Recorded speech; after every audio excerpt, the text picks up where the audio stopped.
Okay, this is try 2. Hello, VOD watchers, I'm Xenon Lemon, and today I'm playing Voice of Cards, The Forsaken Maiden. That's the plan for today. If you like what you see, drop a follow. If you really like what you see, drop a subscribe. Thanks so much for watching. Thank you, Future Psycho. Check out social medias, all that jazz. Okay, new VOD. Try number 2. I think the ad's still counted though, but I don't know if this is better or not. It says it's better in the other section, so let me refresh the page.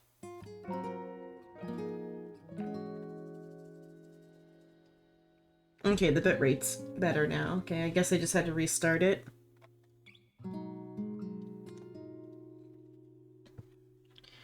Okay, let me fix the tags now.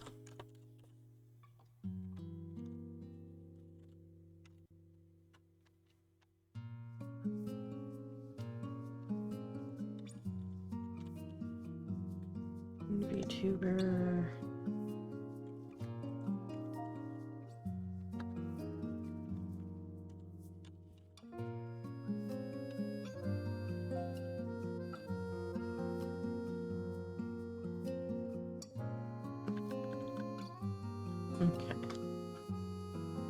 Okay, fix the tags. It says the bitrate is good now.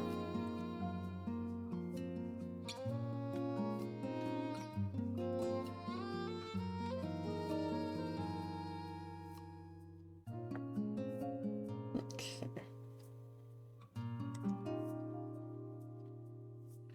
So we'll see if it's still gonna be weird or not. Okay, all of that sent out. And I don't know if Dino will do a new one or if it'll just, because I ended it so fast.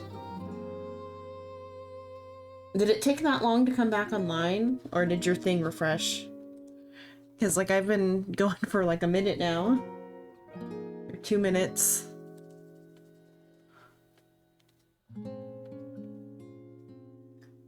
Let's see. Let me refresh this page again. You might need to refresh yours, maybe, because my preview's better now. Oh, your thing refreshed, okay. Because my preview's, like, going better now.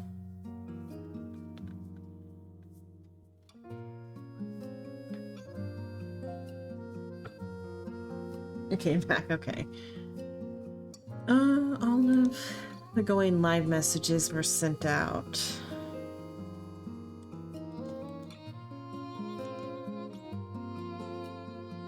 Let's see.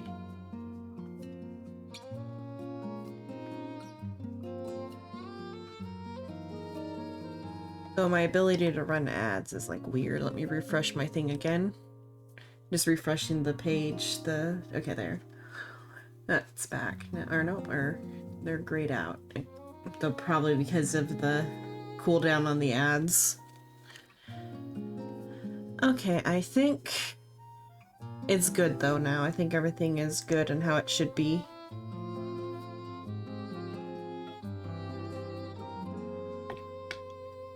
So let's go. New game, I guess. Voice of Cards, The Forgotten Maiden.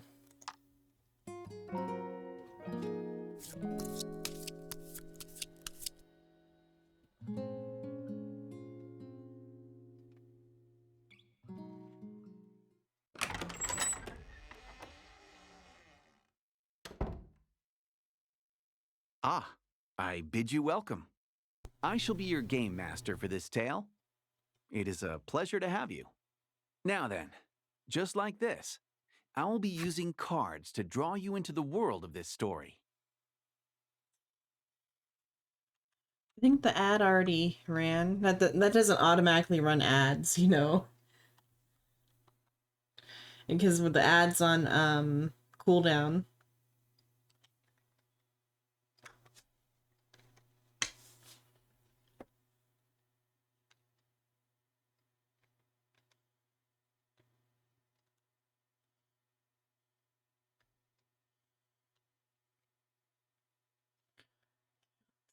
Okay.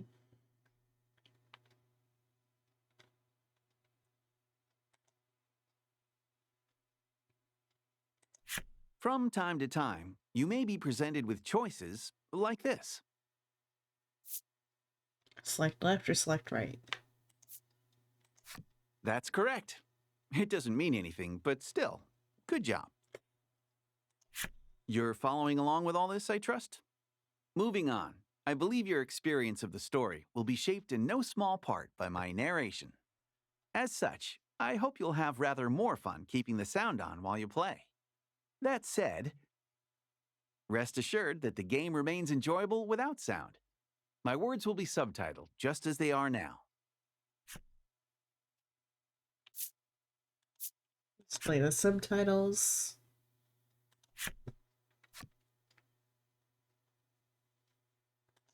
With the formalities sorted, we're all ready to begin the game. My. Yeah, you can hear the sound of the waves. Oh, how very evocative. Now then, let's begin our tale. Allow me to welcome you to the world of Voice of Cards. You're about to step into the shoes of the hero of this tale as he sets forth on a grand adventure. Said adventure takes place in a remote part of the sea, in which ancient traditions are alive and well. You will touch the hearts of many who dwell in this place as you journey to change fate's promise of untold ruin. I believe in you. I believe your journey will be a success. And on that note, it is time for that journey to begin. May the waves see you safely across the tides.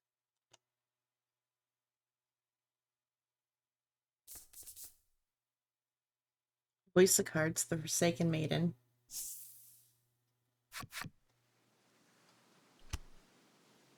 Our story begins in a secluded grotto. The sound of the waves echoes softly across the rock walls. A solitary young man stands in front of a ship floating in the water. Brush in hand, he busies himself painting the vessel. Once he finishes his work, he decides to carve his name into the side of the hull. A finishing touch. Okay, I'm like, I have to go figure out what his name is. Okay, his name is Baron.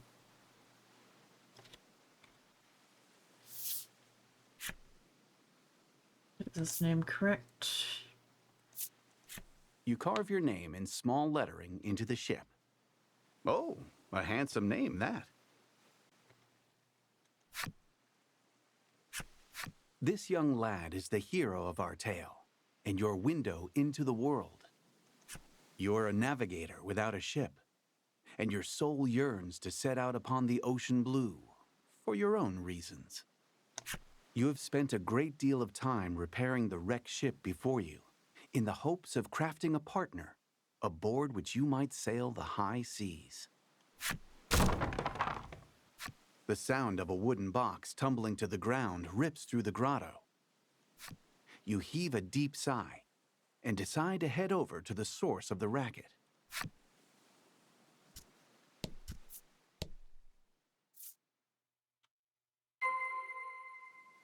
Find whatever made that noise.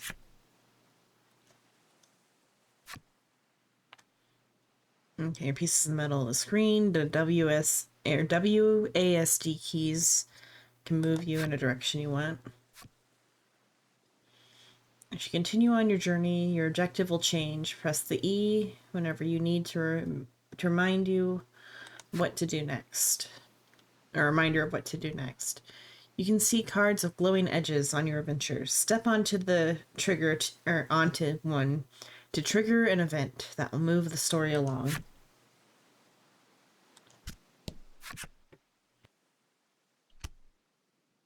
The source of the noise turns out to be a young girl.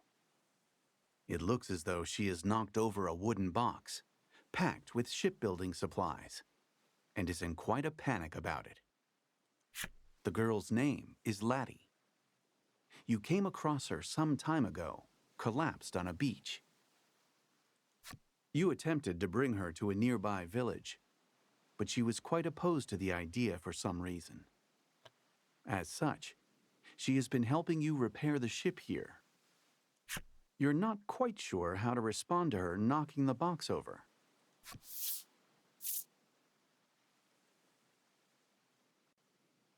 It's okay. It's okay, you say in a gentle, reassuring tone. Laddie's worried expression melts away, replaced by one of relief. You move to leave the grotto, saying, "I'm going to the village to get some food." Laddie waves goodbye, her forlorn smile seeing you off. The young woman has lost her ability to speak. Neither of you have any knowledge of how she ended up in her situation, and you spend many quiet hours together in the grotto.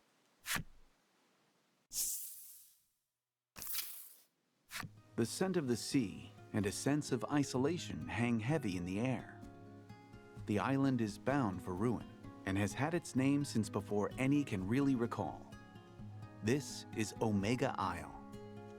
You take a deep breath and then set out for the nearby Omega Village, which shares the island's name. Make your way to the secret grotto, or out of the east of the secret grotto to Omega Village.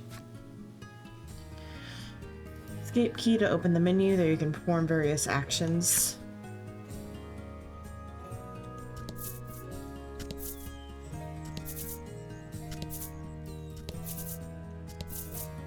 Beyond the pier, the ocean sprawls out in all directions, beckoning you to adventure.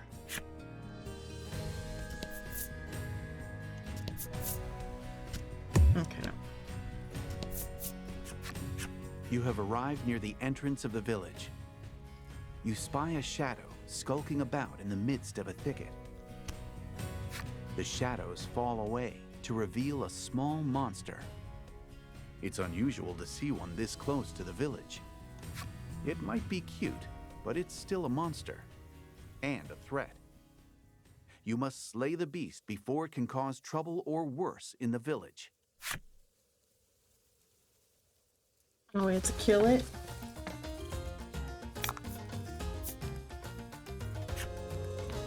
The fight is on. Take down all the enemies and victory shall be yours.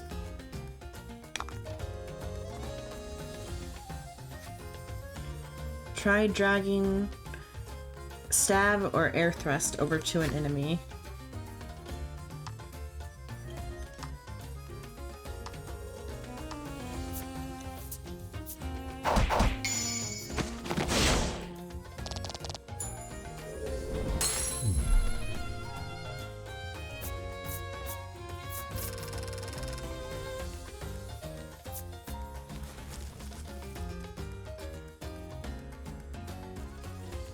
Okay.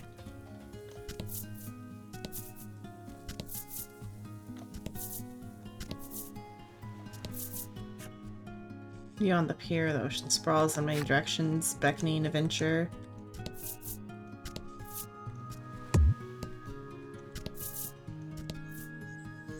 Okay.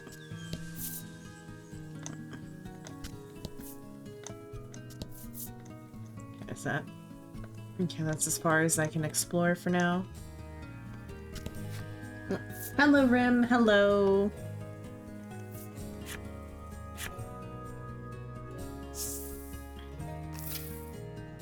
Gorgeous flower beds burst with blossoms that will one day wilt and wither away, much like Omega Village itself. This is a village that has accepted its fate to be but a moment in time, destined to fade.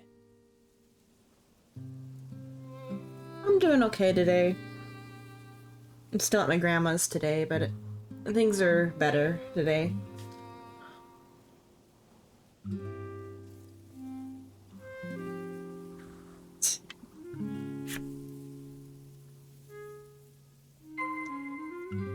Make your way to the home of Mega Village's mayor. An island in want of a maiden shall fall, he mutters, to no one in particular. Already got a flip side story.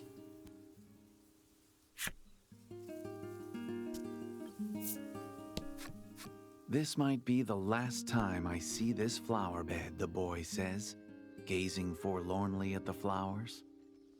It's a boy and not a man. Unlocked man's flip side story. I wish I got to be the maiden, the girl says mournfully, dressed head to toe in maiden garb, and clearly pretending to be such.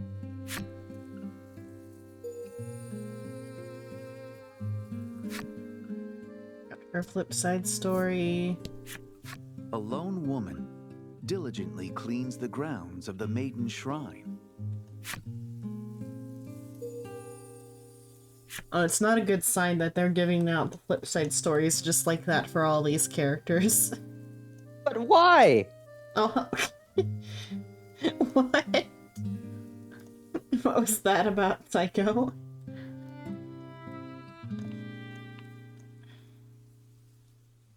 Let's look at all the flip side stories.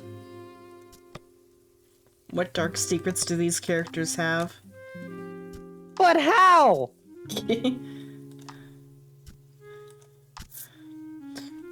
She grew her hair out, though her mother said it looked best short. She wore platform shoes, though her father said they were dangerous. She longs to be all grown up. Why, you ask? Because her parents are no longer in this world to tell her otherwise. She detests her own weakness and just wants to be an adult already. Man, you're really bad at explaining things. I'm gonna have to ask more clearly. The woman laments her misfortune, though she buys waters that bring happiness to the drinker, and stones that bring luck to the wearer. No happiness nor luck does she feel. What? I heard drink. This lady's drinking lucky water. Oh, water, ew. The waters and the stones all came at steep prices, which her loving husband paid without complaint. This is what makes her happy.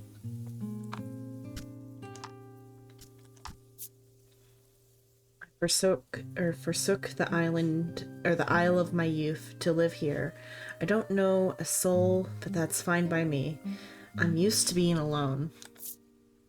He left his home island, yearning to see the outside world, but so traumatic was his seasickness, he swore never to board another boat. He'd really like to go home if he could. Oh god, poor dude. Decades ago, I lost my wife in the war. All I could do was watch as the life drained out of her. And I know how hard that was for you, Grandpa. But that happened yesterday. Please try to focus. God.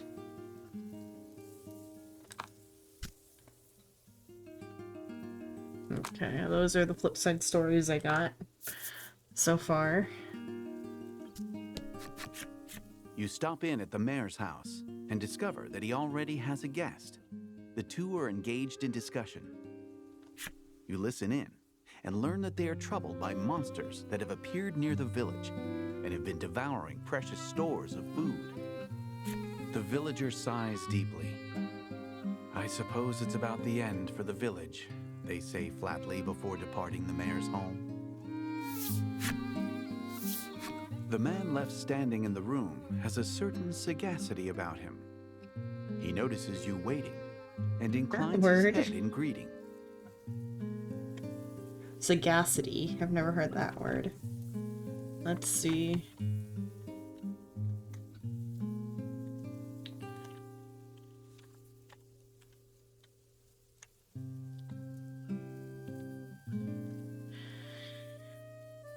Quality of being suspicious, or not suspicious, sagacious. Great. Man, What is sagacious then? having or showing keen mental discernment and good judgment. Shrewd.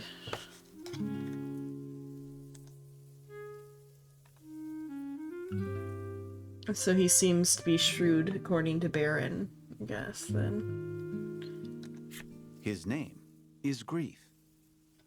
As the village's mayor, he spends his days dealing with all manner of happenings around town. Grief, Baron, the names here. Got the girl's He looks to be name. at a loss over the damage being caused by the monsters. It would likely be a simple matter for you to deal with the beasts. I'll get rid of the monsters.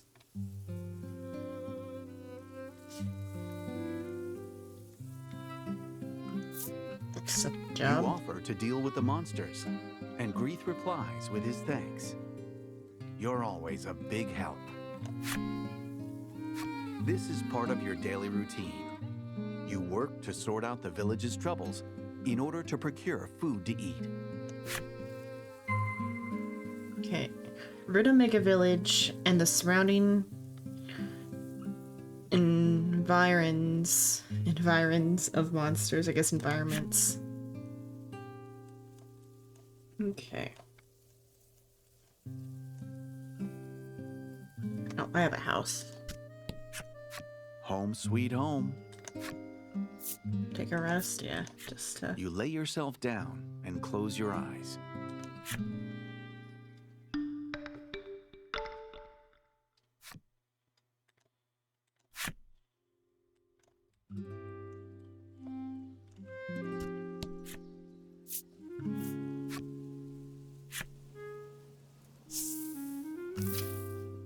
okay. I guess just A monster has appeared before you. It holds what's left of a piece of fruit in its teeth, and its mouth moves restlessly. With a sigh, you mutter, "Let's get this over with then," and ready your weapon.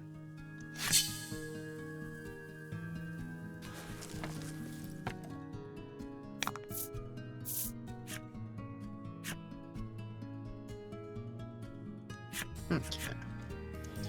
I already know how to play the game.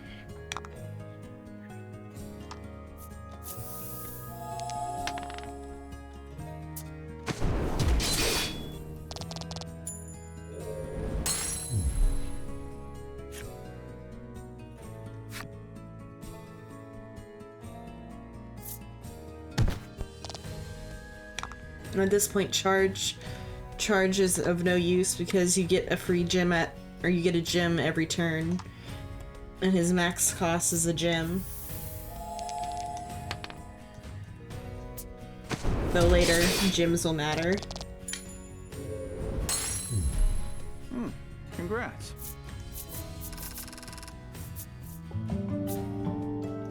Baron leveled up. With practiced skill, you swing your weapon. The blade flashes through the monster's throat. Merciless. Perfect aim. It would appear that you are quite accustomed to killing. You wipe the blood off your weapon. As you do, you notice a shadow in the distance. Another monster, perhaps?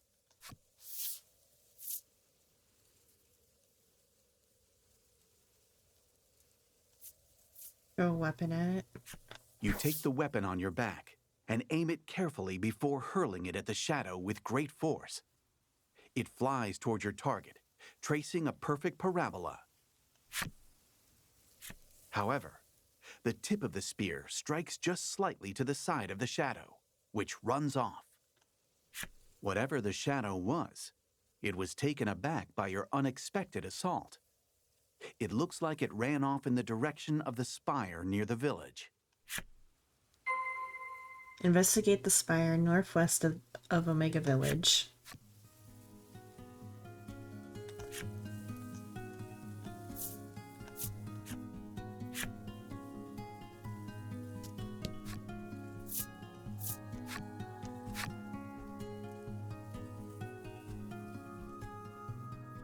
You stand before the Spirit Spire, said to have been erected to protect the island. Yet with the villagers having accepted ruination, it now stands forlorn, an edifice without a purpose.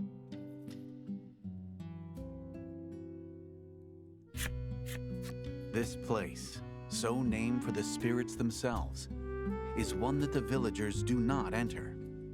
Despite this, you say to yourself, I have to get rid of the monster, and decide to profane the place with your presence.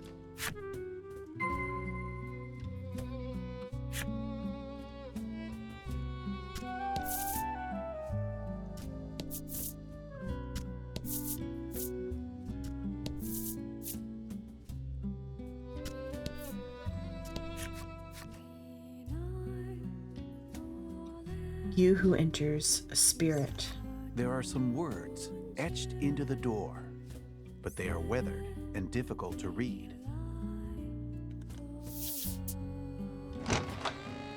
Worried though you are about whatever the words might say, you nonetheless try pushing the handle. With some protest, the door groans open.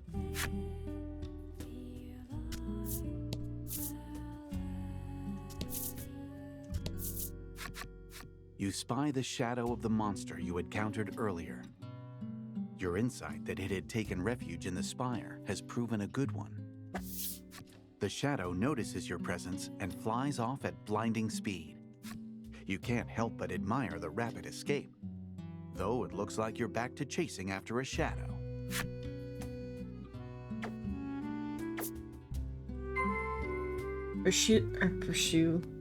Pursue the monster up the spirit spire.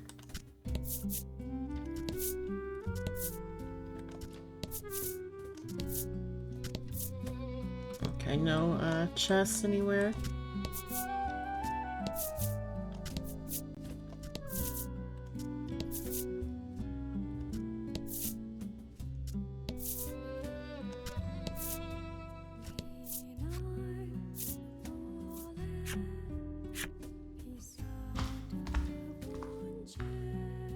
You survey your surroundings, relying on the shafts of sunlight filtering in through the windows.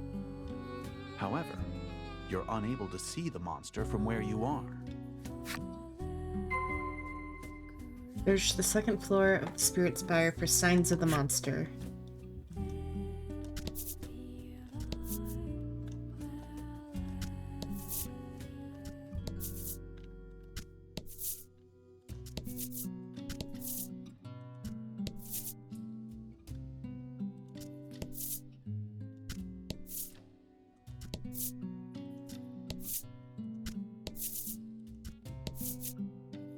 Not altar.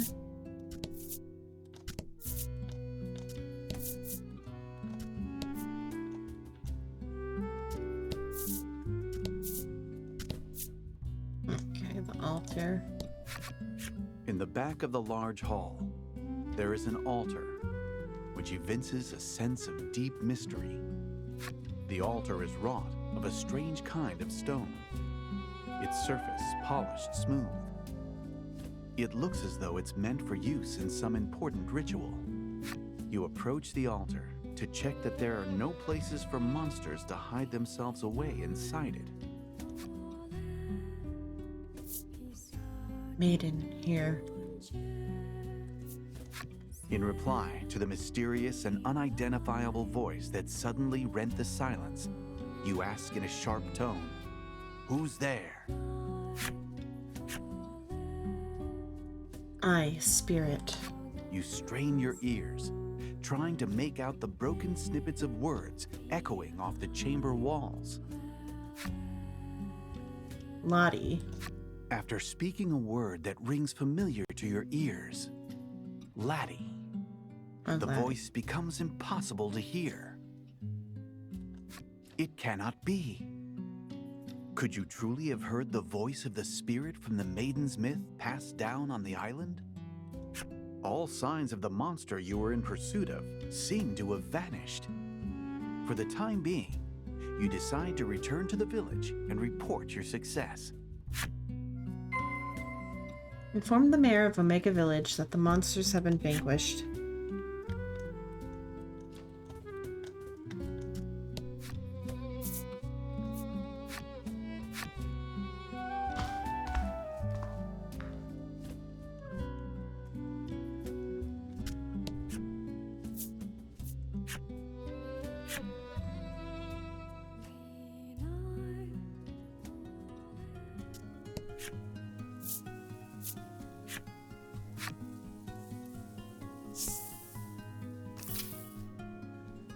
Okay.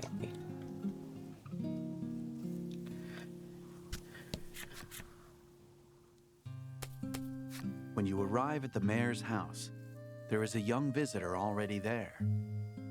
She looks to be making an impassioned request of Grief. In a wearied voice, Grief replies, "There is no longer any maiden in our village." Admonished, the girl leaves the house with disappointment written across her expression. You inform the mayor that you've taken care of the monsters around town. As thanks for completing the job, the mayor hands you a basket of fruit. Oh, good, you think to yourself. Another day, another basket of fruit. Turn to the secret grotto west of Omega Village.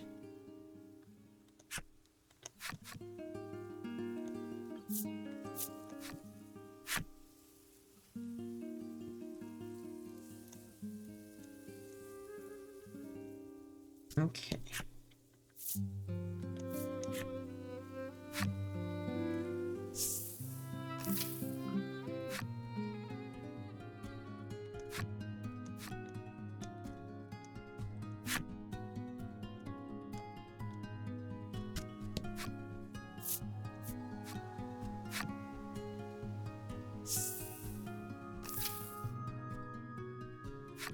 On a normal day, Oh. Laddie would already have zipped over to greet you. But today, nothing. You re-enter the grotto and announce your return. Speak with Laddie in the secret grotto. You walk over to Laddie and discover that she is sound asleep. Life in the grotto is not one of creature comforts. Rather, a fair few inconveniences. You've tried several times to bring Laddie to the village, but she was adamantly opposed on every occasion. You sometimes catch glimpses of her face while she sleeps. Always it is contorted in anguish, as though she is in the throes of a terrible nightmare. You notice a bulky book lying open next to Laddie, filled with carefully drawn words and images. It seems to be some kind of picture book that Laddie made herself. You know, I confess, I am a bit curious. Unable to overcome your curiosity, you decide to take a look at the picture book. Beside evocative images of deep forests and towering mountain ranges, Laddie has written a story patterned after the maiden's myth. The picture book story is set in a small village replete with nature. The village enjoys the promise of peace and tranquility, thanks to the young woman born to be the maiden. The maiden goes before the altar to perform a ritual, which invokes the power of a great spirit to protect the village. You look over the artwork, a spitting recreation of the altar you saw in the spire, and think back on the mysterious voice. The voice claimed it was a spirit, and you're certain it spoke Laddie's name. You are so caught up in the thoughts racing through your head that you fail to notice Laddie had awakened. Laddie seems embarrassed that you've seen her book. Tears prick the corners of her eyes. If Laddie were indeed the maiden, it would be no exaggeration to call her the very light of hope, a protective force that could save the island from its encroaching ruin. With faint expectation tightening your chest, you consider taking her to the altar in the spire.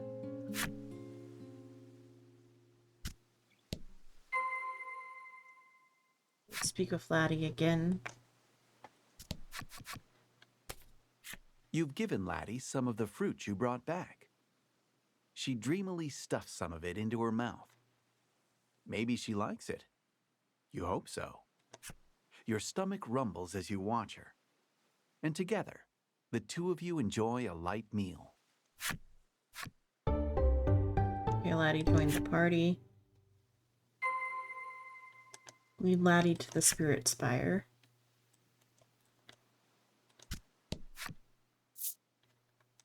First, let's see if I can interact with this ship. The ship you've constructed gently bobs in the waves. You run your hand along its hull in admiration, and then return to the litany of tasks still to be done.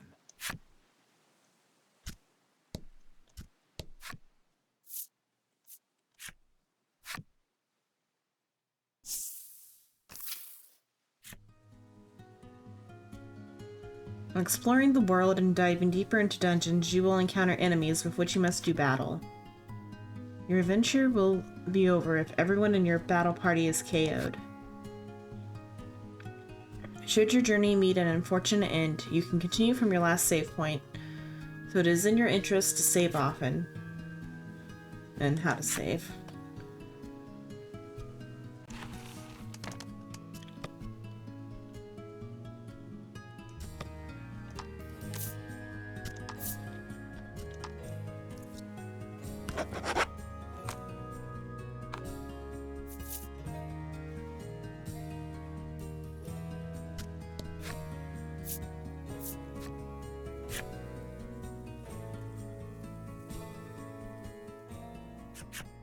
You take Laddie with you and return to the spire. As you approach the entrance of the spire, the staff that Laddie clutches close begins to emit a faint light. Seeing the mysterious light, you are convinced. Laddie has a deep connection to the spire, her expression uneasy. Laddie takes hold of your sleeve with a tentative touch.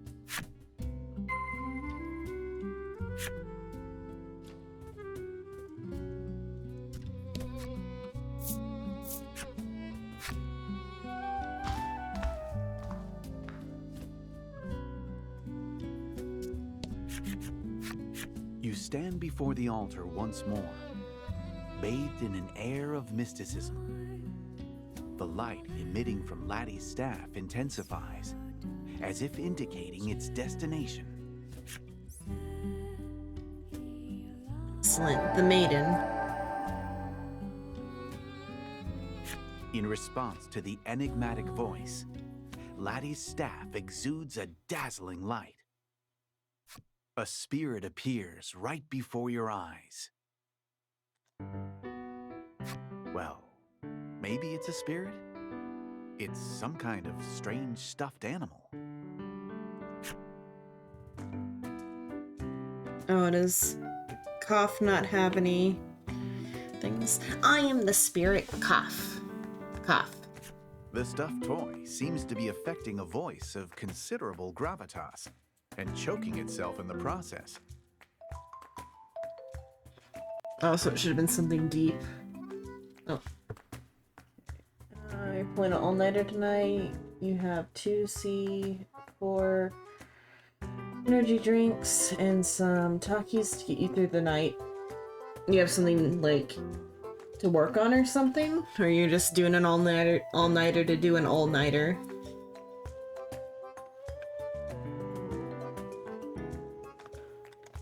This creature is called Lack.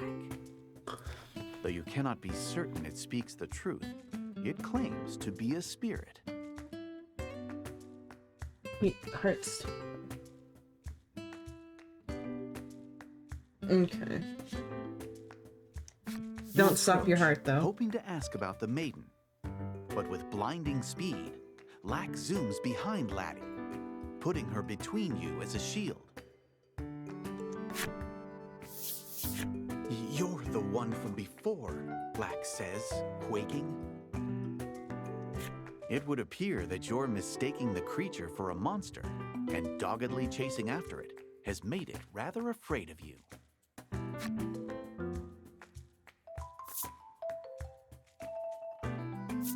Wait, what did I... You can make amends.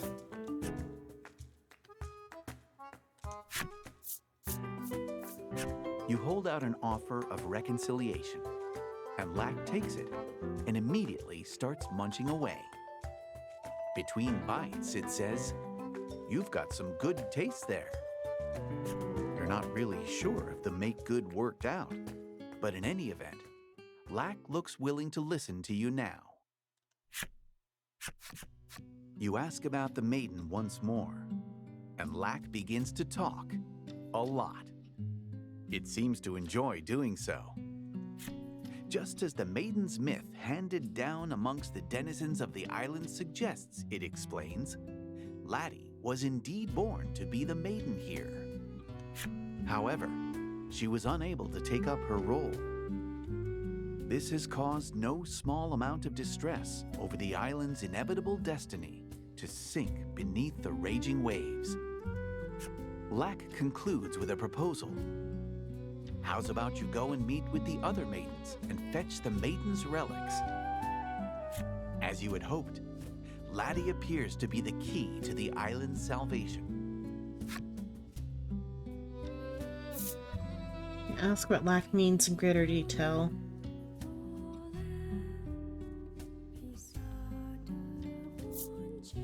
If Laddie becomes a maiden and performs the maiden's ritual at the altar, the island can be saved.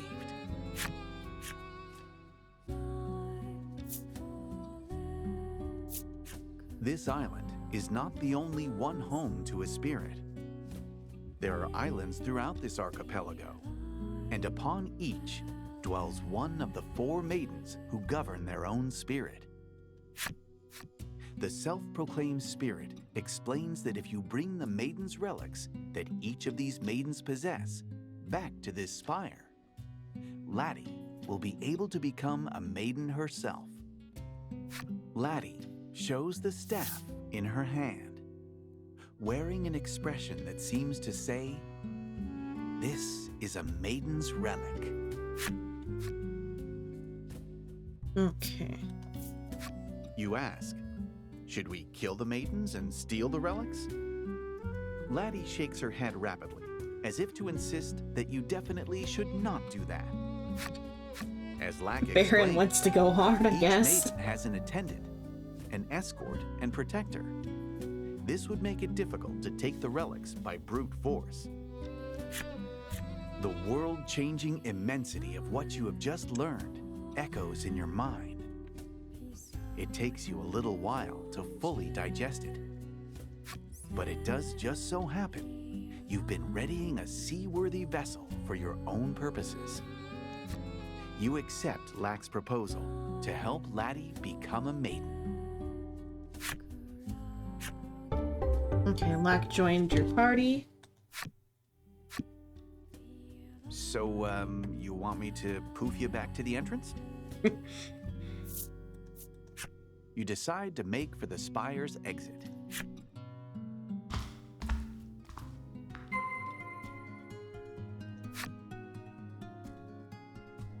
Okay.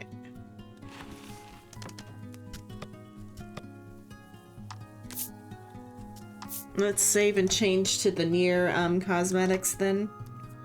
Now that we've seen what the default characters look like, or the default costumes look like. Let's see. Unfortunately, I gotta go all the way back to the title screen to do so.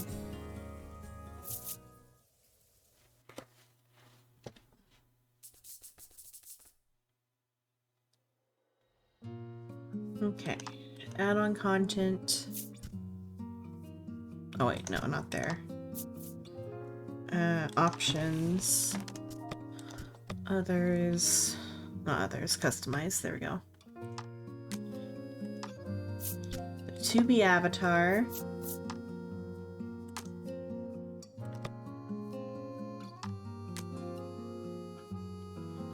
Puppets costumes.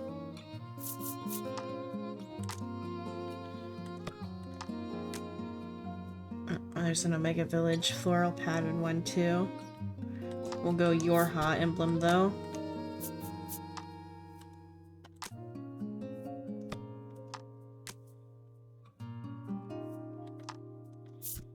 Copied city.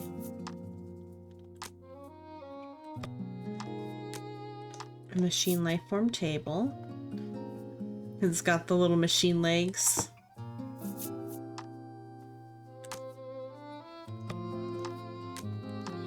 Automata dice.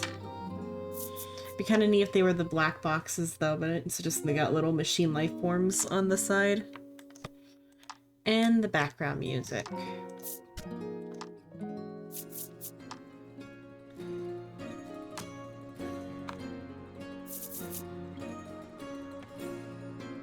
Okay, let's continue.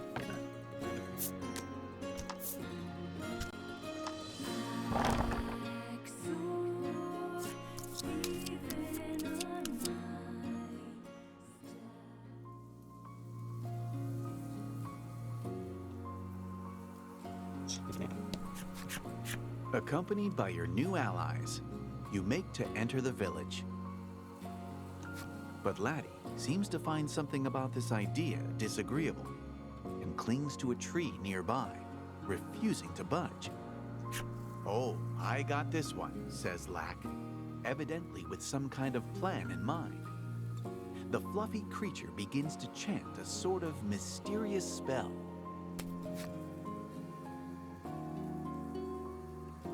Wanna waka, wanna waka. What? Suddenly, Laddie's face is transformed into that of an odd old man's. Laddie touches her transformed visage and then gives a thumbs up, perhaps as if to say, "Good job." When her headband bloomed too. You Flowers. are gone. But Laddie looks sideways at you as she walks into the village, her identity now safely hidden.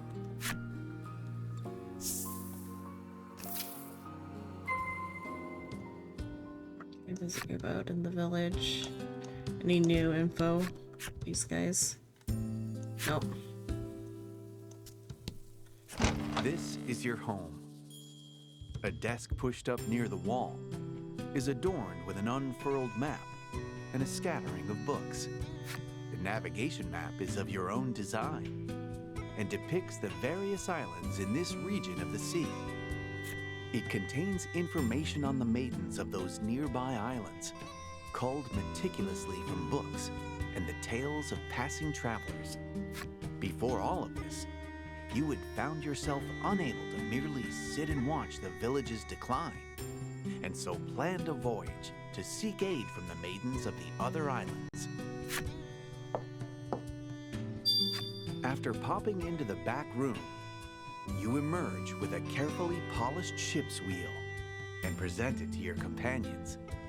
It is the final piece of the ship you restored at the grotto.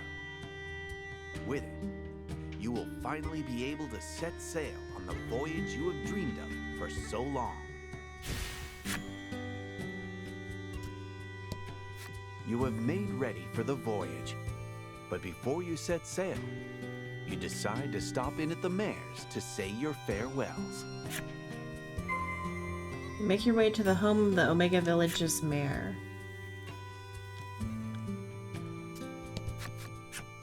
Greeth's eyes fall over the unfamiliar face behind you. And who do we have here? Well, who do we have here? Girlfriend. I don't know. A traveler. You respond, a traveler, weary from a long journey. Greeth looks upon her with sympathy.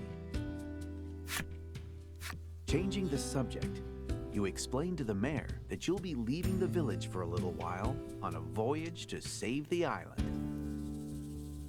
You felt sure that the mayor, with his love of the village, would see you off with a smile. And yet the moment you explain that you found a maiden who can save the island, his attitude changes like the fickle sea winds, and he voices opposition to your journey. This island is destined to meet its end, he says. You can practically sense him digging his feet in. You cannot fathom why he, the mayor of the village, would believe something like that. Though each of you hold the island in your hearts, you cannot reconcile the difference of opinion. Like lovers going their separate ways after an acrimonious spat, it looks as though you will be setting out on bad terms.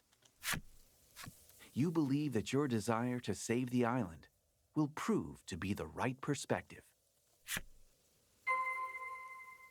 Make your way to the secret grotto. Okay, let's go to the secret grotto.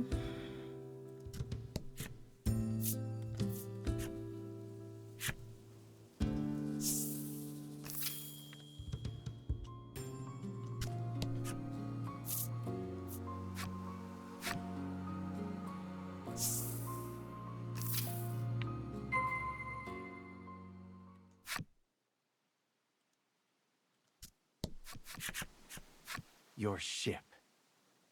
Your trusted companion.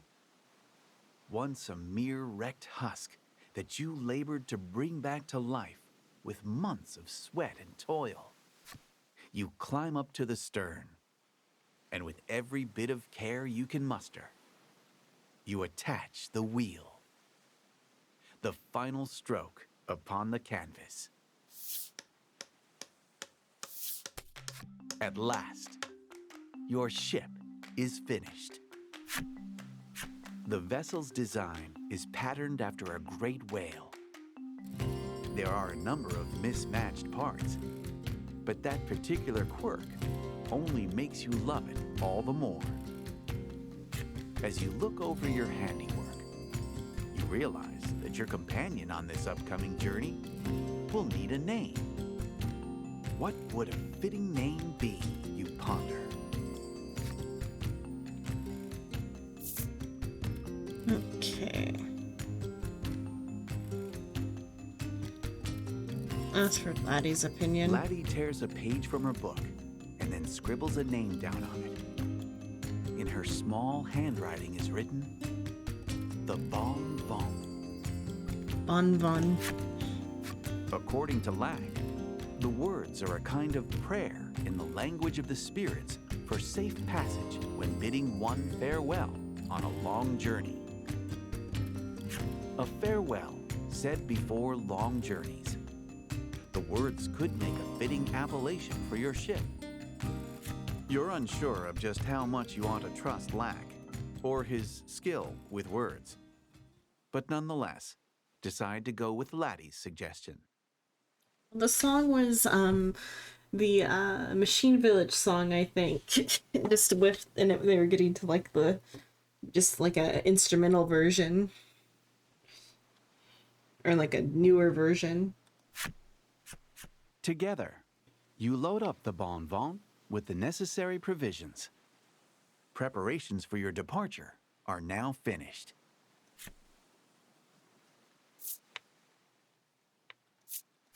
You throw your hands upon the ship's wheel and shout, "Weigh anchor!" with gusto. Your voyage has begun.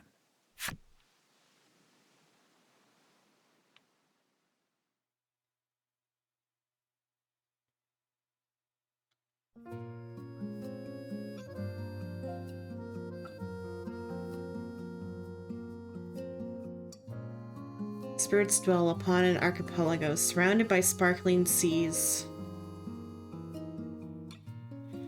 It's on these islands that maidens gather. The spirits have helped them keep the island safe since time immemorial. Yet one of these isles lacks a maiden and can do nothing but await its ruination. A young seafarer meets a mysterious maiden who has lost her voice. A self-proclaimed spirit tasked them with gathering the maiden's relics. And so they set sail to see the Isles. The Isles. The tale of departure finished.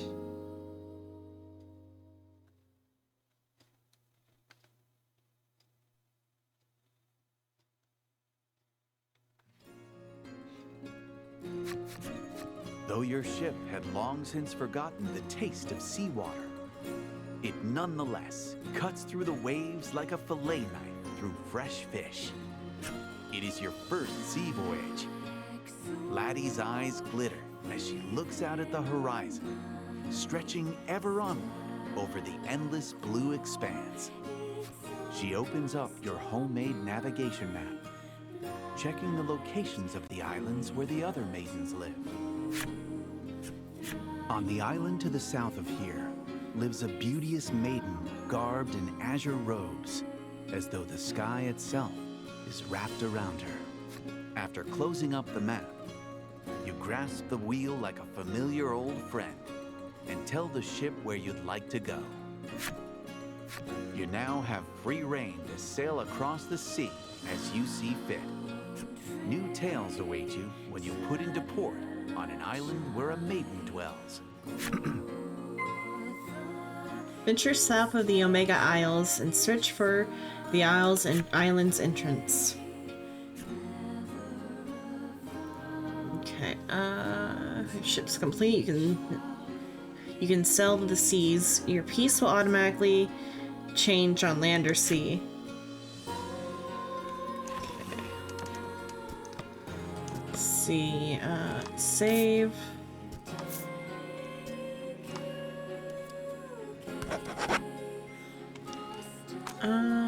Then I also need to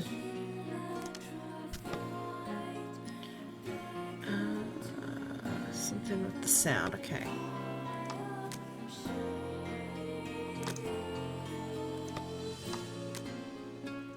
Allow me to welcome you to the world of Voice of Cards. There should be good. Okay, I gotta go to the bathroom real quick. I'll be back in a sec.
Okay, I'm back. I got another soda.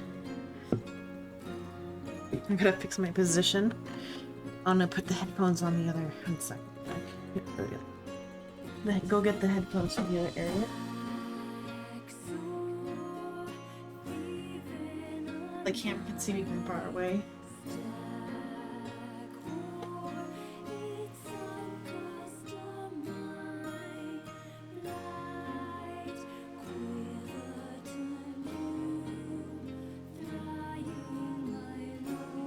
Okay, oh, wrong spot.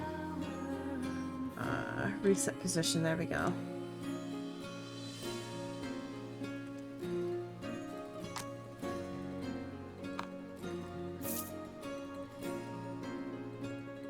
Okay.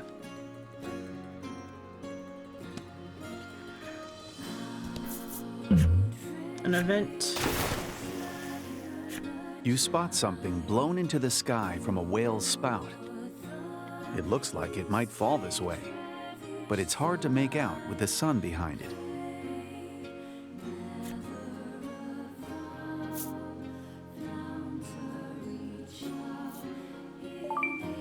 You open your arms wide, and into them falls a fish. It's a fat, tasty-looking fish. Recalling it's about time to eat, you deftly prepare it and share a friendly meal. A fat, tasty-looking fish. Your companion's stomachs growl at the sight of it. Wait a minute. That's extra funny because in Automata, because right now they're wearing the Automata skins, androids can't wear fish, or not wear fish, words, eat fish. They're wearing the Automata skins and they can't eat fish.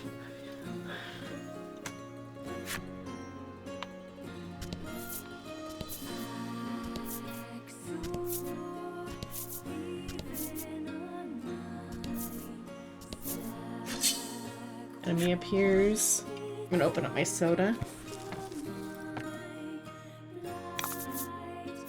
Fight him off.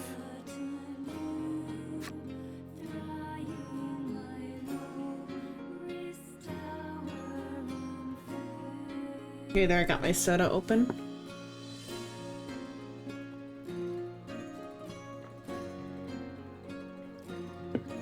Okay. Okay, so the gyms are the black boxes. That's neat. These are gems. You need to spin them to use certain skills. You can only store up to 10 at a time.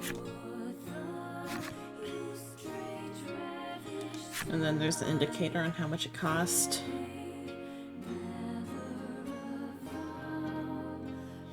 Okay, so she's got healing, and she can also charge.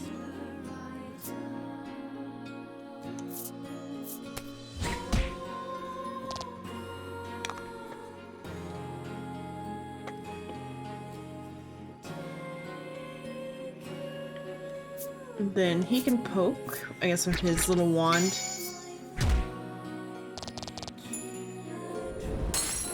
Magnificent.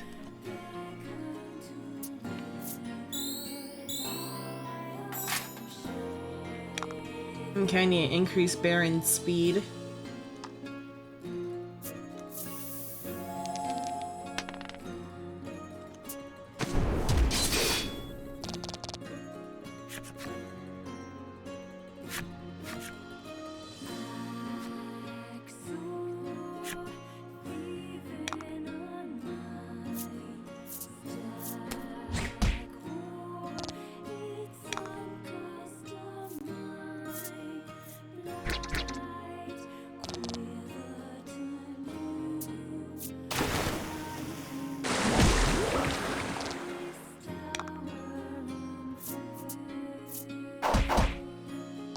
Okay, good, and I can heal that way.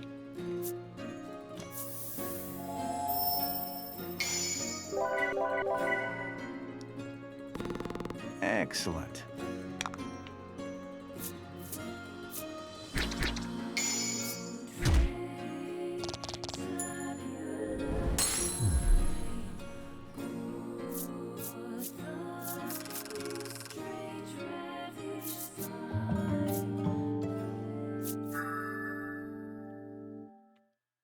Deal damage equal to the value of 3 rolled dice.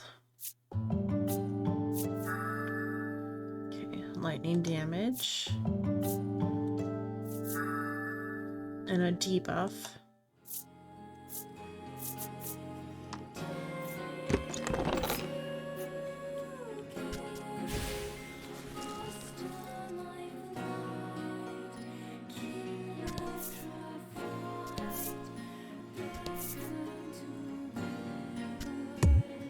Oh, excuse me.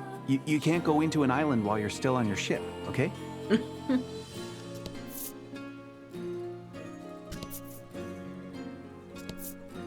I don't know what it is, but there's just something so relaxing about the sound of waves, isn't there? I love it.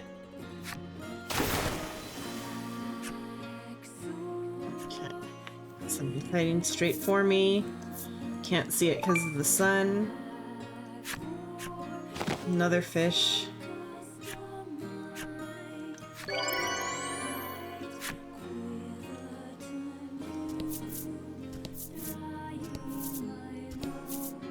No, a shipwreck.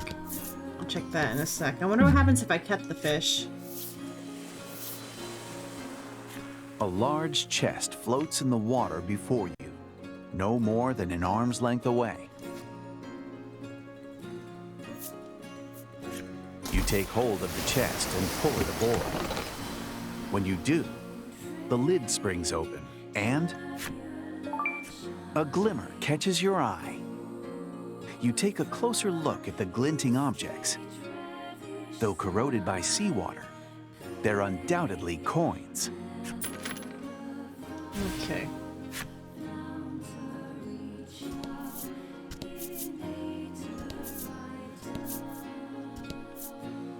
Okay, let's see what the shipwreck is. You discover a shipwreck. You climb aboard and begin searching for anything useful.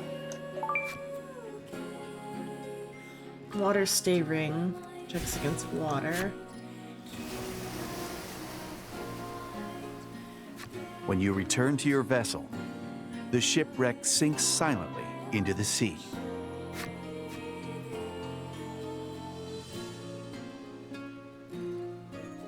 They only have an effect if you equip them.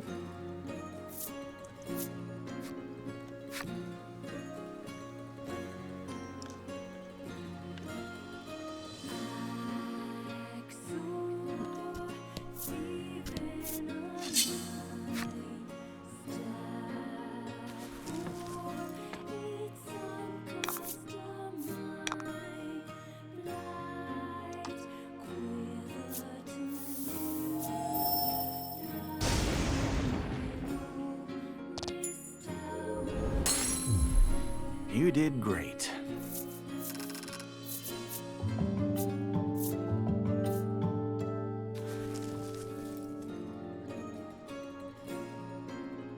Ahoy, matey. It's like you can feel the sea breeze. Whirlpools are a common occurrence in this area of the sea. It doesn't seem like your ship is capable of crossing them.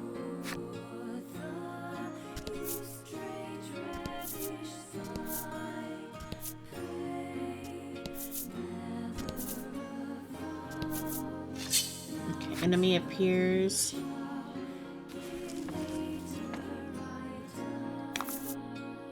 Fight him off.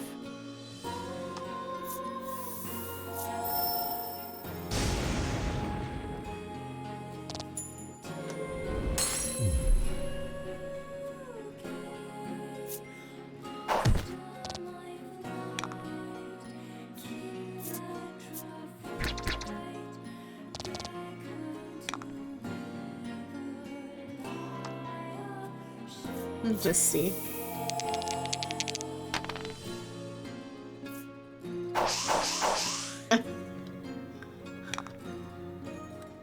Okay, well, can heal lack.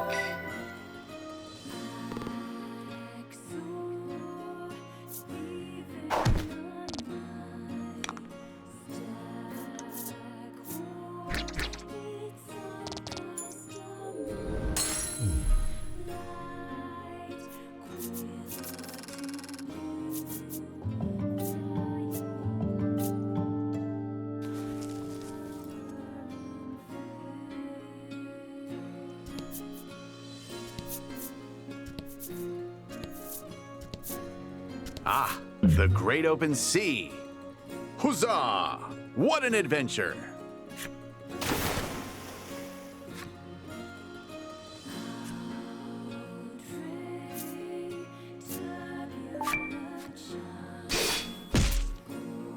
You hurriedly draw your sword and strike the falling object.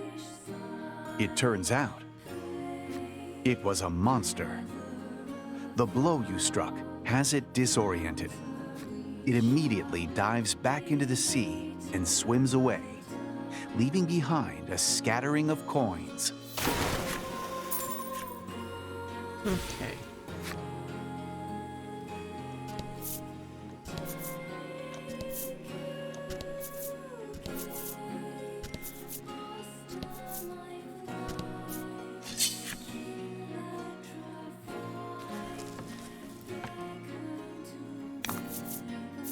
Fight him off.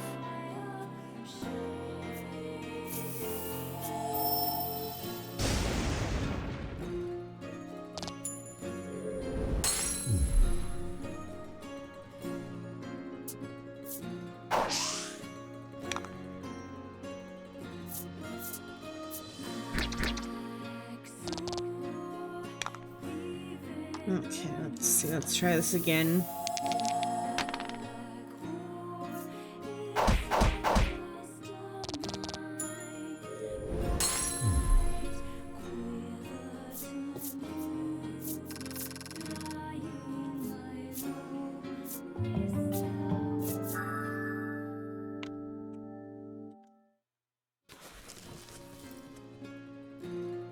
Check something. Okay, that did do 2 alerts because it broke earlier. That's what I was checking.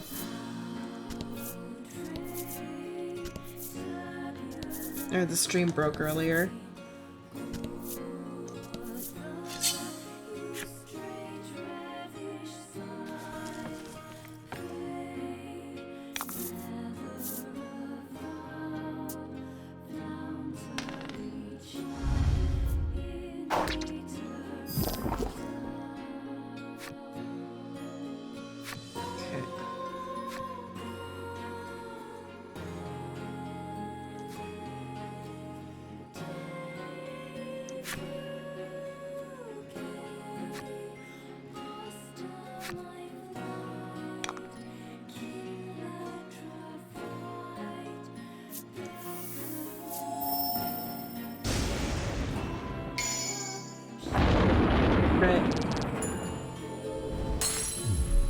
Fortune favors the bold.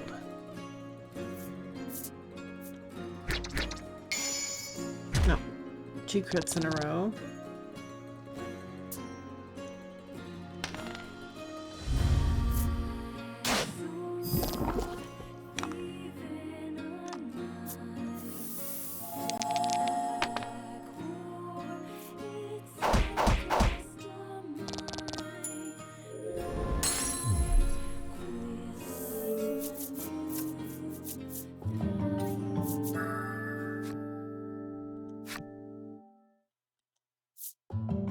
Okay, and they're healed.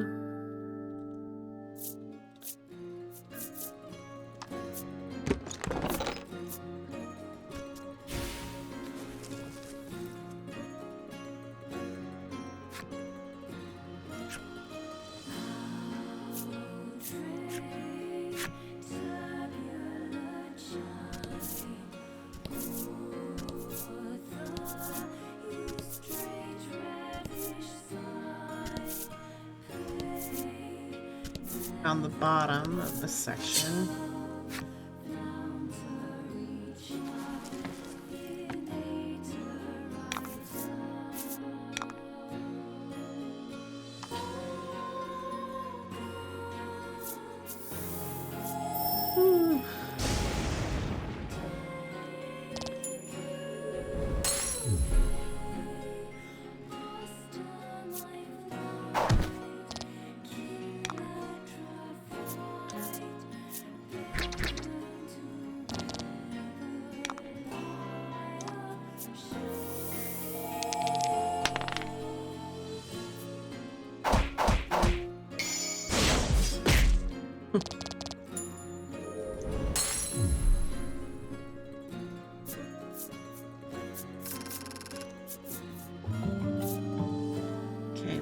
level it up.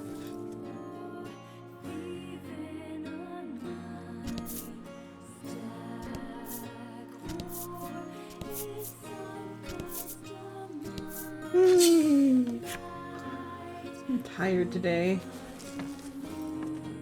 I didn't sleep very good because this bed's not as nice as my bed at home.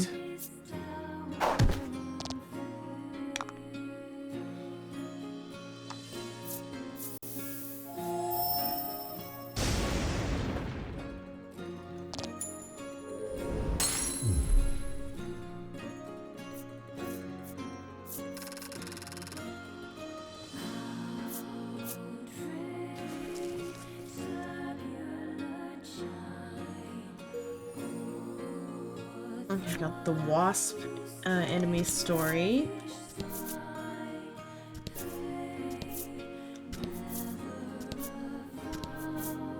Okay. So that edge of that.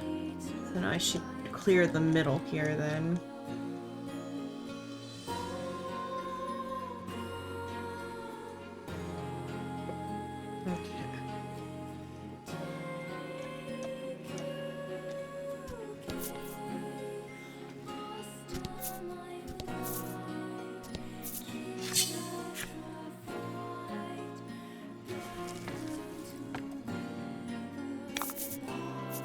And fight.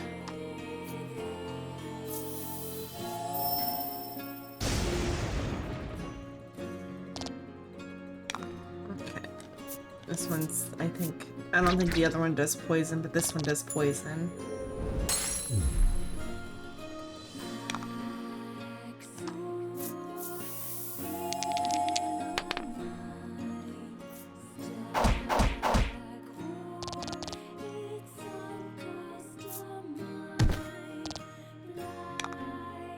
No, her health got low somewhere. They're not low, but lower. Fortune favors the bold.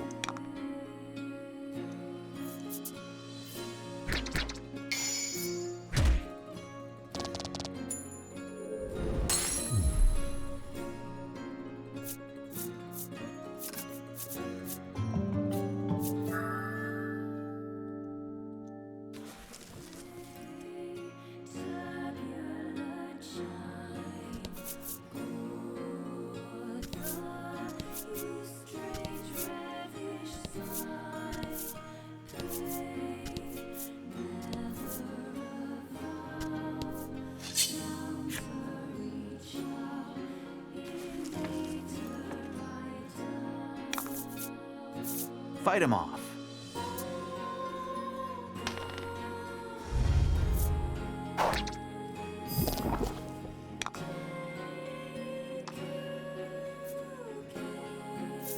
I guess the wasp can also poison.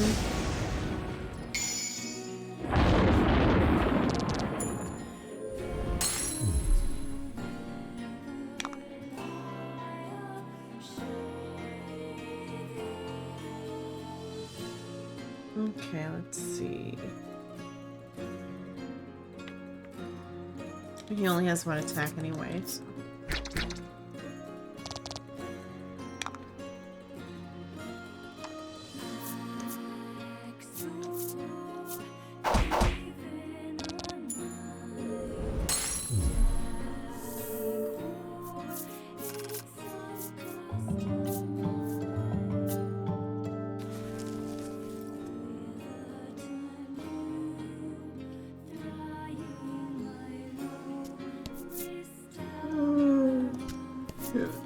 Done this side yet.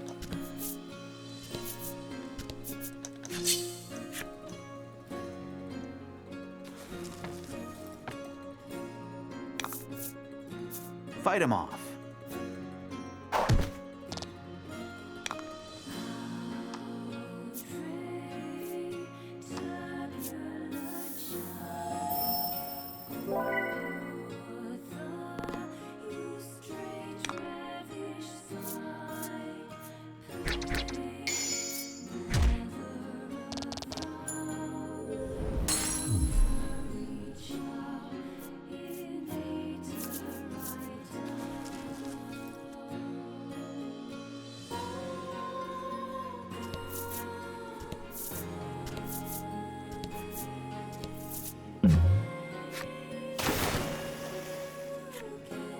I did not see what it was.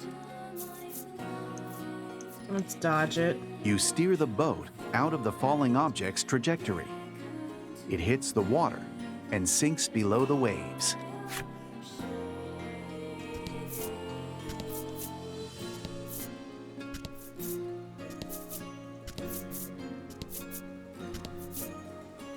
Okay, that's how you get onto the island.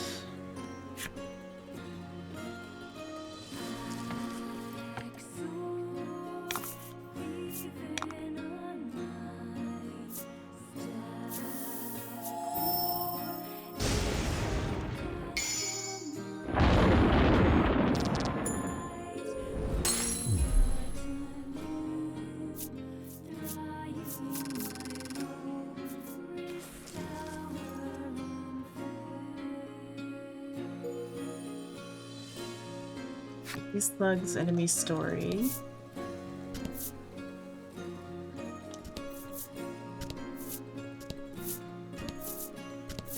And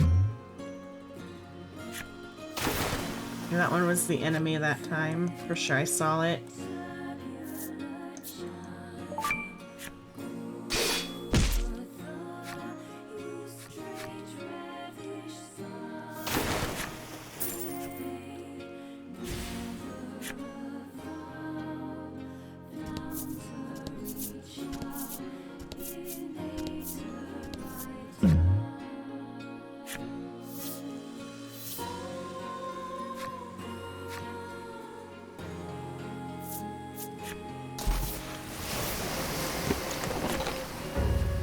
A The same monster enemy leaps was in out, it. enraged that you have disturbed its slumber.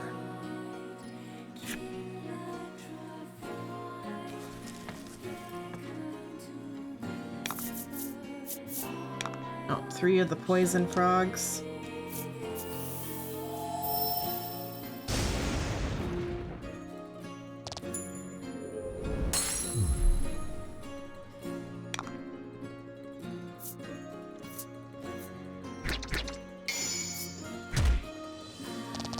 Magnificent.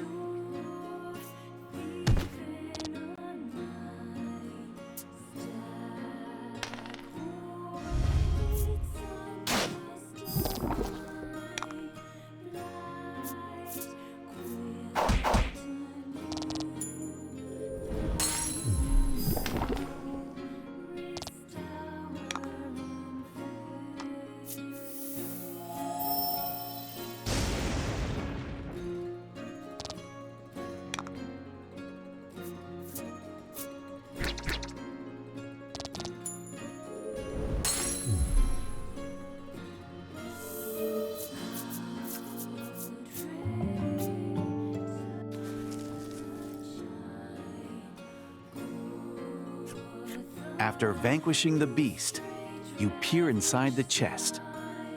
You grin, realizing that your find may be able to aid you on your journey. Antidote.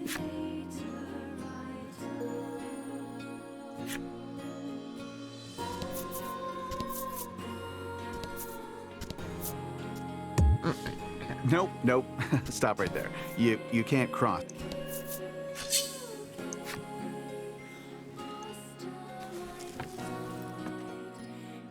Okay, I'll probably have to heal her. Don't Oh no, hold she back. got. She leveled up, so she healed.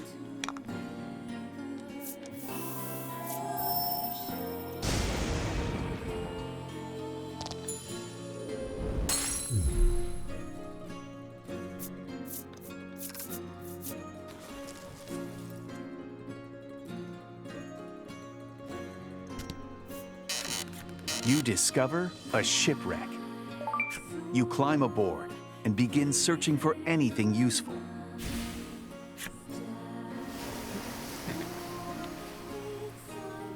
When you return to your vessel, the shipwreck sinks silently into the sea.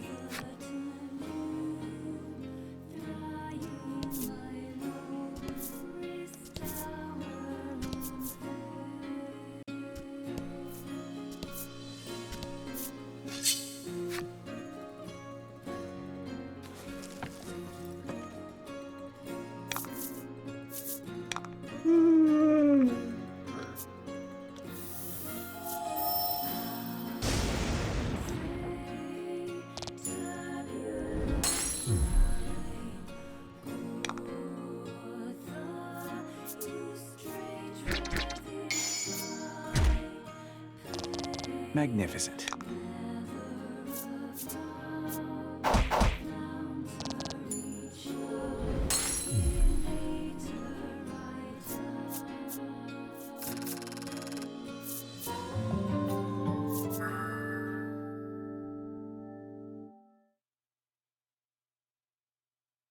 Okay, it's like Mars thing.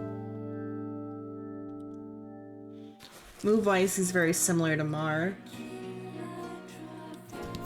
Well, and then, Lottie, or whatever, Lottie was her name, or what's her name? Laddie was her name. Laddie's moveset is very similar to Ash's moveset.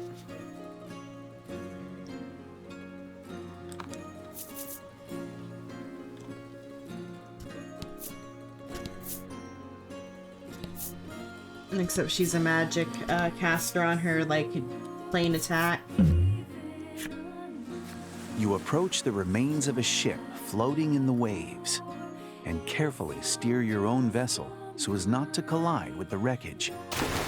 As you do, Laddie pulls something up out of the water.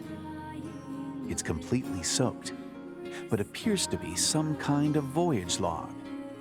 Most of the ink is smeared by seawater, but one page is still legible. Month X, Day Y. We came across a shipwreck. There were no survivors. What should have been the treasure hold was no more than a den of monsters due to the number of injured. On that same page, you see a map detailing where the shipwreck can be found. A ship, treasure, and monsters is drawn in a location surrounded by cliffs in the Western Sea. Deciding that shipwrecked treasure may be worth finding, you slip the voyage log into your bag.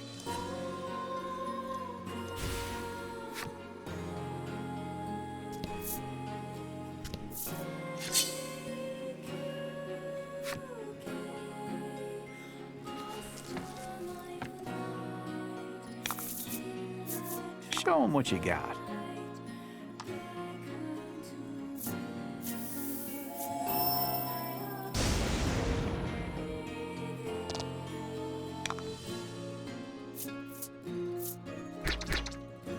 Oh. Okay, well, at least we got rid of one.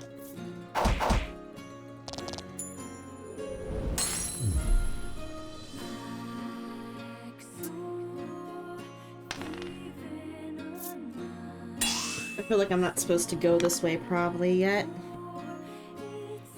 Okay, let's see.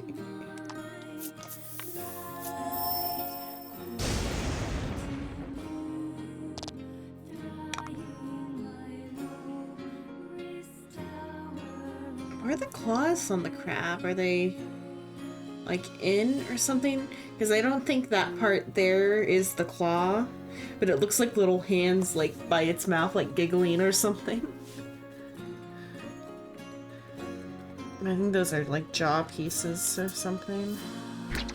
Like, just bottom shell. The claw might be this piece up here? I don't know where the claw's at.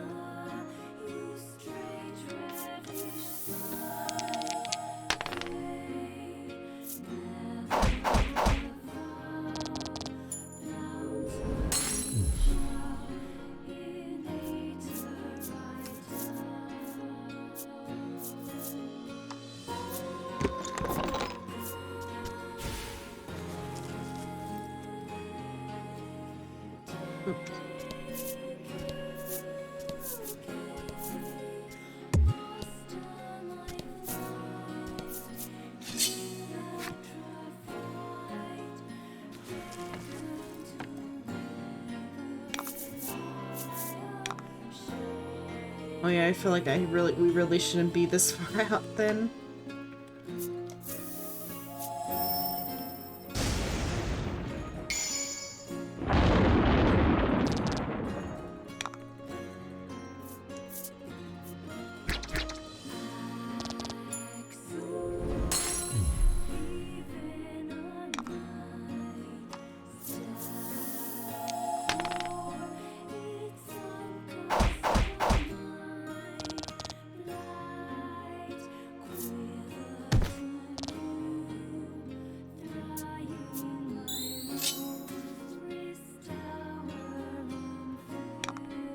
We'll see. I'll see what. Oh, I don't know about that. There was a new message. There wasn't. I was looking at it wrong. I think though it's probably gonna be fine though, all in all, because the battle system's not that hard. So I'll try to finish exploring the field before I go to the island.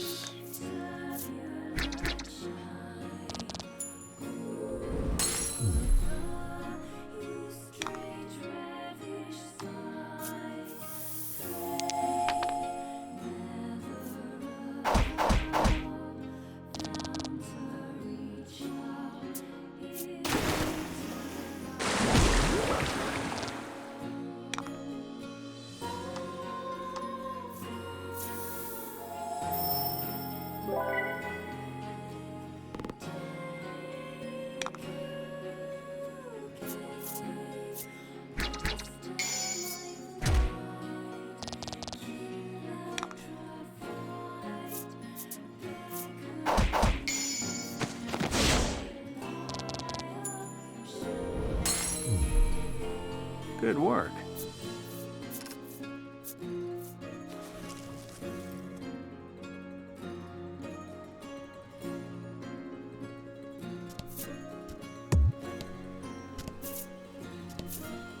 Oh wait, okay. Oh, yeah, you can't cross whirlpool cards.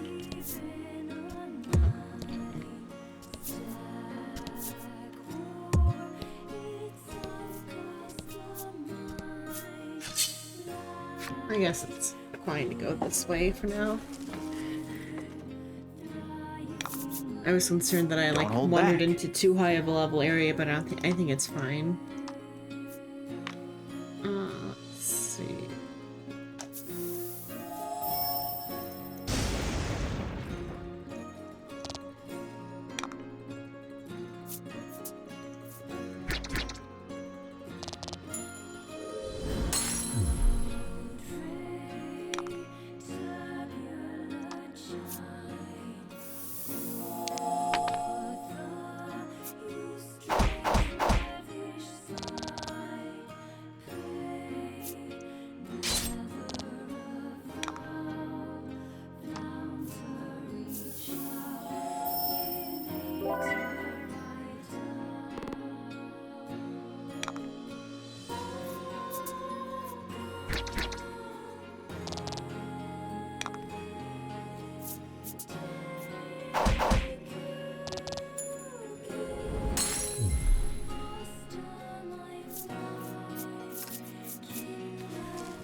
Okay, I saw what that one was that time. I should catch it. You open your arms wide to catch some sort of item. You gladly accept it as a gift from heaven.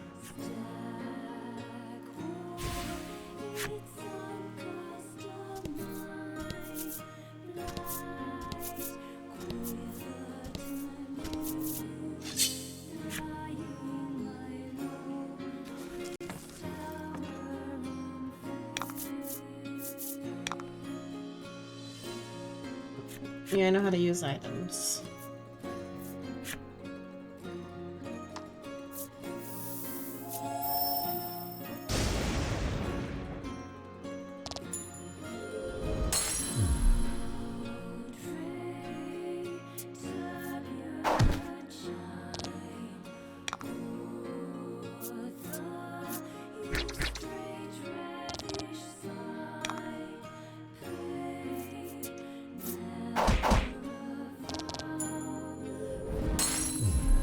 You did great.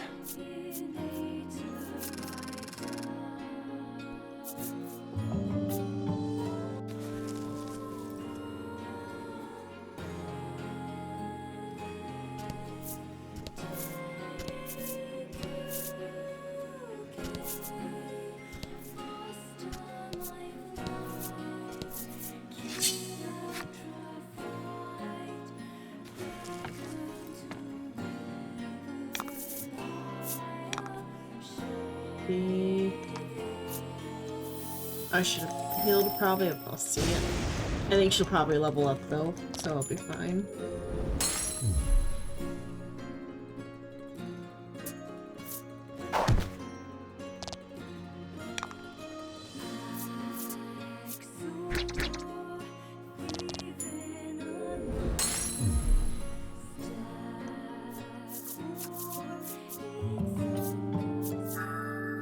And she got a group or an AoE, that's what it's called. It's like that, an AoE.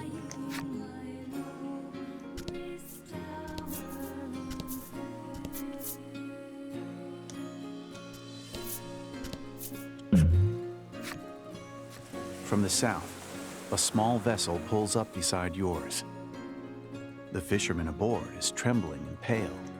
You ask the fisherman if he's all right, and he stammers out 2 words. Ghost ship. He claims he was fishing west of the South Isle when an eerie vessel suddenly emerged from the fog. He then hightailed it out of there without looking back. Though you're skeptical, Laddie quietly writes down details of the man's story.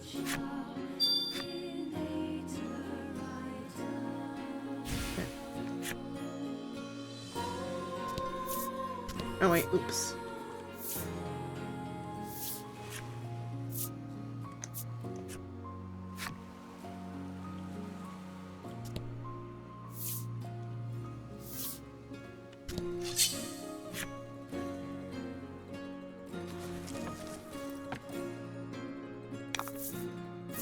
Hope you win.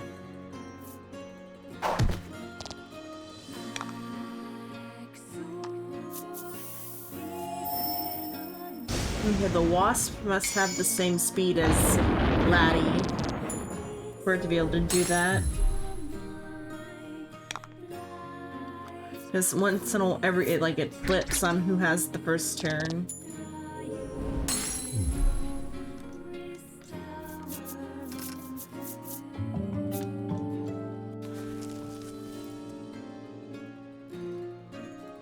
Okay, let's see. So are all the cards? There's still some more over here.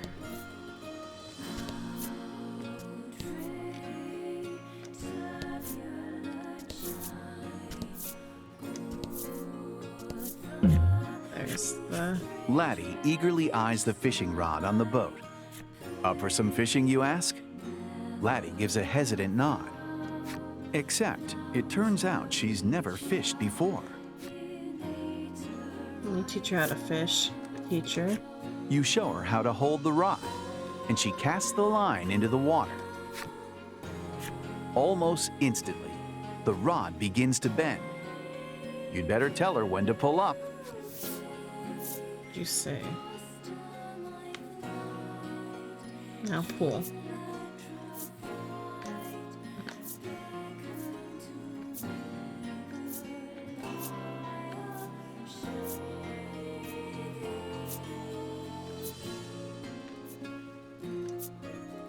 Or...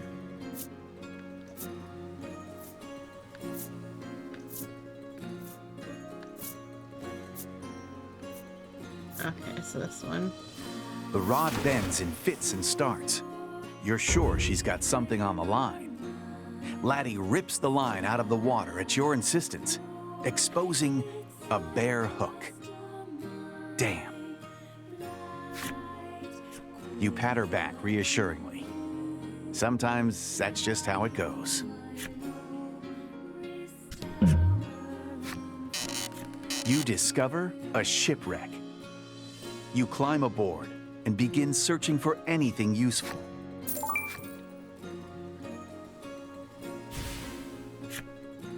Now that I think about it, you say, pulling the voyage log out of your bag and looking at the map.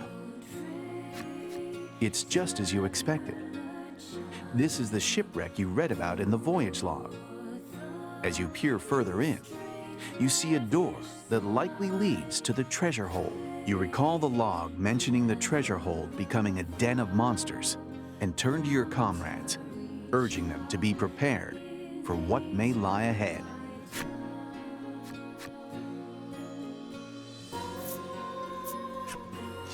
Receiving a steady nod from your allies, you quietly unsheath your sword and open the door.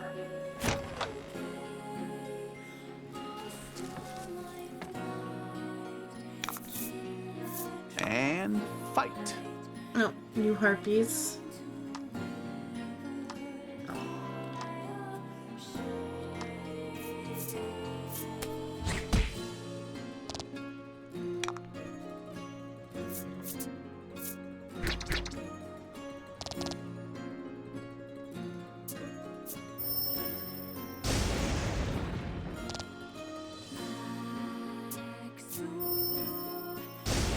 A poor lack.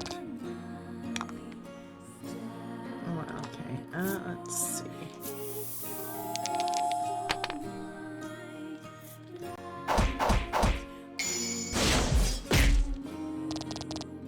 Magnificent.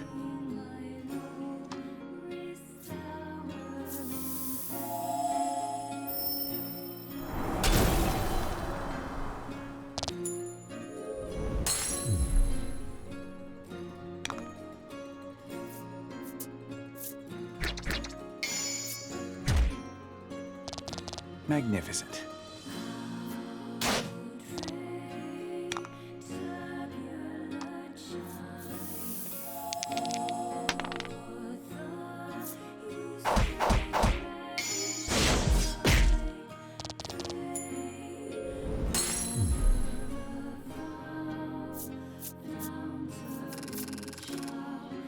Okay.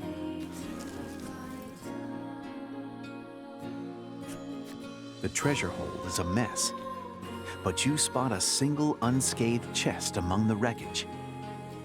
You decide to take its contents as a reward for your collective bravery. Even lower speed.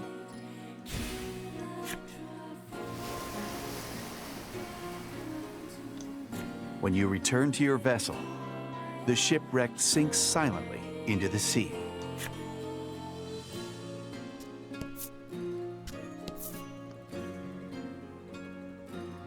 Can't yet cross whirlpools. Let's do.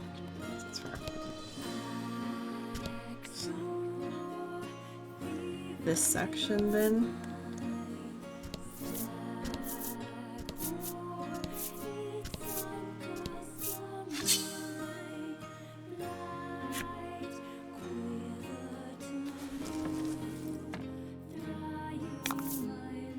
Fight him off.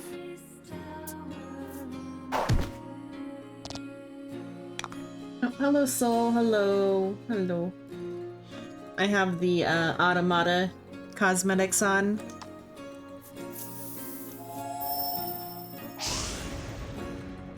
Because it's just the Automata music.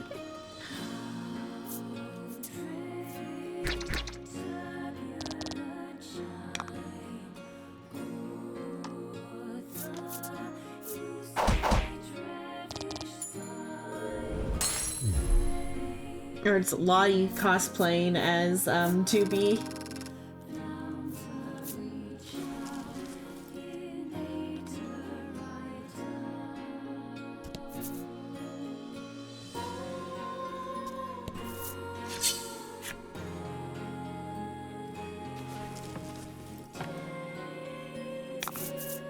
Yeah, the black boxes are the crystals, whereas before they were mill heads in the previous one.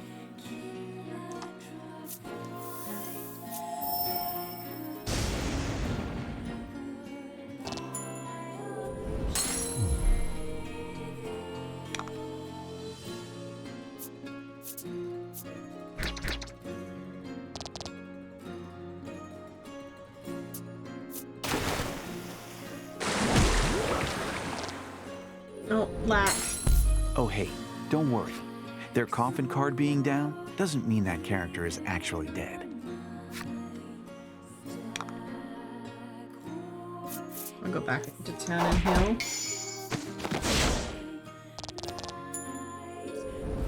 I'm doing okay, still at grandma's, but More just to give my mom some like time to chill out.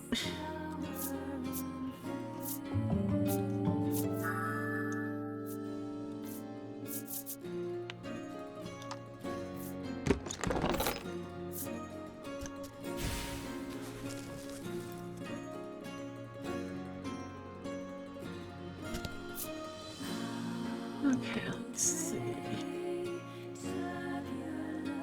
Need to go back to town. Oh, okay, I can just. Oh yeah, and then the land piece is 2B, like a little 2B bust. Zoom in, kinda can get a better view at it.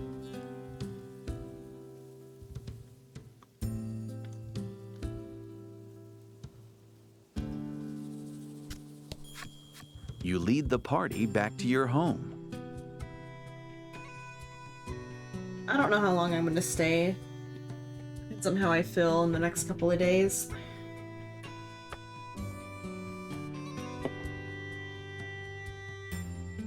Only thing is, though, the bed sucks. Like, it's a little day bed with like a little creaky frame. You beckon everyone inside, inviting them to rest their weary bones.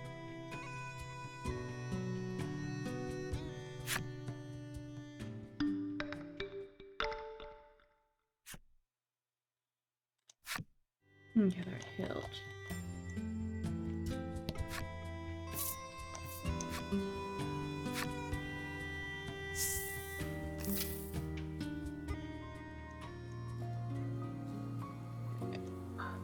See how much more of the field up here. I know the room is pretty like sound insulated.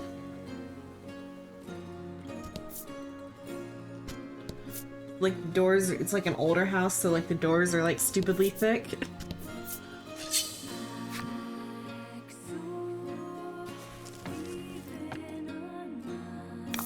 Or not stupidly thick, but Fight just 'em thick. off.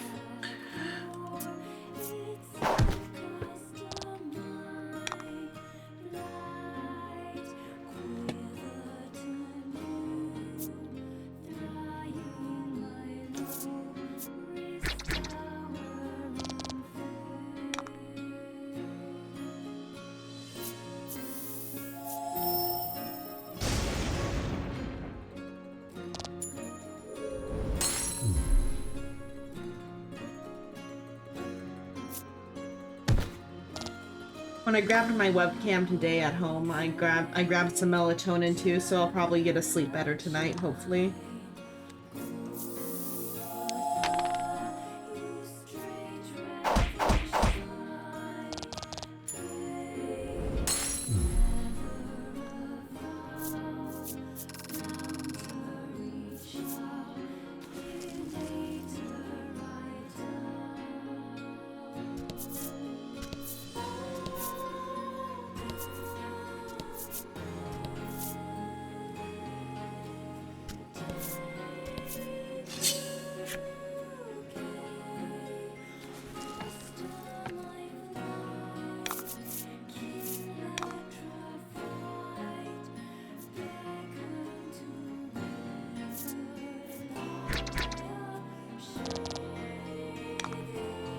Oh, I guess Lack leveled up and got faster.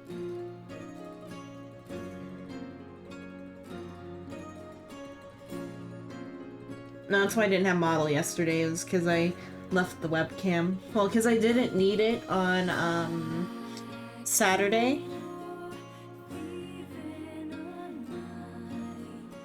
I didn't want to like take too much stuff over, but like I decided to go and grab it today.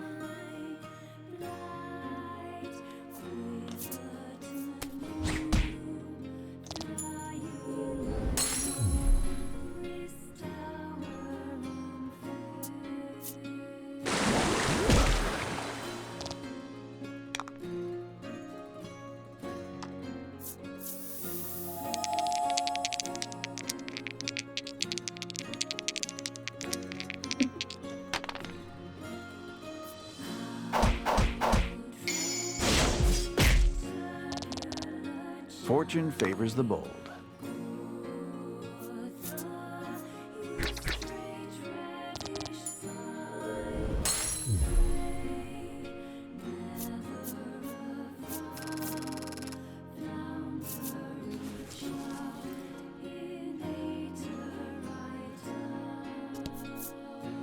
Ahoy, matey.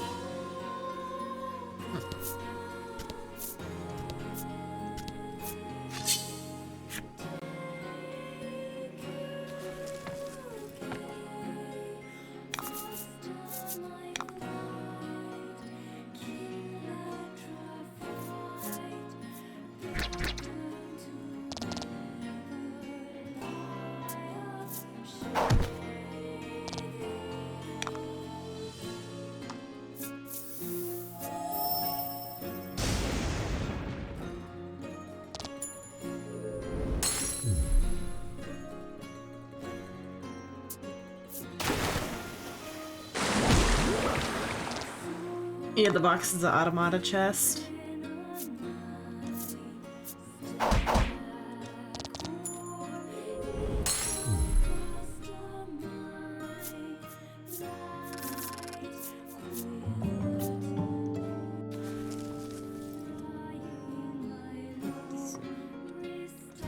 Okay, there. Is that everything on the map? Okay, that's what I can clear for now. So for cutscenes, they use the Machine Village song, I think, or for some of the cutscenes, because I've only had it on for a little bit since I started the exploration of the field. But I heard the Machine Village song briefly, but I think it's the lyricless version, unless I didn't play long enough to begin.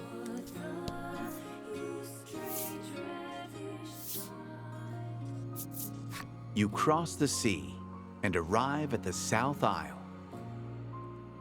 Or for some of the On the cutscenes South anyway. Isle, I heard you will heard hear it the at tale once. of a The maiden in blue.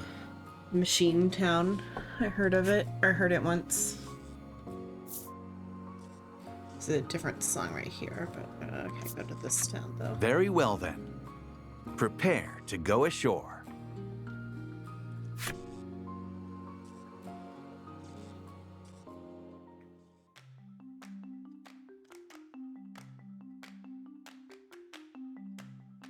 Bright rays Oh, of this one's a different sunlight one beam even. down onto the warm South Isle.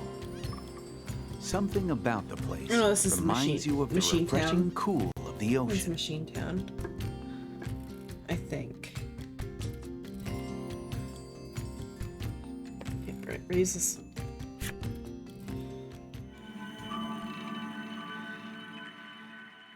The Tale of the Azure Maiden.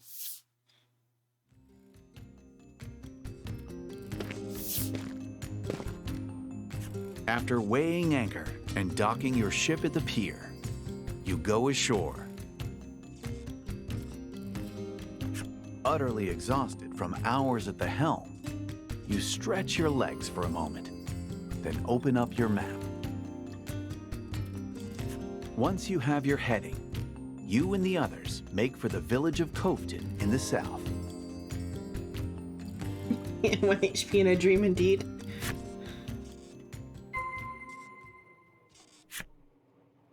Okay, now let's go.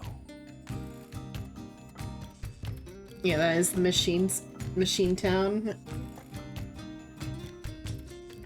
The guitar is taking instead of the vocals. It's like a remix or something. As your spirit still.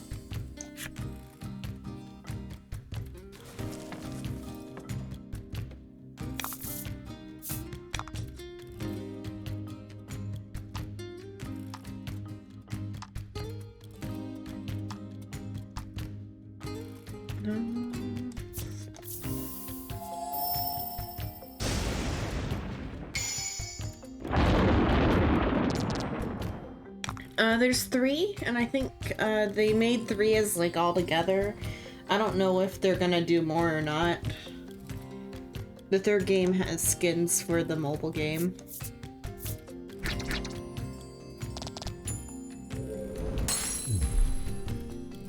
But the default skins for three characters look kind of like Automata characters a little bit.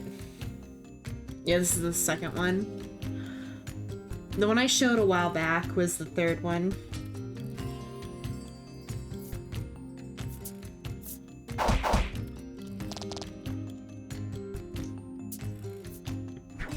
But that one's on the PlayStation, which is at home now.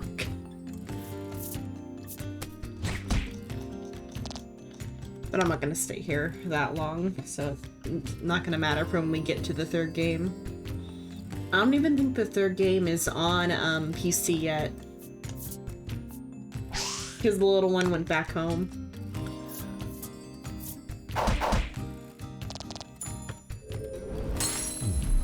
Good work.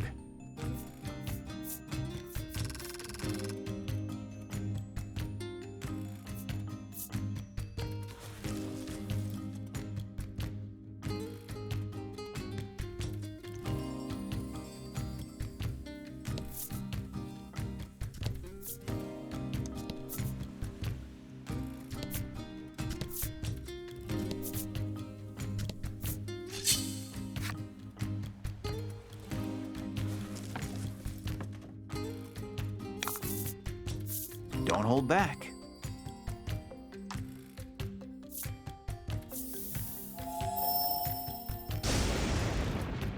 No.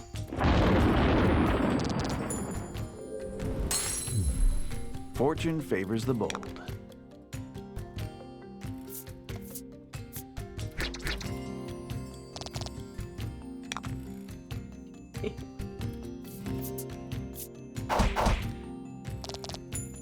That one was actually a fur ball and not a slime, though.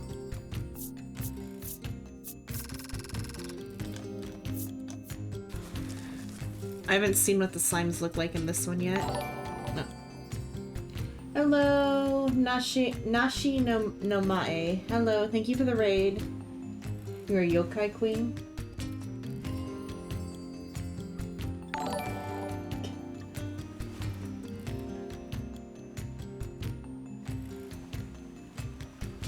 Still got one chat.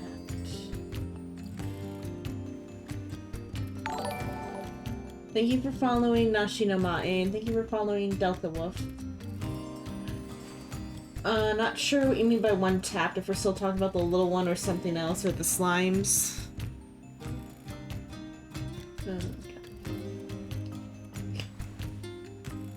Okay, queen. The furry. Okay, the fur ball. Still got one tapped. Oh, got one hit. Okay, I had to think about it. This must be a Stela of the Isle's guardian spirit. The stream's good. I really like this game.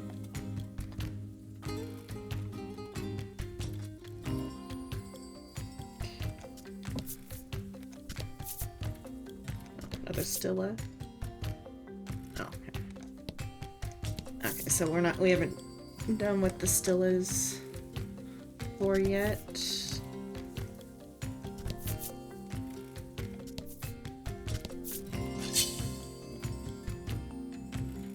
So this is Voice of Cards. It's by the same person who made Neir Automata. Or like the same like group that made Neir Automata, but specifically the same like creative mind. And it's totally not a Neir game. Ignore the DLC that I have applied.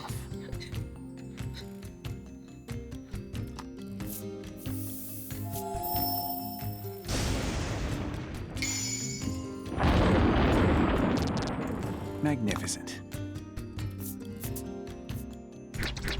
This is number 2. So there's 3 Voice of Card games.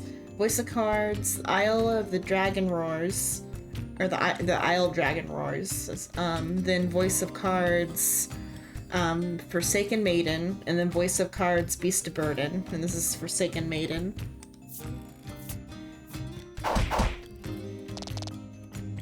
The first one, Isle of Dragons, has Near Replicant DLC. This one has Near Automata DLC, and the third one has Near Reincarnation DLC.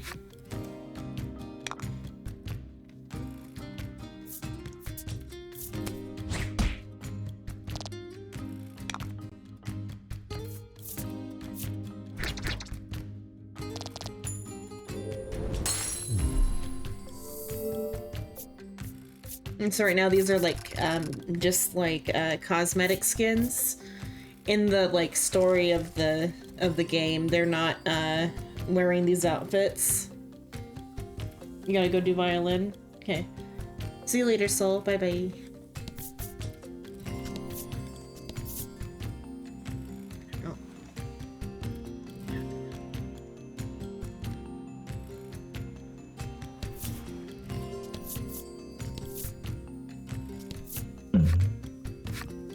You spy a parcel on the roadside. As you pick it up, you are enveloped in a wonderful aroma. Inspecting the parcel, you read its intended destination was Coveton. You know not its contents, but will you complete its delivery? Deliver it. You decide to deliver it on your way and tuck the parcel into your bag. Okay, key item picked up.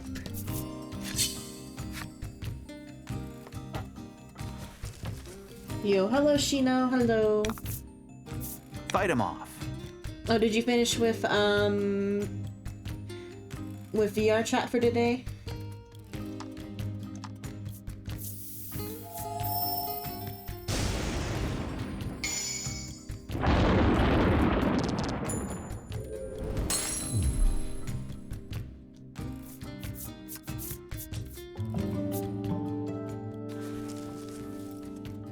Because I think that's what you were playing earlier, is what it said, I think.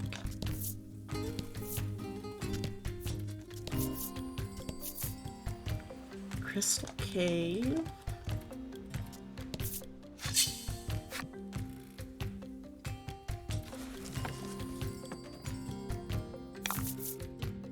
Don't hold back. Oh, that sucks.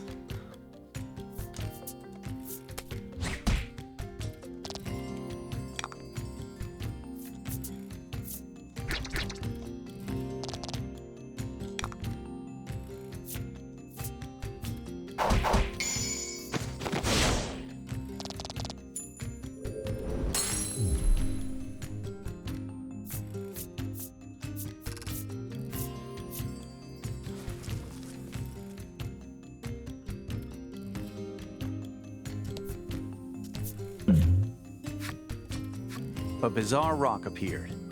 It seems primed to explode. Uh-oh. Okay, roll a dice, though.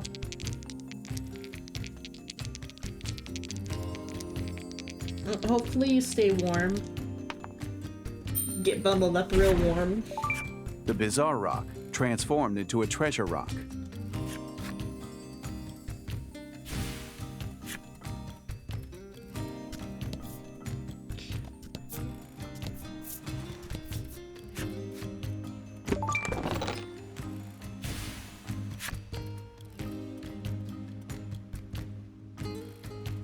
Let's see, then. There's a crystal cave, but I'm not supposed to go there yet. Probably that side's where the town is.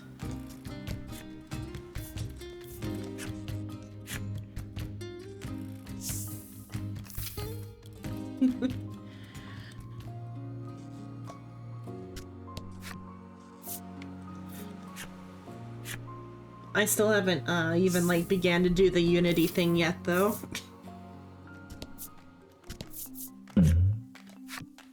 You come across an open-air stall. A sign reads, "Huge sale." You are watching a master at work. Hello, Arlianad.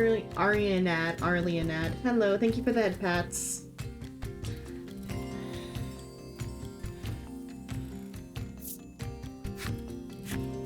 As you peer into the stall, a merchant whirls around to greet you.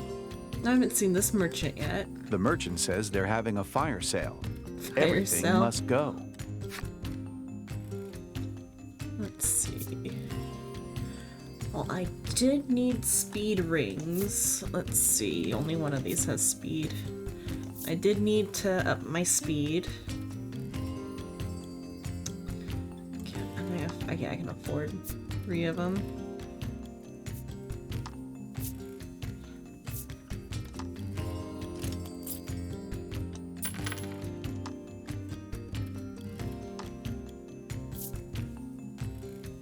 Oh, Lack can't wear accessories? Or at least rings, anyway.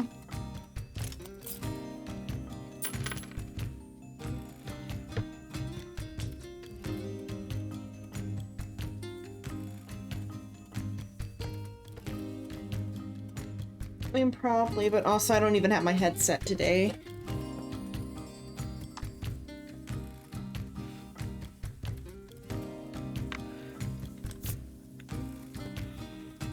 I'm The away merchant from home says today. it's time to move on and begins closing up his stall. You cannot shop here anymore.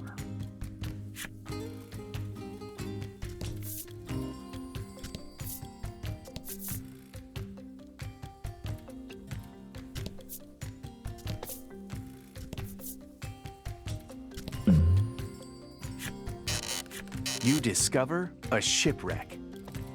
You climb aboard and begin searching for anything useful.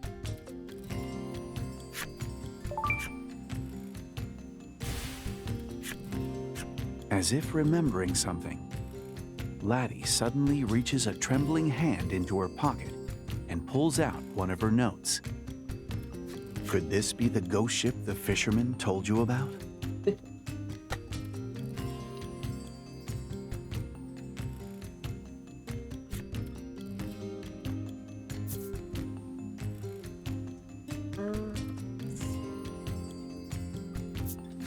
Laddie is terrified, but puts on a brave front. You worry about her, but decide to continue your search when an apparition appears, perhaps bearing a grudge against the living. It rushes at you.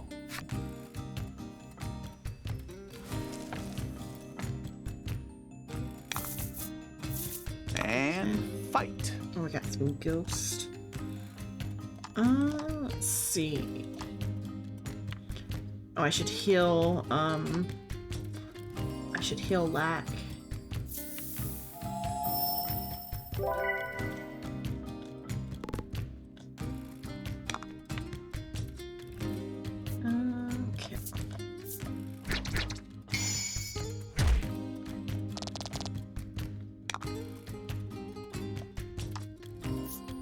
Oh, wait, that many gems.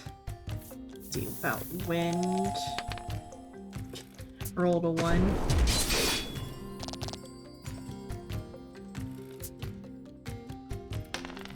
Oof.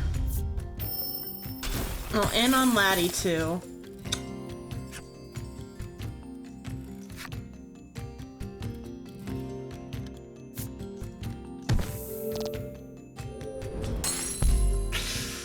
That's not good.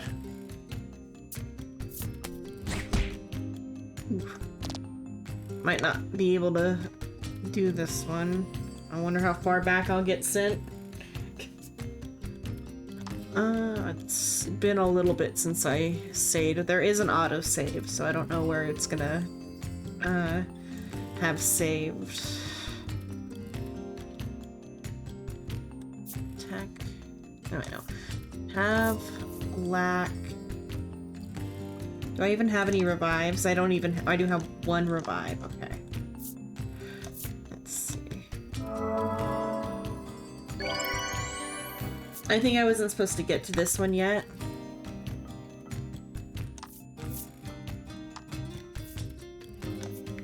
Okay, so if Laddie survives the turn, she can deal AoE damage.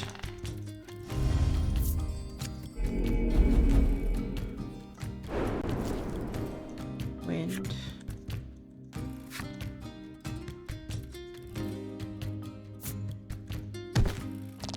Oof.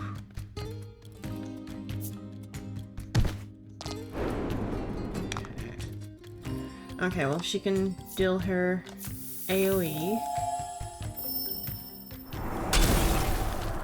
Which is barely any. Okay, let's see. It's a waste on Laddie. I need to use it on,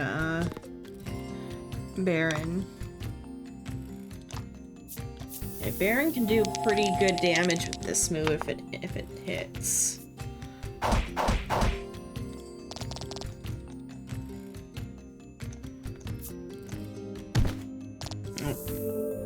Black is down, and I can't get Lack back up because I don't have any revives. Baron is low. Baron is down. Yeah, so I've probably lost this round. I'll have to see where revive takes me. Or not revive, where autosave takes me.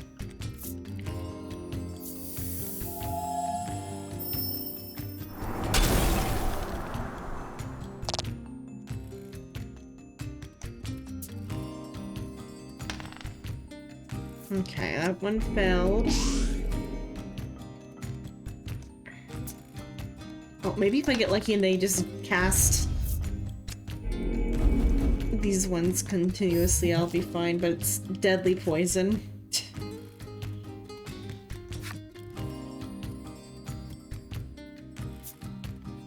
And it's 2d6 poison damage at fixed intervals.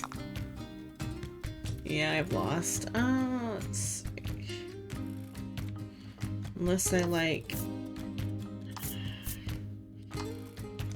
Let's see. Because I'll heal and see, but I don't think I can get out of this. Magnificent. I can all miss. Can you all miss? Is Laddie gonna, like, go god mode? Okay, 3 damage.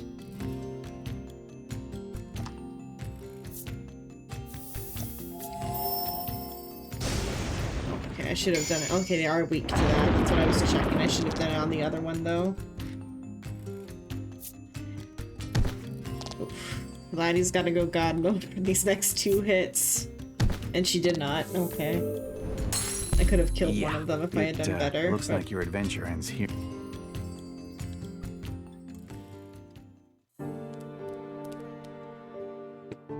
Game over.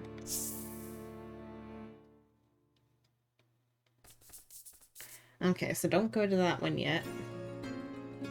I'm gonna go get a cup of coffee. I'll be back in a sec.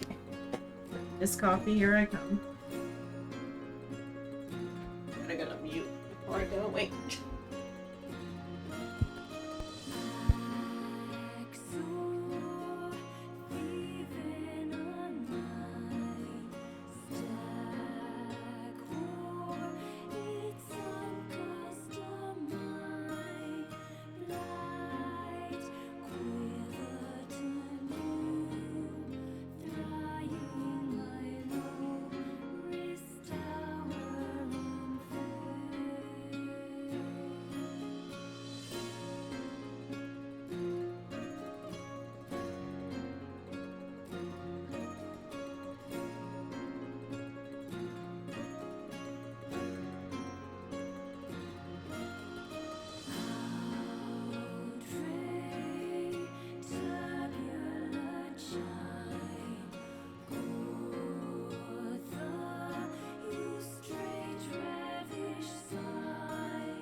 Okay, I'm back.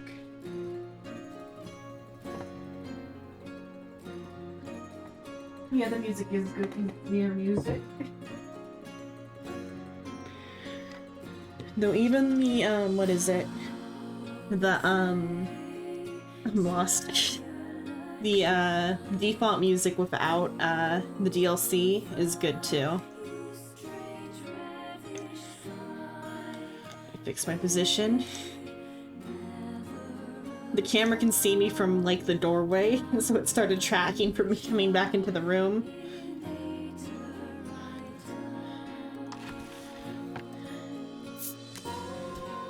Okay, I should definitely use the autosave, because I had it saved in an hour. So definitely use the autosave.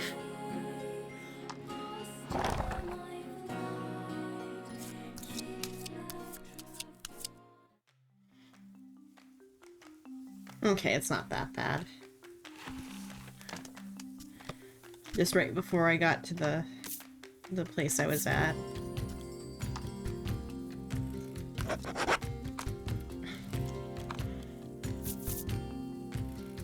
Okay.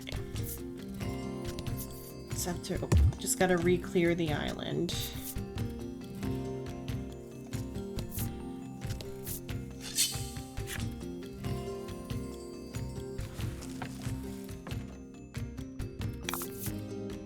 Don't hold back.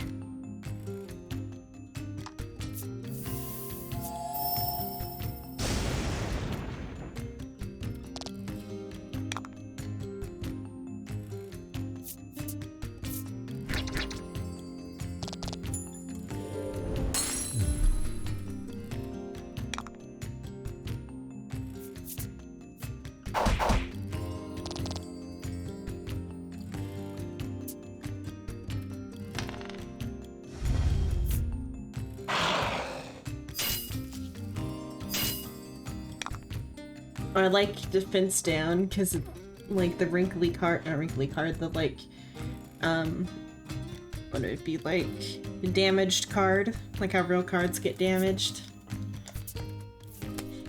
It looks like her card's been, like, ran through a washing machine.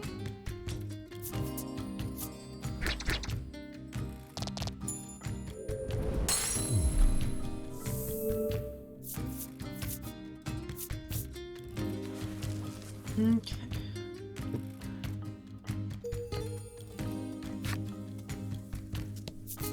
Okay, there we go. Now, where to go from here, I wonder? Is there no town, or is the town in this cave over here? Let's see. Oh, the town was right there. So hot, you grumble, as you use your shirt to fan yourself. Wondering how Laddie is holding up, you turn and see her squeezing a blue ball of fluff tightly. She begins to rub her cheek against it. From the elated look in her eyes, you can only guess how cooling it must feel. But the sight sends shivers down your spine. Laddie, that's a monster, you shout, readying your weapon.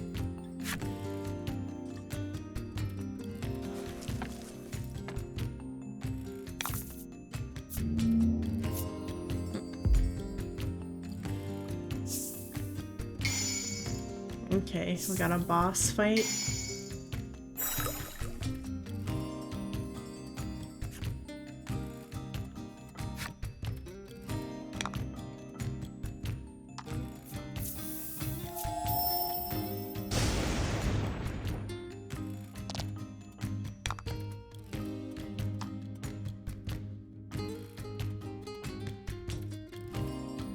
Oh, he can heal. I didn't realize he could heal.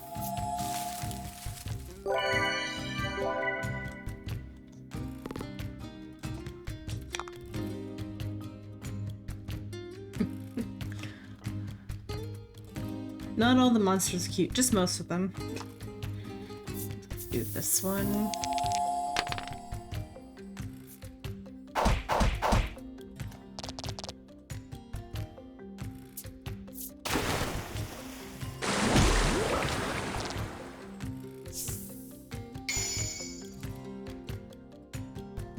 and the fluffball's wearing a mask even. Like, it's even cuter underneath the mask. The mask is kind of a little bit strange.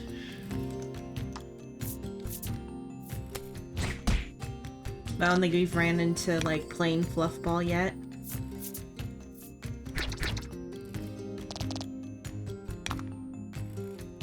Okay. Oh, crit. Or not crit, but like max damage at least, and not crit. Okay. Black leveled up. Okay, we've reached Covington.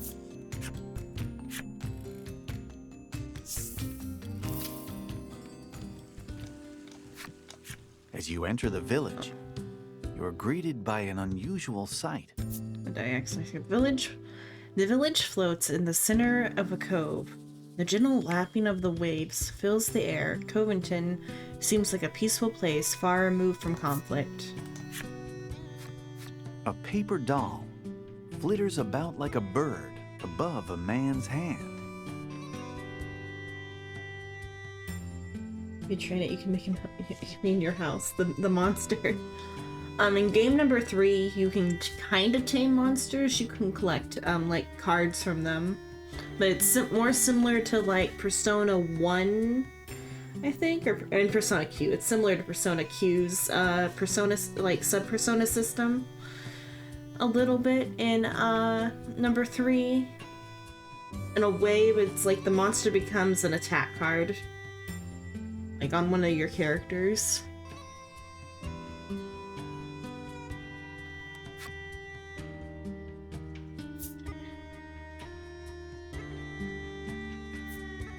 The man sees your curious gazes and explains that he animates it with a magic charm. He claims that all the villagers use such spells to enrich their lives.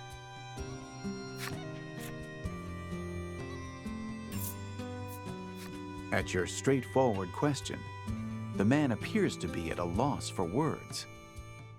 Now, where could she be? He murmurs. Though the maiden isn't here now, you know for certain that one lives in the village. You thank the man, then resume your search for the maiden. Okay. Ask the villagers of Covington about the maiden's whereabouts. The village gets so lively when the maiden is here, the man mutters, his brow furrowed with worry. Fulfill the necessary requirements. Unlocked Man in Blue's flipside story.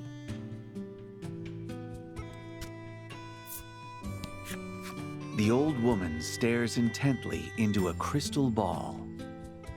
Not ready to show me, are you? She mumbles at it. She tells you she first used magic when she divined who she would marry, nigh on 50 years ago. You can't help but admire her dedication to the craft. Fulfill necessary requirements and unlocked elderly woman's flipside story. Having arrived in Covington, Oh, a that's woman cute. asks you, "Are you the I like postman?" You shake your head no. She says she's been waiting forever at the village entrance for a delivery. Her little talisman is so cute. I like the little dog shape. Her eyes light up when you show her the parcel you picked up. That's what I've been waiting for. It seems the parcel contained an exotic perfume she ordered. While dancing a jig in celebration of her long-awaited perfume, she hands you a gratuity for carrying it all this way. Okay. Okay, there's no, like, completionist cards, I guess, in this one for the side quest. Maybe it keeps track of it just in the background. So I'll have to remember that I did that instead. Because in the previous game you got The woman sighs. cards with That numbers on maiden's them. gone gallivanting again today. You got cards with numbers on them to say you completed a side quest in number 1. And then you had to complete all the side quests in order to get the true ending. But in this one, I haven't gotten any numbered cards yet. Despite being tasked with protecting the village, it seems she has quite the infamous reputation.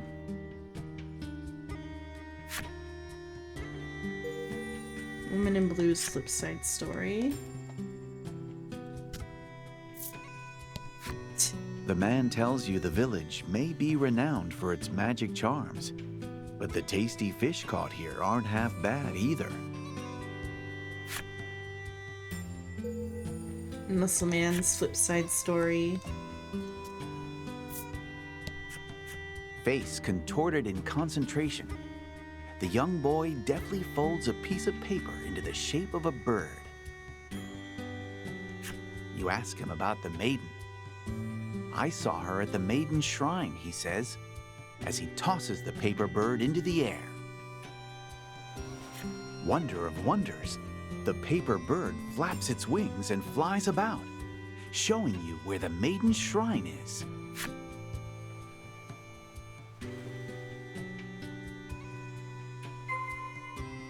Okay. Check out the shrine. We got the Simple Boys flip side story. Okay, we got some new flip side stories I haven't read yet. So instead of weapon stories, you get character stories and stuff, or flip side stories. Just as dark and terrible as, not terrible in a bad way, but terrible in the, like, dread way of, type of stories as the weapon stories in Neir. A man reputed for his powerful magic. Rumors say he has helped the lovelorn marry their sweethearts and produced wild riches for the lowliest paupers. Thus many come to seek his aid. His magic is a sham. His only sorcery is influence. He pulls strings to make dreams come true. Even right at this moment, he's toiling away for the sake of others. That one wasn't as bad. Some of them get really dark. Try as she might, the woman's clumsy hands simply could not fashion a talisman worthy of stinting her lover for their birthday. Hundreds, thousands, tens of thousands. Her failures litter the house. Neighbors came to call it the cursed manor. In time, it's said, even her lover kept their distance. The boy tells you a single drop of blood carries the stench of sin so powerful one can barely breathe, and he says you reek of the stuff. It's here we should note the boy's hobby is mimicry, so this is likely something he heard someone say somewhere at some point in time.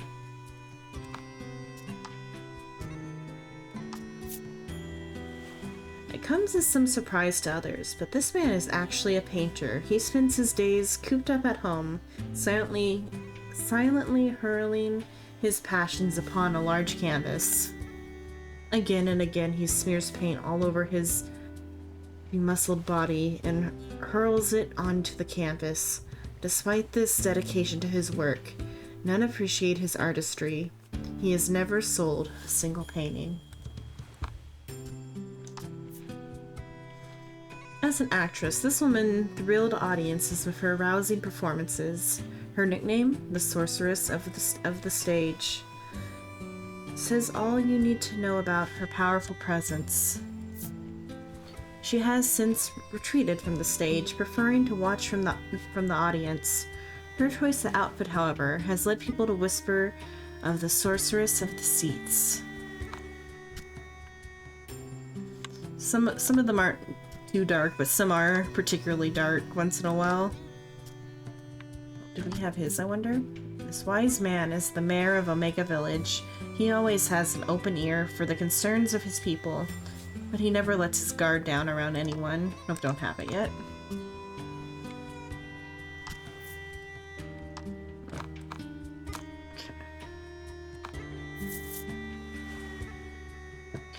Let's go to the Maiden's Shrine.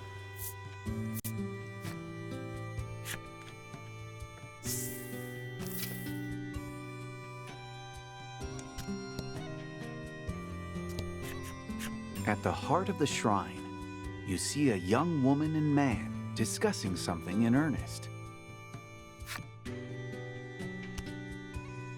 The woman's name is Phila. She is, without a doubt, the maiden shouldering the Isle's fate. The man's name is Hyde. He is the maiden's wise attendant. Excuse me. I need to speak with the maiden, you say, interjecting yourself into their conversation. Phila whirls to you and asks, which do you think is cuter? Though you're baffled by the sudden and unrelated question, she doesn't miss a beat and shows you a seashell in each of her hands. Which do you think is cuter? The one holding the shells. Caught in the moment, you mumble an unexpected answer beneath your breath. You quickly realize your mistake and look around when... Oh my, Phila remarks bashfully. Hyde simply gives a huh in response. Laddie looks off into the distance, her lips pursed as if whistling, though no sound comes out. Lack, annoyed for some reason, seems on the verge of rebuking you. Apparently, the maiden and her attendant had wagered on which shell was cuter. You had heard about the Azure Maiden from the villagers, but now you see for yourself that she's quite the free-spirited woman. You explain to them why you've come and ask if Phila will lend you her maiden's relic. Despite knowing the circumstances, Hyde tells you that things just aren't that simple. When do you get them to lend you the relic? Words. You take a deep breath and prepare to persuade them when... I'll let you borrow it if you help me find the pirate's treasure, Phila says.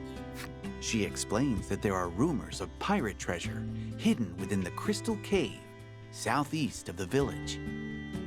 Pirates, you murmur.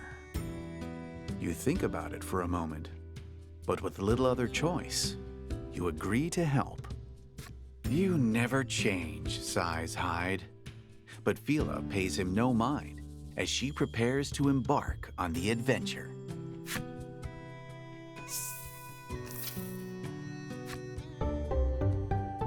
Phila and Hyde have joined your party. Lack is no longer eligible for battle. The maidens and attendants you befriend during your journey have fixed armor and weapons. You can only change their rings. Make your way to the southeast of the Coveton to the Crystal Cave. Luckily for you, there are all sorts of establishments in town to support your venture. Would you care to have them explained? No, I don't need to learn about item shops. Music's too good, you're sleepy. These establishments are here to help you, so don't be a stranger. Okay. Let's do a round or two at the game parlor. Come play cards, the boy at reception calls.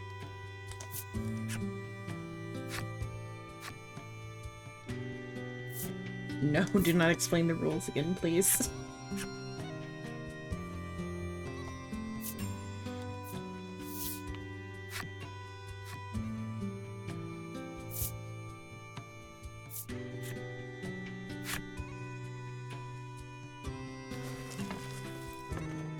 So this is the actual card game within the RPG.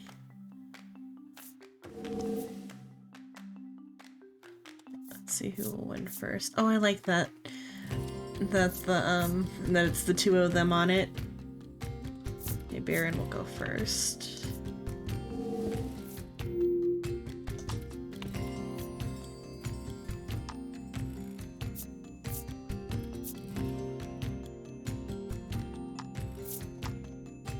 Okay.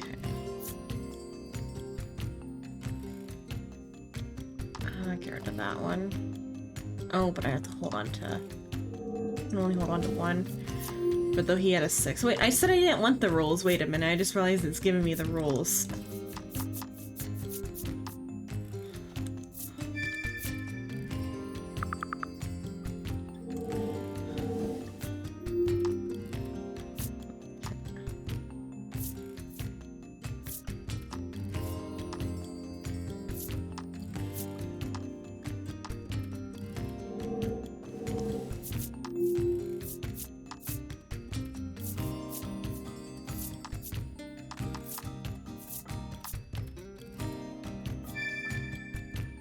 Hello, Grim. Thank you for the lurk.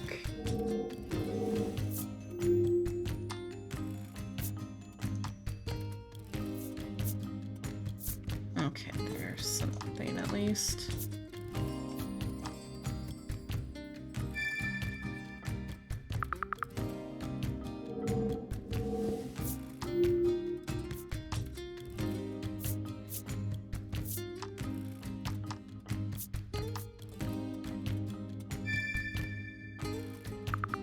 I took the 4.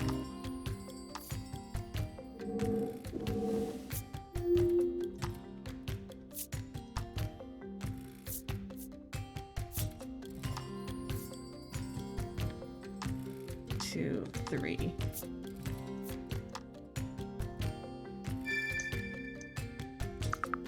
And hopefully the 6 card doesn't get taken.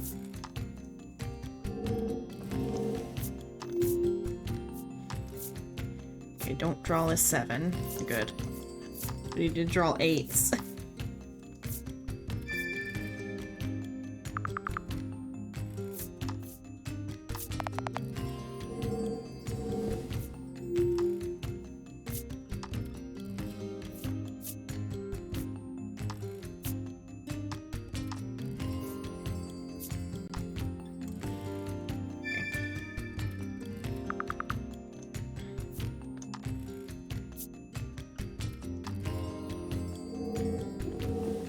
Oops, I screwed that up.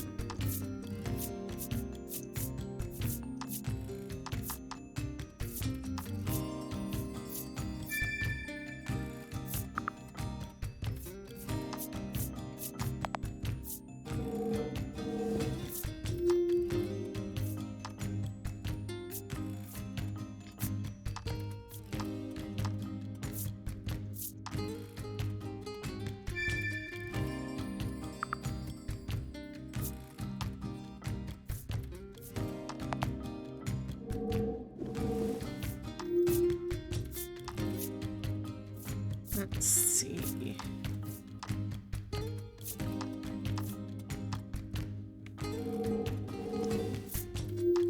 Come on, draw a 7. I drew a 7. Okay.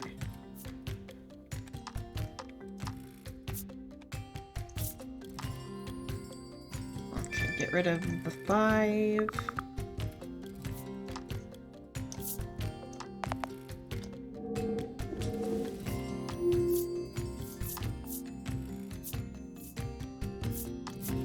This version of the rules could be played in real life. Hello there. Hello there. Hello there, Flyball. Hello.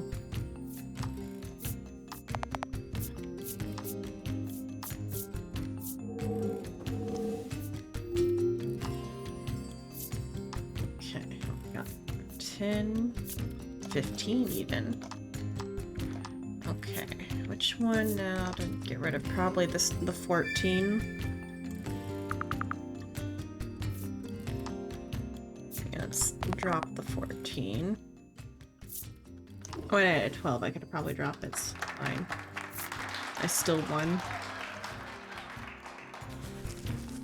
It's a card game.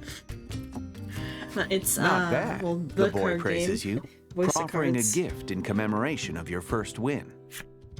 So you can get cosmetics here for free without getting the DLC. So I got some ocean themed dice. And a new rule set unlocked.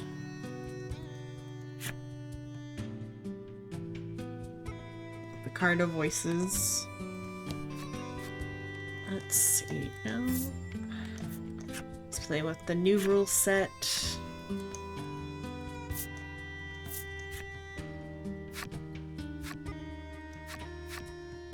Oh shoot, I did not want an explanation.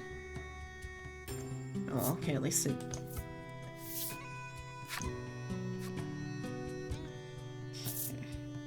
Begin the game. I guess it's gonna have to reteach me how to play no matter what.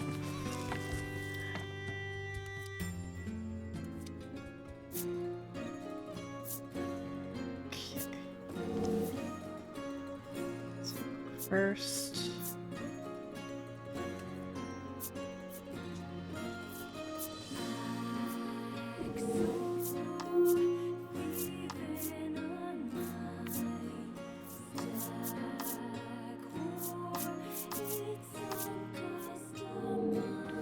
Oh, the song changed to a different one.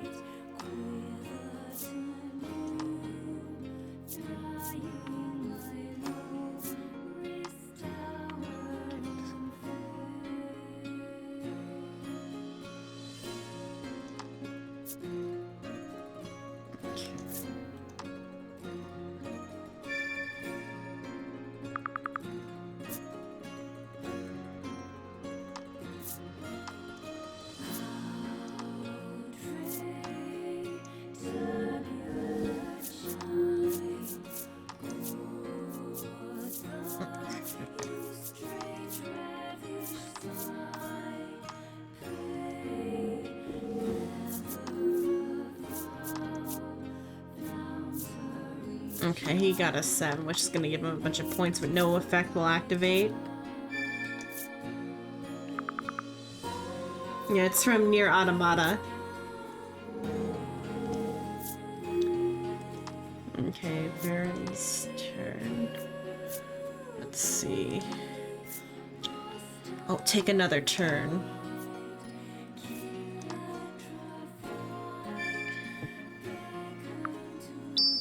Was it under maintenance tonight?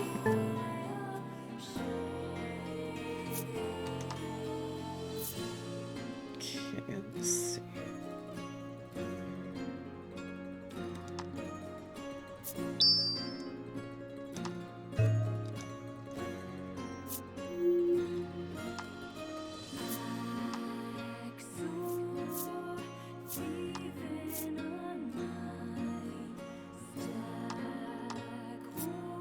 Okay, make this so I can opponent take a rest.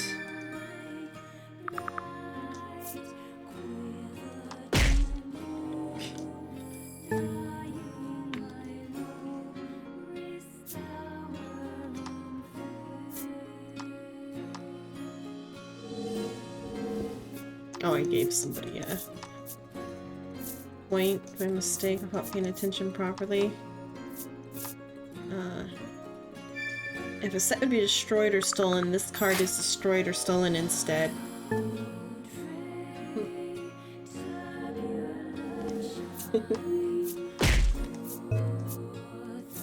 Okay, it works out because he's the one that got skipped. Okay.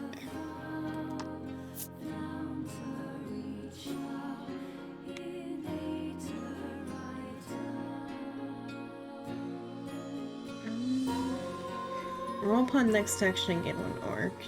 Sabotage an opponent. Let's get this one.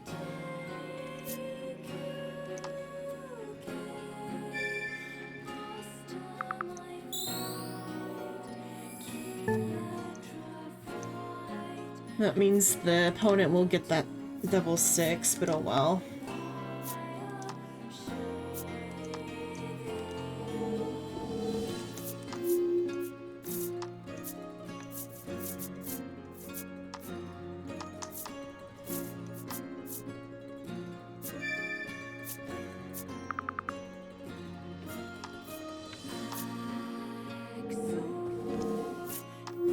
Okay, and so I took the 6 from this one. Oh, but they got another 6.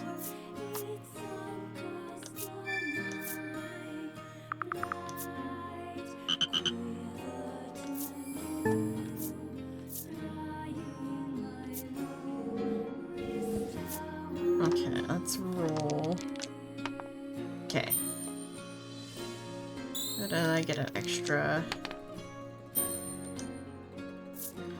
card. And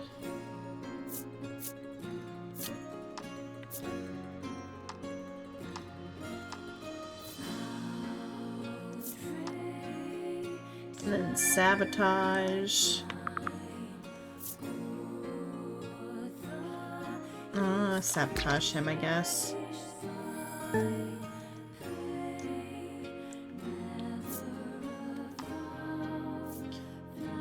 Oh. Ditch that one, it's fine. Oh, I should have probably kept that one, but oh well. Oh, I should have done that. I screwed it up. I could have had another turn, but oh well.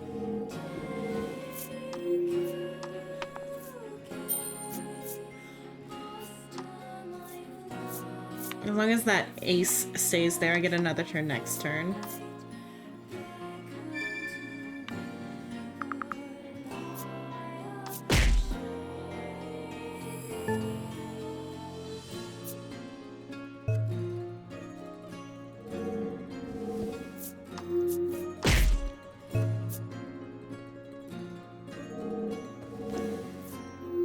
Okay.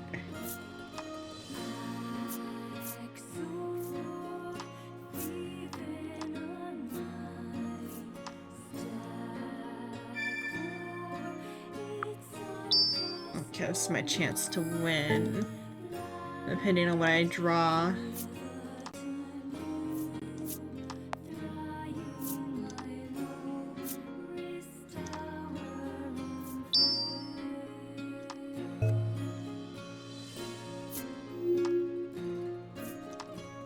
Okay, let's see.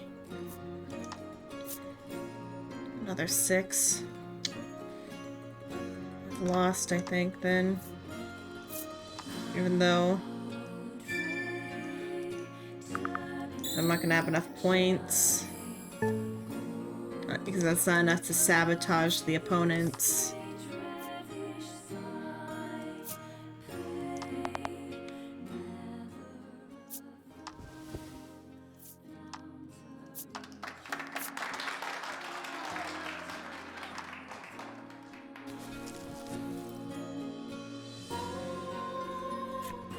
Don't let it get you down. Come play again, says the boy, waving. Okay, the full version though is unlocked now. Okay, we'll do one full round of the complete version of the. I think it's the complete one because it's got the happenstance cards. Oh wait, after happenstance cards is the wild cards though, so it's not quite the full version. Oh, I don't want the new rules.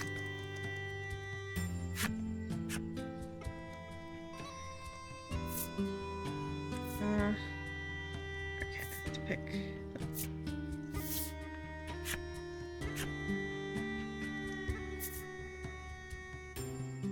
Can I like back out of this and not play after all?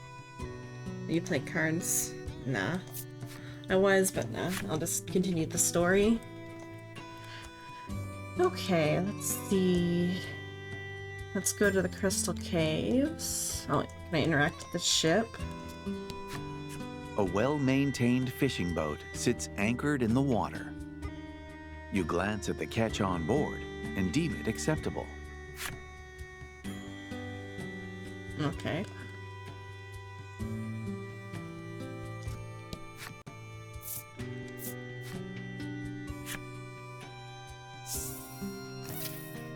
All right, things have taken a very lively turn, haven't they? Alright, how does this party look even? So how is it? Are they like one card? No, they're separate cards. So I can choose one of them.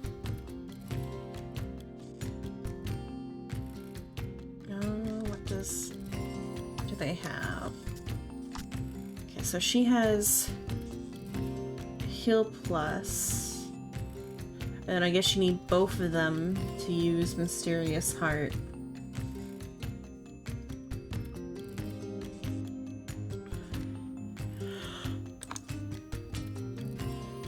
And he has... Okay, so I gotta replace somebody. I guess I'll switch out Lofty or Letty. Letty? I think that's her name. For the guy. Oh wait, no, okay, it is. I see it now. There's a party. He's already in the party. In the previous one, it was a 3-man party. This time, it's a 4-man party. Okay. Let's go to the cave.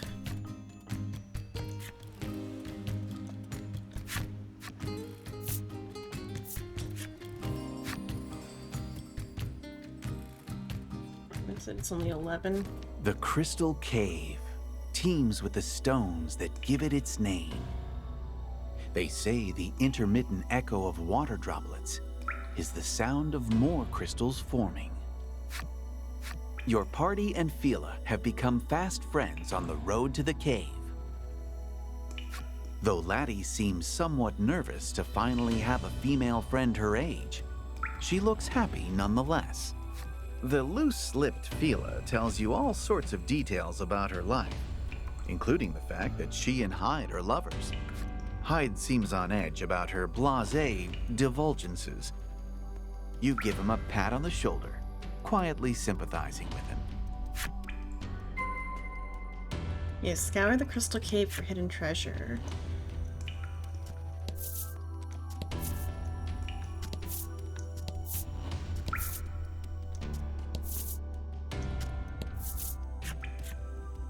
Treasure chest found. The AoE healing one.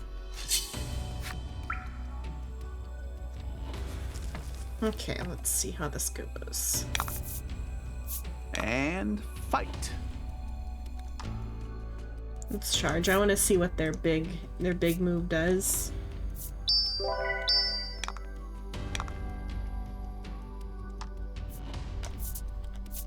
Okay, that should be plenty of gems now.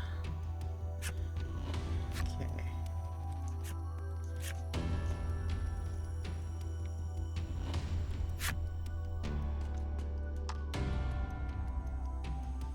Just like water res. Let's see. Our water res down.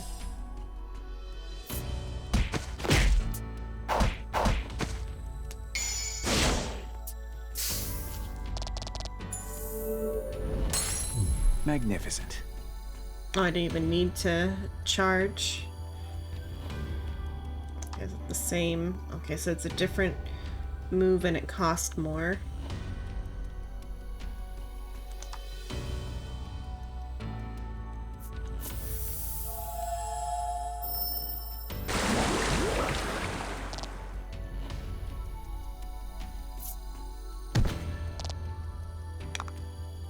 Heal with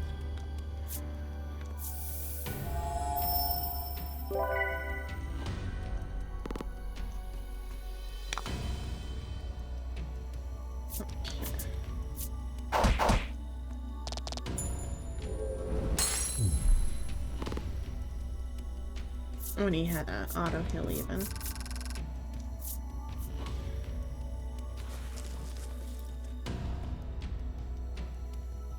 Okay.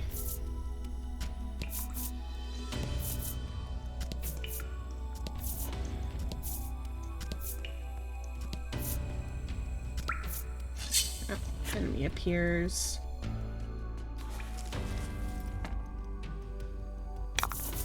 Okay, so I don't need to charge crystals as long as I don't use any. By the time he gets to Hyde's turn, he'll have his move.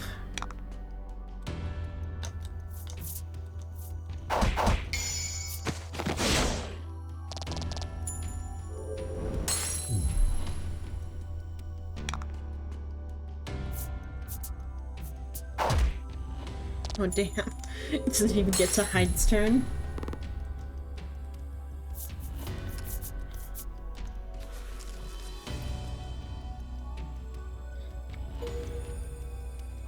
Let's see here.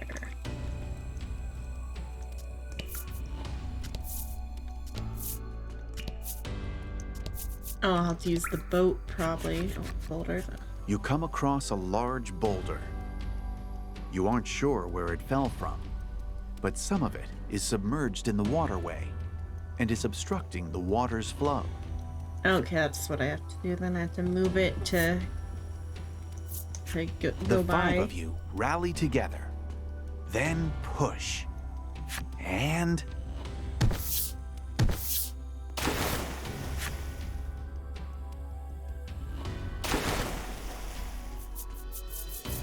Okay, there we go. the boulder sinks into the water, stopping its flow completely. It looks like you have a new path to tread now. Fila hugs Hyde in her excitement. He blushes in embarrassment and reminds her that others are watching. At their public display of affection, Laddie covers her face with her hands, but peeks at them through her fingers.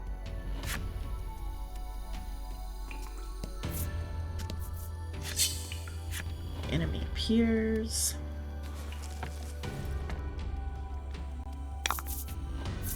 And fight.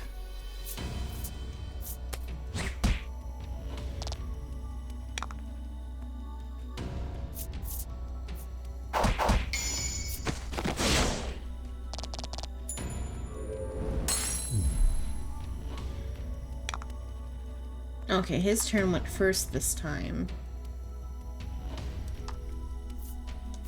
So I guess they have the same speed as the skeleton even. Use her heal.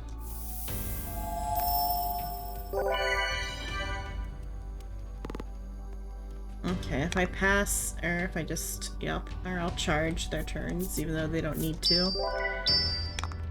Because I want to see what Hyde's special does. Okay, let's see what Northern Cross is.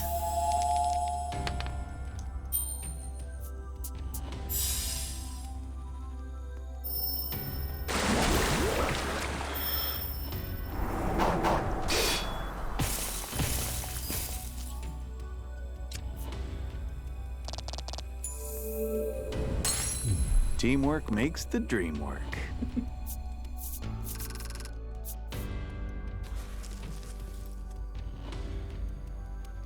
Okay then.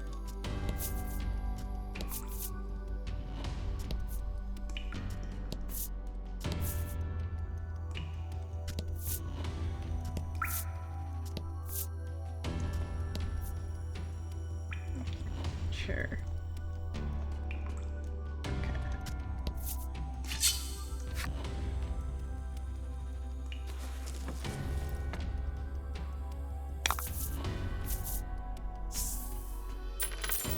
Multiply gold earned by the 3 times Fight 'em 2. off. Oh, the black box landed on top of each other in that one.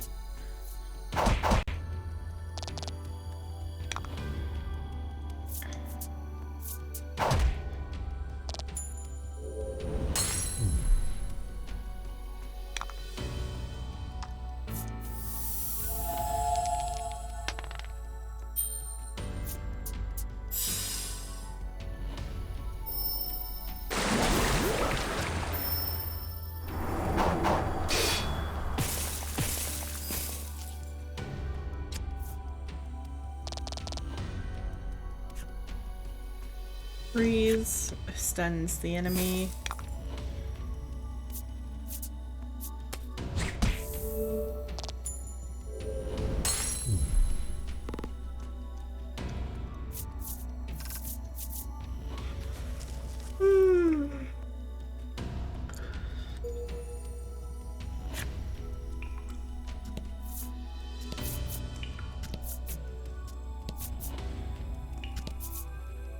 So that's the way to the next zone. That means there's another path this way, though.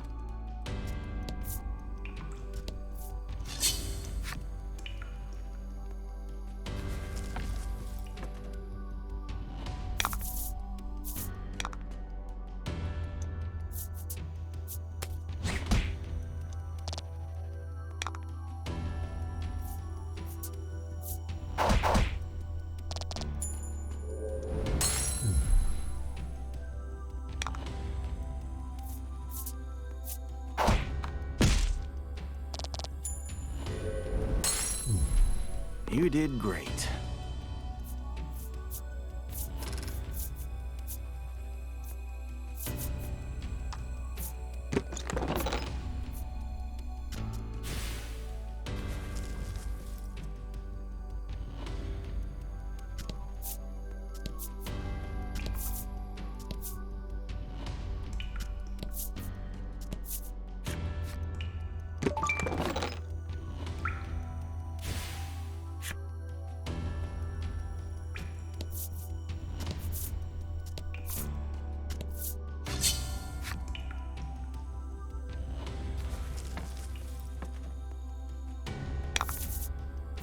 Don't hold back. Okay, let's see. I'll just probably keep going how I've been going.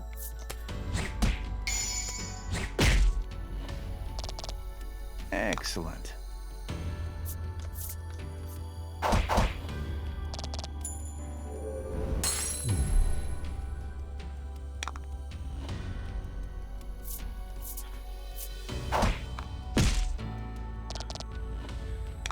Okay.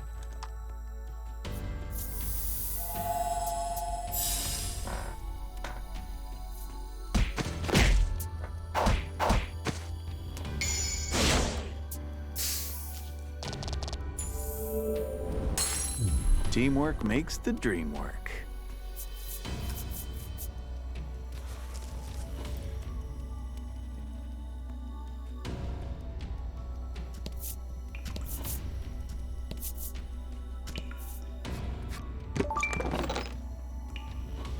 Okay, 500 gold.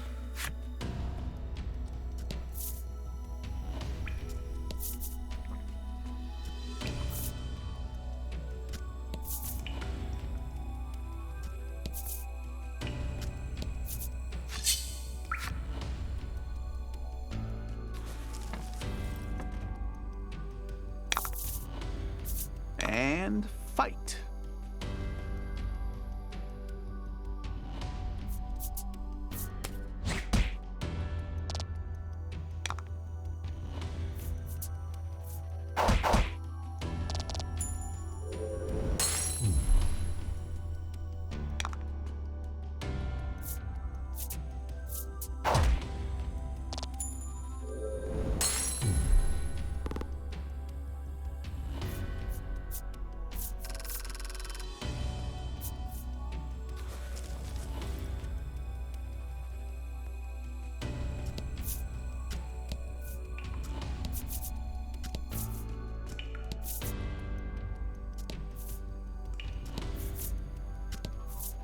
Oh, wait, was this path here before?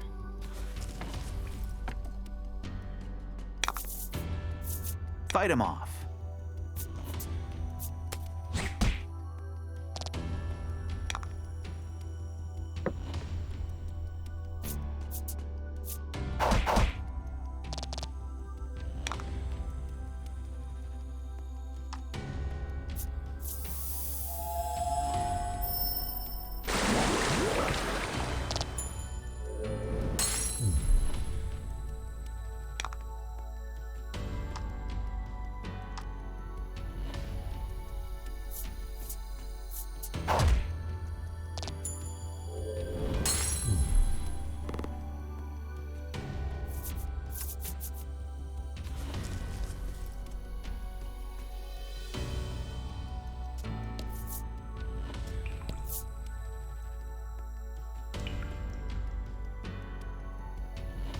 Oh, this way might have been here before and I ignored it. Oh, but though this was probably water before. Okay.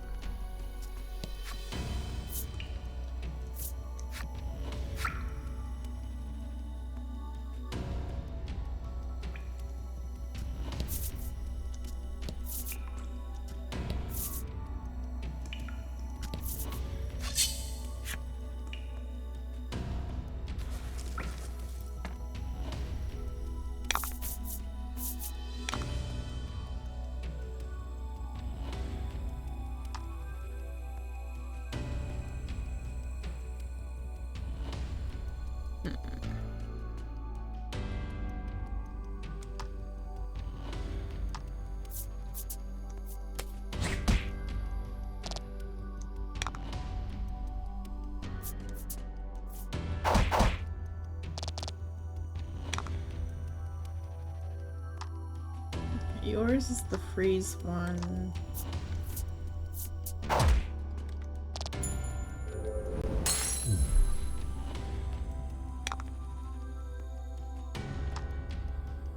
So his is still water damage to all enemies.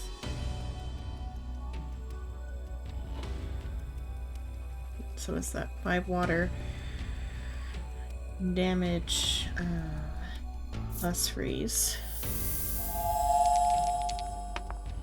Oh, but oh well, it's gonna still wipe them out.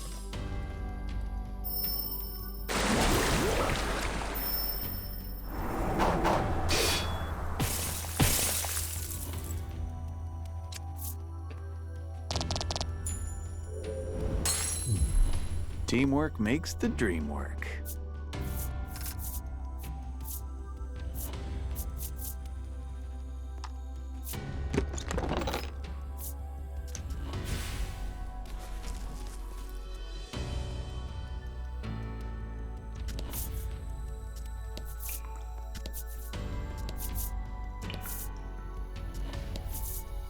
You discover a chest in the cavern depths.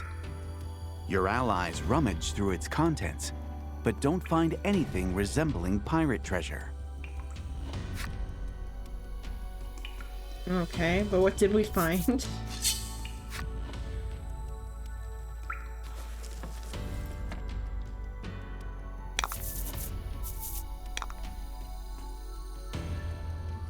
Let's see. Who first?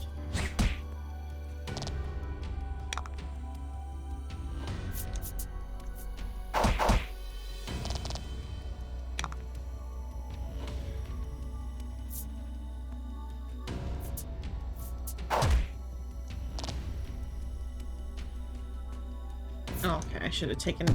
Okay, so this. Let's check. I guess the skeleton has the same speed they do. So skeleton should just be taken out first, no matter what.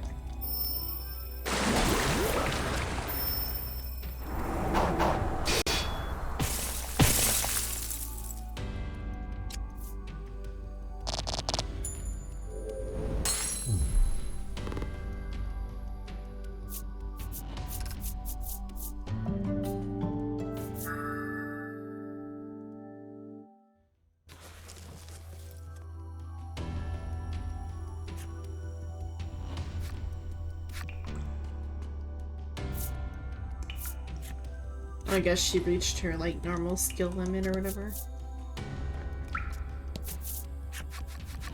One card. Just as you're about to open the chest, Fila interjects.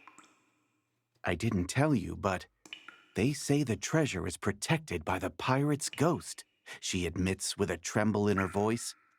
Laddie's face goes pale, and she squeezes Lack in her arms. The poor thing looks like it's in pain. I'm just kidding, Fila says cheerfully. But then, who goes there? A voice echoes through the cavern. My treasure. Mine. You sense a dangerous aura in the shadow of the chest and immediately prepare for battle. That one card. I won't let him teleport me out because I want to get that card.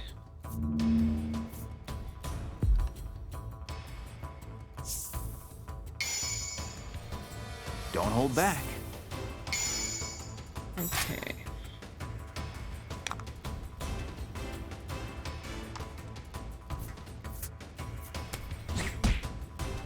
One.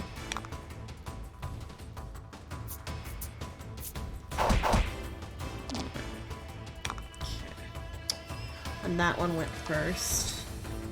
Okay, well, I'll do this one, and then I'll freeze him with, and this, hopefully he's not as fast as, okay. I'll freeze him with this one.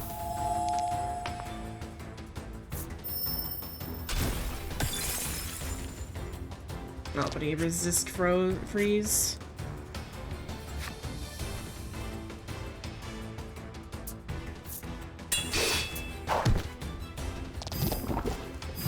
And he's poisoned.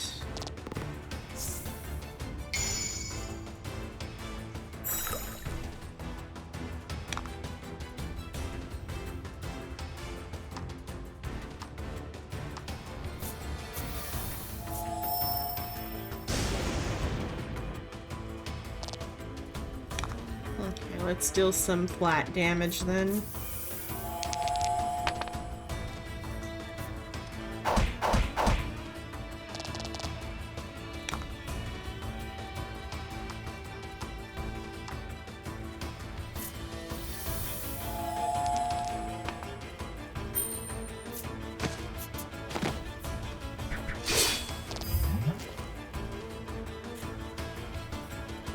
I think deadly poison deals more damage is the difference. Okay, let's see.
Let's see what this one does.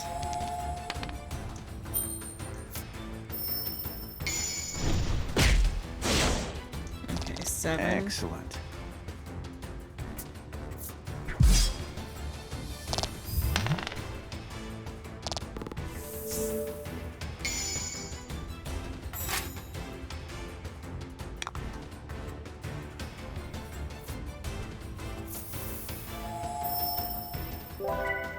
Heal him, and then I will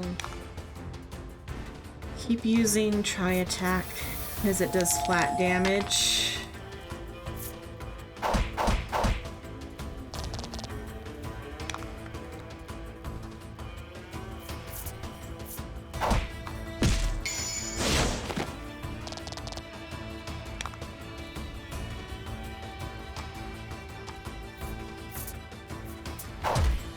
Okay, there we go.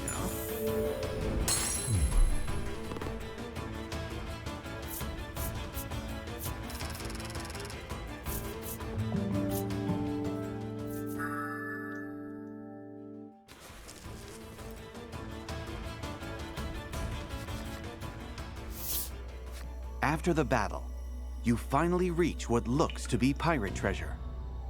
Your hearts race in anticipation as you open the chest to find hundreds of colorful seashells filling it to the brim. Okay, well, the client will be happy. The room falls quiet as everyone stares at the chest with abject dejection, realizing the stories were no more than rumor. After a long moment of sulking, you feel Laddie tug on your sleeve. She points to the rocky wall behind the chest. Upon closer inspection, you realize that there's a crevice just wide enough for a person to squeeze through. Okay, good. We don't have to leave that card behind.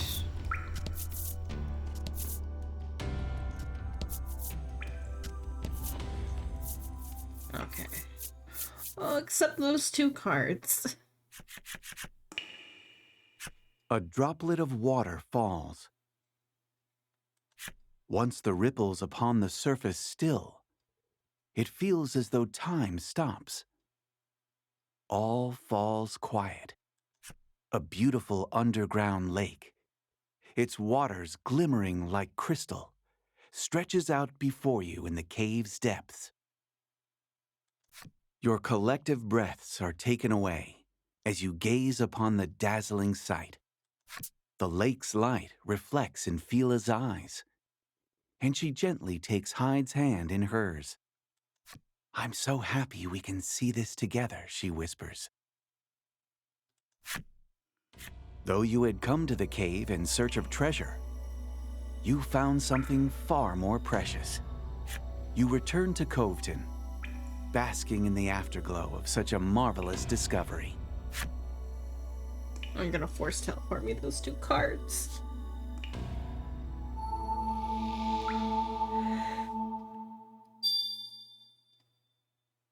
Laddie gained memories of friendship. We sailed the seas and saw wondrous sights with our adventurous azure ally.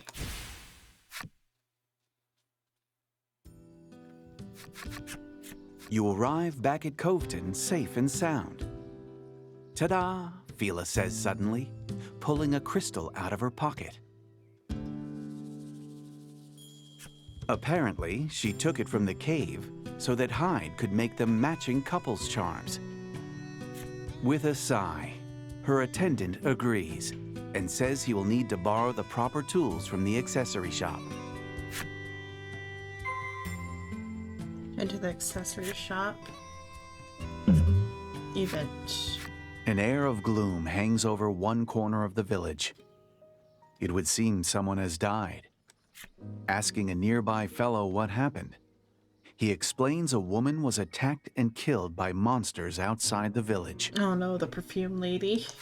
Talk is, the woman was wearing perfume from a foreign land that drew the monsters to her. They only discovered it after the fact, but that perfume was actually some sort of juju expressly for attracting monsters. You recall the woman to whom you delivered the parcel you picked up.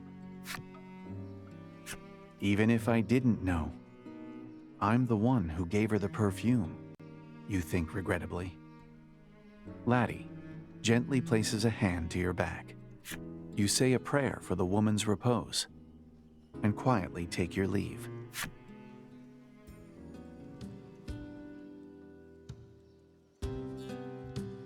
See if it can be seen up here.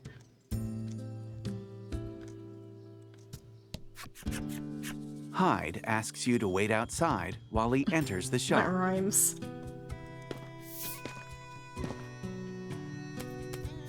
Fila strikes up a conversation with Laddie while awaiting the other's return. The endless stream of words makes you wonder when the maiden has time to breathe.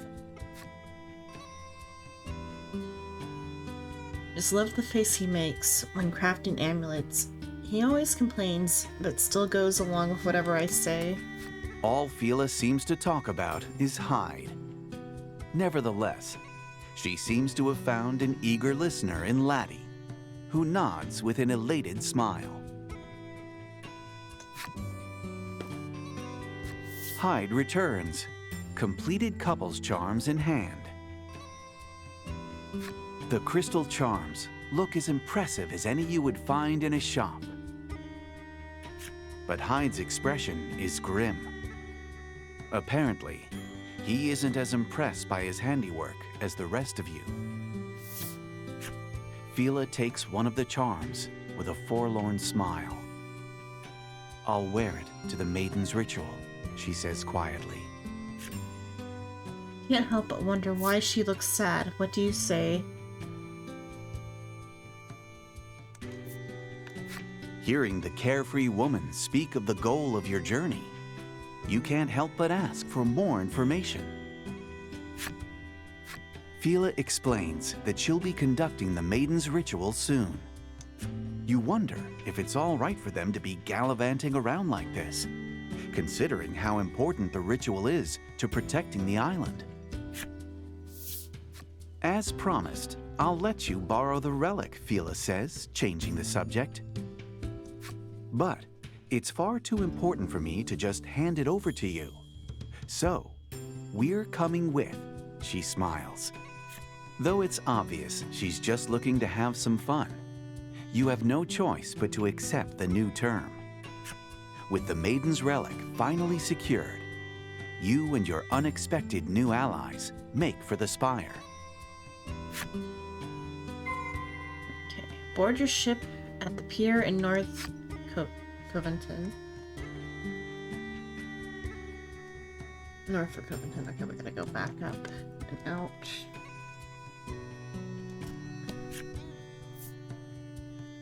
I'm gonna go get more coffee. One sec.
Okay, I'm back.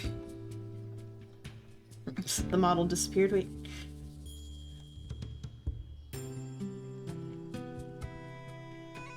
Okay. Check on my stuff. Okay, the bitrate seems okay.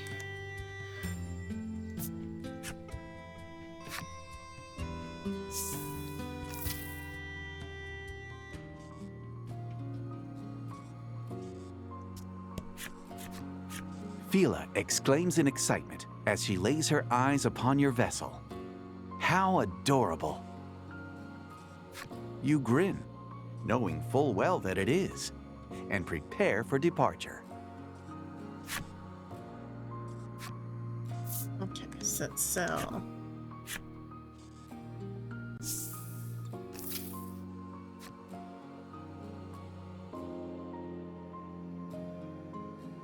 You'll likely come and go from Omega Isle quite often during your travels. By jumping, you'll be able to cross the vast seas in a blink of an eye. Use the arrow keys to choose the direction, but you can just drag.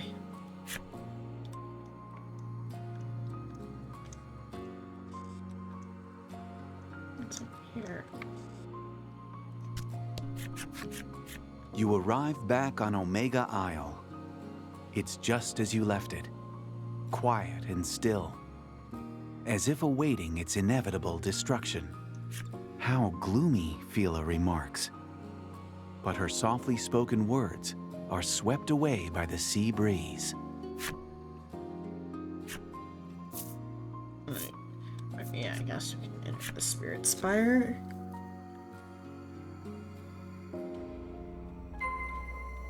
Make your way to the altar on the second floor of the Spirit Spire.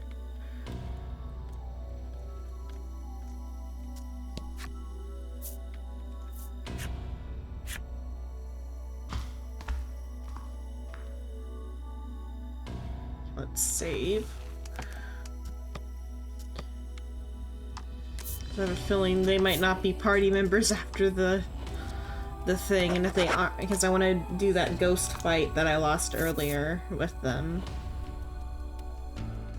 We'll see what happens after this. You stand before the Maiden's altar again and ask Lack what you need to do here. Lack explains that Laddie couldn't become a maiden because of a problem in her heart. How would you even begin to solve a problem in someone's heart, you wonder, scratching your head in thought? Just as Lack begins to cast a mysterious spell.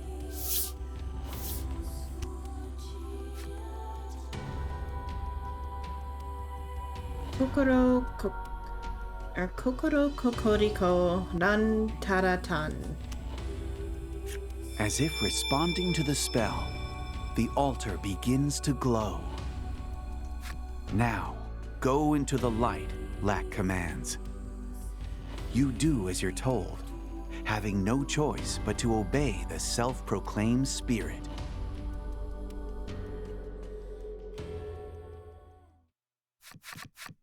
When you come to, you realize that you must have fainted after being swallowed by the light. You gradually get your bearings, and your field of vision clears. You're in the Spirit Spire, or at least you're supposed to be. Something about it strikes you as strange. What happened, you ask Lack?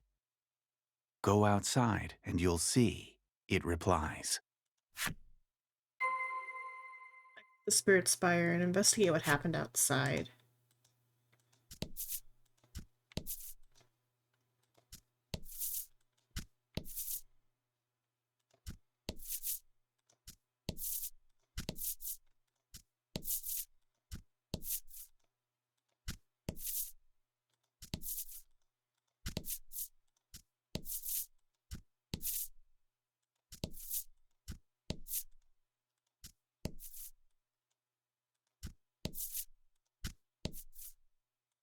Oh, wait.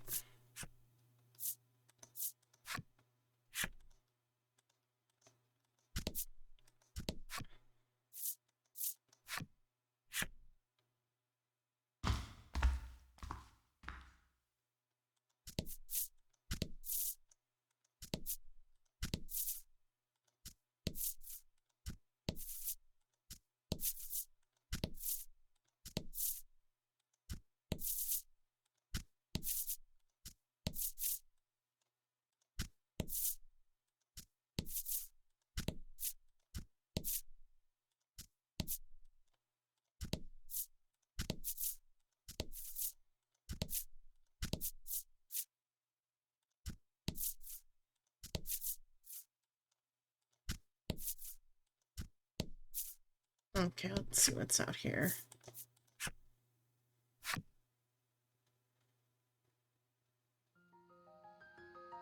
Once outside, you find yourselves in the heart's domain, the birthplace of human emotions. But is it light or darkness at its core? You stand in awe of the world before you. It's entirely black, as if someone took a brush and filled it from corner to corner with dark paint. I can't help but wonder, what is this place? This is Laddie's heart's domain, Lack says. Lack explains that it's a dream world created by her feelings. You can't believe that this is what's inside Laddie. Sweet, kind Laddie, who wears her heart on her sleeve. Laddie's gaze falls to the floor, perhaps in shock at seeing what's inside of her. Lack points south of the spire. Whatever is eating away at her heart is in that village, it says. Since Lack seems to know the lay of the land, you decide that following its advice is for the best. Head to the village south of the Spirit Spire. Oh, this place is seriously weird, huh?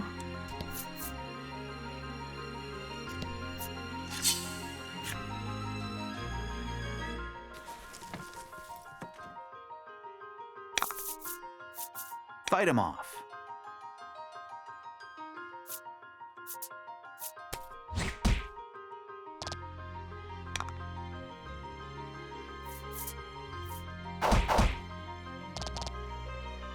Okay, hope you got your turn first.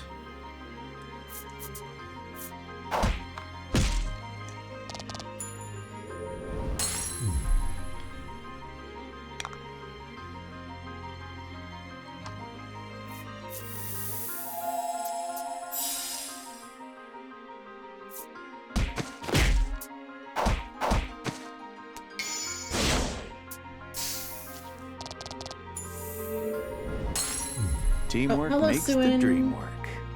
This is the second game now. Hello. Yeah, this one's the second one. Let's see what this Crimson A Spirit stela Stella is. carved in the spirit's image. What's it doing here?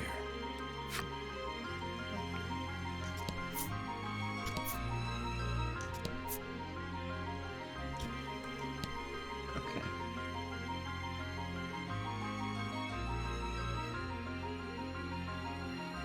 And I played the first one first on stream, or like I played off stream. On stream I did play number 3. Number 3 is the one that I showed off like a couple months ago with a different protagonist. The one the dragon one is game number 1. This is game number 2. Hello, cat. I'll look in a sec. Ivory Spirit Stella. Onyx Spirit Stella. If enemy appears.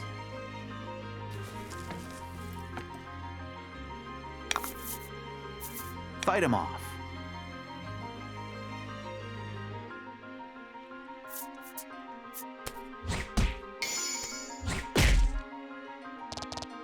Magnificent. Look at the iPad.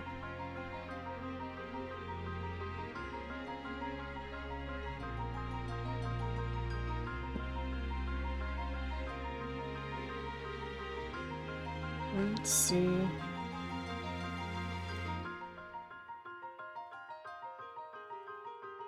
Oh, but it's got sound. One sec, I'll mute.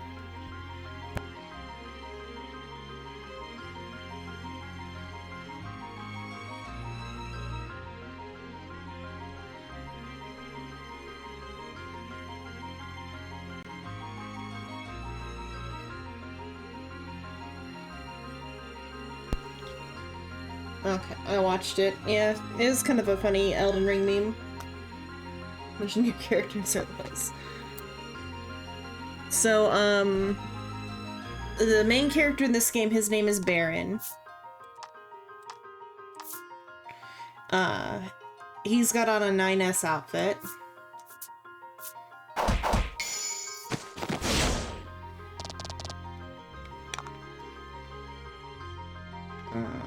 These two don't have outfits. This is Phila.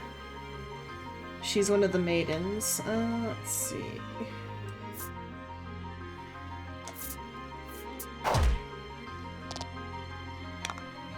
And this is her attendant.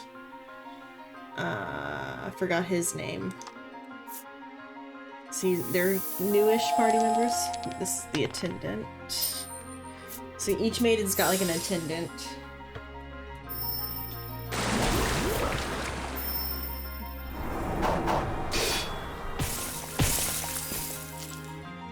And then the main girl is Laddie, and she's dressed up as 2B. Two fight as one.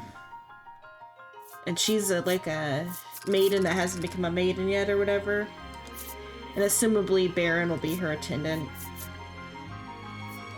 Or Baron's already acting as her attendant, like by accident type of thing. Okay, what was the guy's name? Let's see.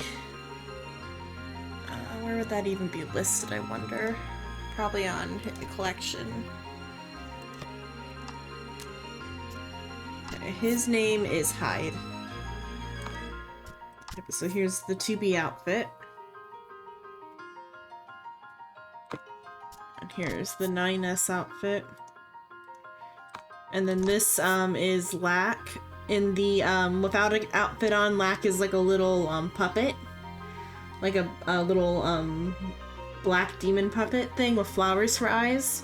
Which I think the flowers for eyes thing is somehow related to Drakengard. Because, Zero has a flower in one of her eyes on, like, the Drakengard, in the Drakengard 3 game or whatever. So I think the eye flower thing is, like, related to Drakengard.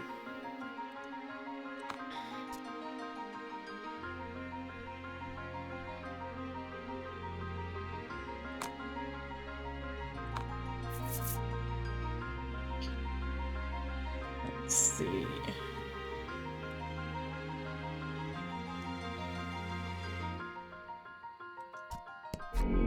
A shadow suddenly appears.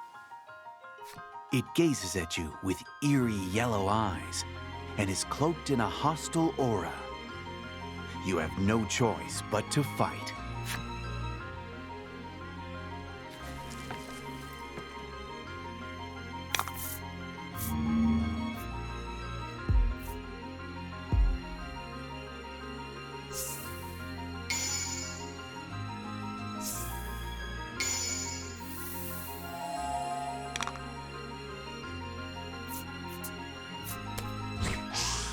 Miss.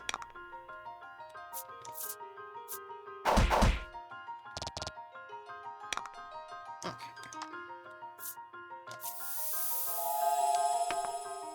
7.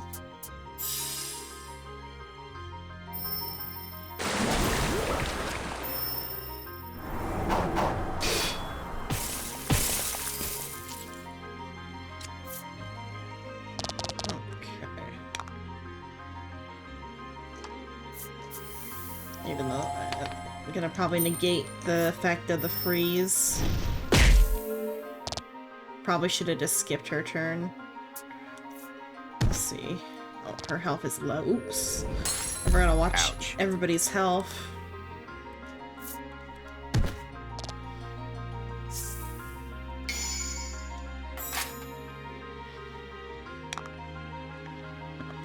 Let's see. There is one. I should have used the freeze better. Let's charge a gem. That doesn't give him enough to freeze. see.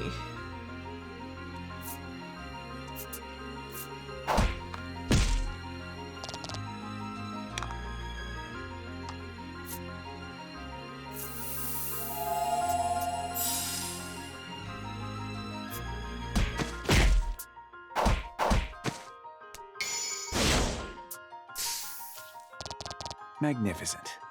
Damn, it's gonna not go great. Just don't attack Laddie, please.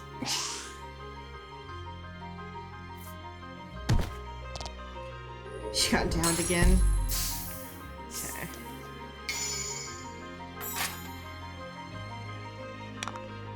Okay, Laddie needs more gems for that.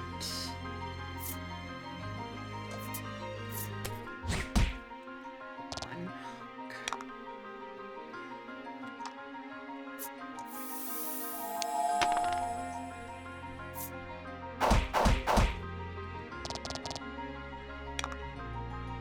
See what I can do.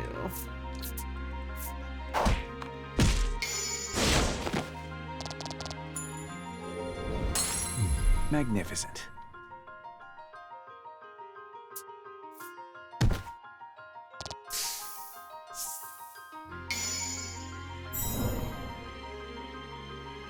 Okay, until with Laddie.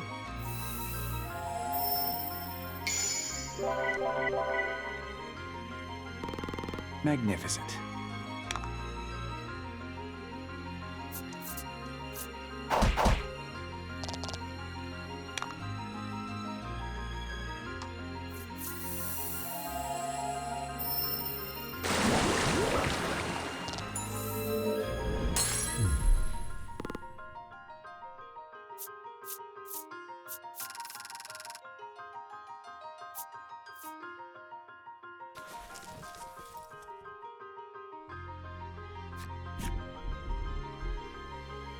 Kindness, happiness. The shadow vanishes. But you can't shake the feeling that those final words were spoken in a girl's voice.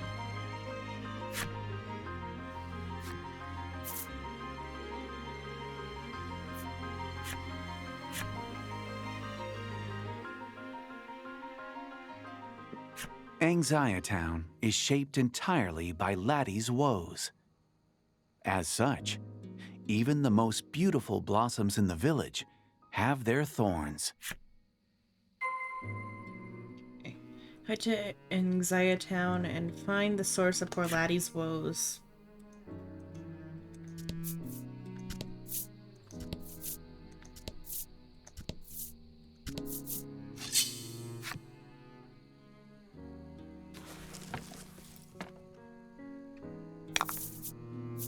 Fight him off.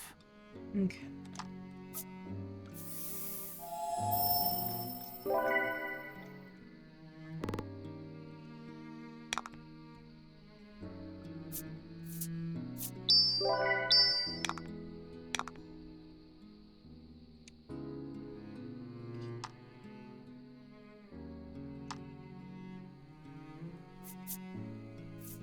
Damage to all enemies then, I guess. Magnificent.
Okay, so he is faster than her, so I need to charge to be able to use his thing to the fullest.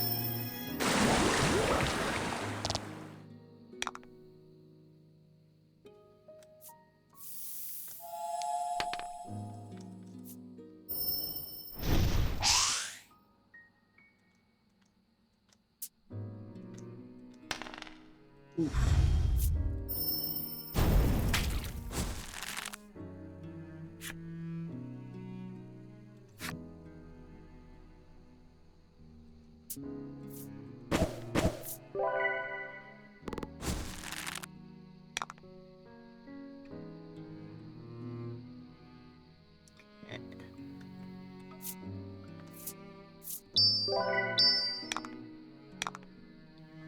Or 5. Okay, let's try it like this.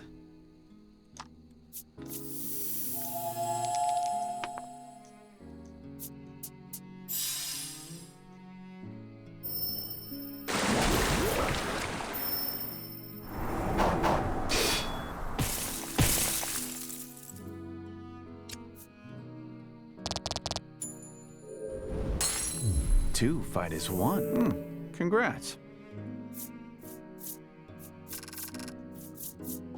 Okay, laddie leveled up.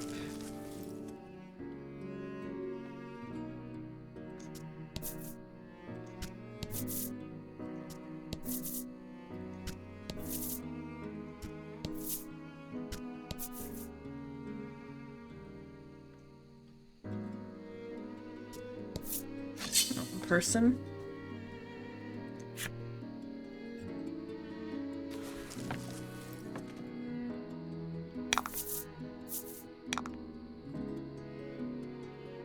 Okay, let me think. Or skip Laddie's turn and charge.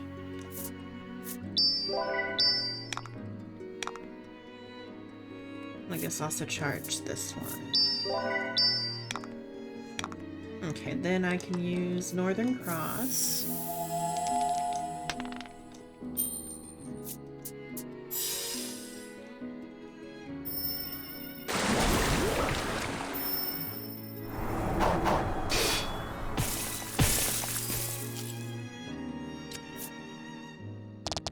Teamwork makes the dream work. Okay, and since they're frozen, we'll charge again. And skip their turns.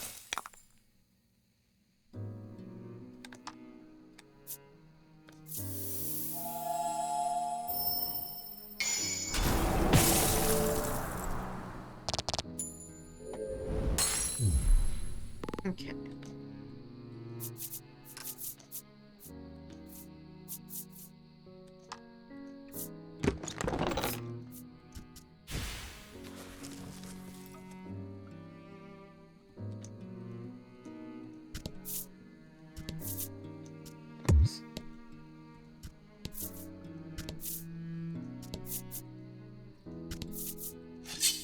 Enemy appeared.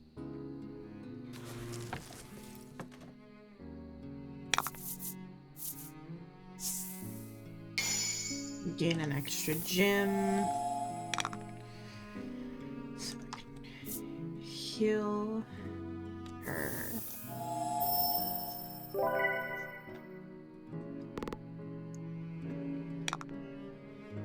Charge gem here. Okay, but then she got her turn first.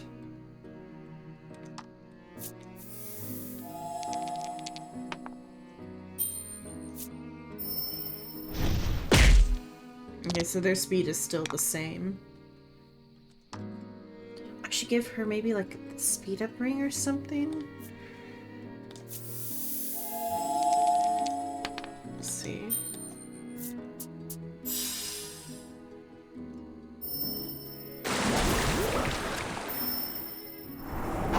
I just give them, because I can give them rings, but I can't give them equipment.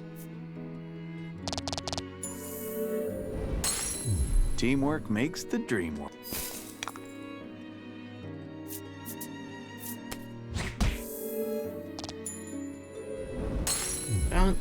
to get more rings, though.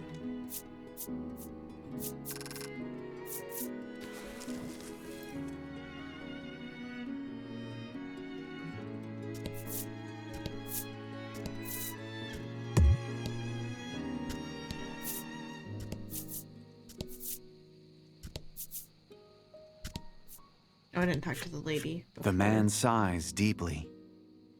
When you ask him what's wrong, he laments that he doesn't know what gift will help him win a certain woman's favor.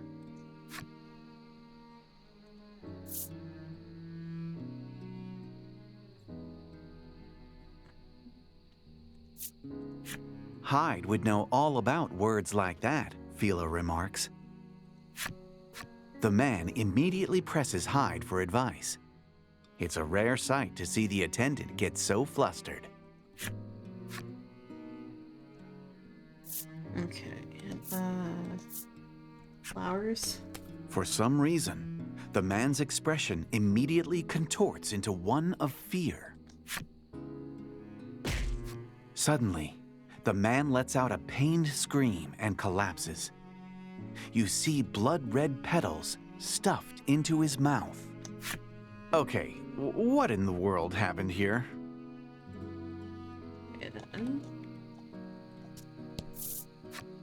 The woman sighs deeply. When you ask her what's wrong, she laments that she can't find the right words for a love letter to win a certain man's favor. How can I explain my feelings for him? She ponders aloud.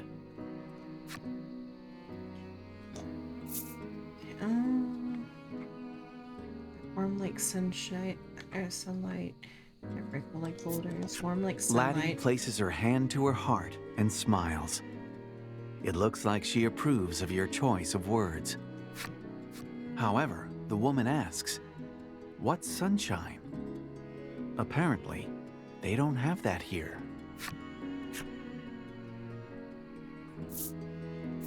Breakable The like woman boulders. gives a small frown. Not quite what I had in mind, she replies. Tough crowd. Okay, so no matter what, we gotta hurt these people with the flower talk. Pure like flower, the woman begins, then suddenly looks nauseated. She contorts in pain as she spits something out. It's a flower bulb, one as big as your fist.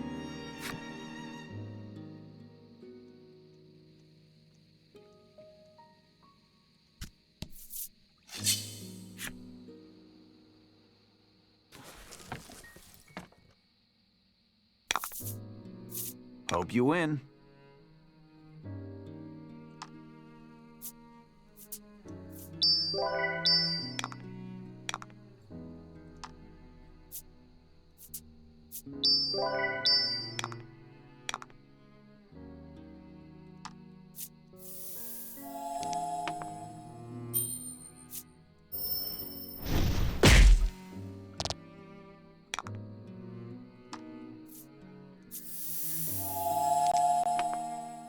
No freeze. I think they're gonna die anyway.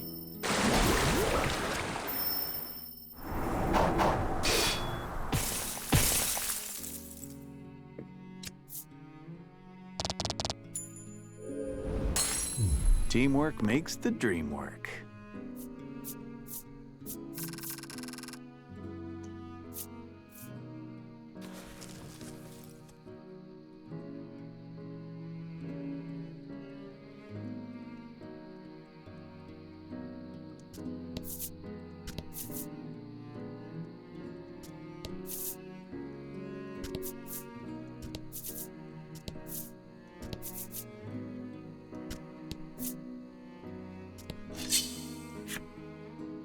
Enemy appears.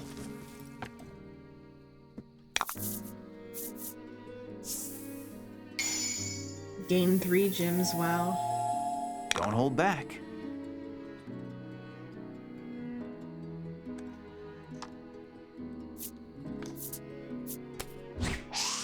Miss.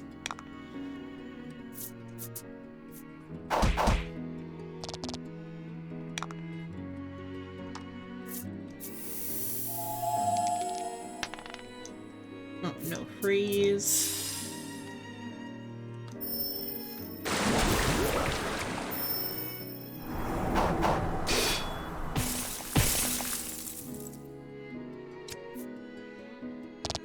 Two fight as one.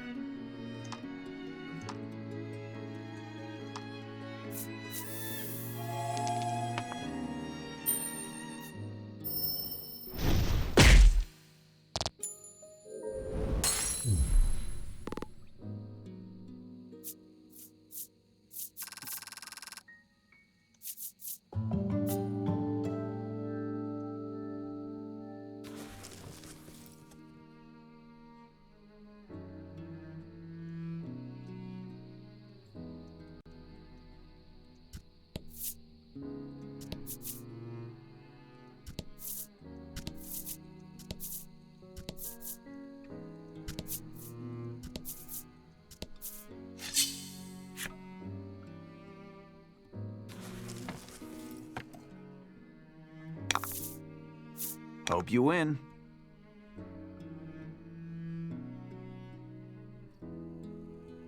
No, I should charge.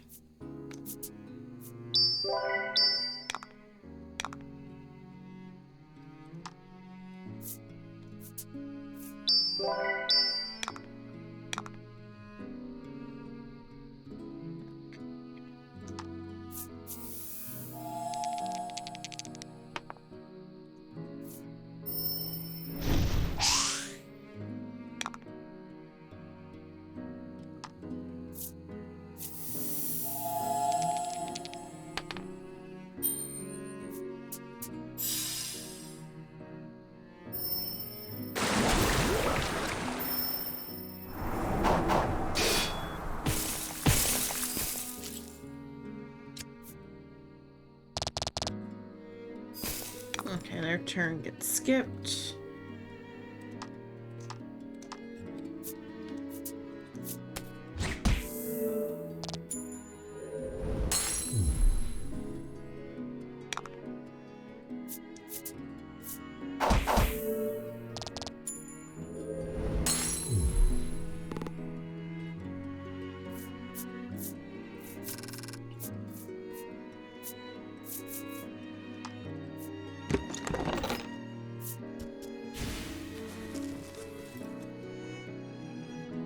Okay.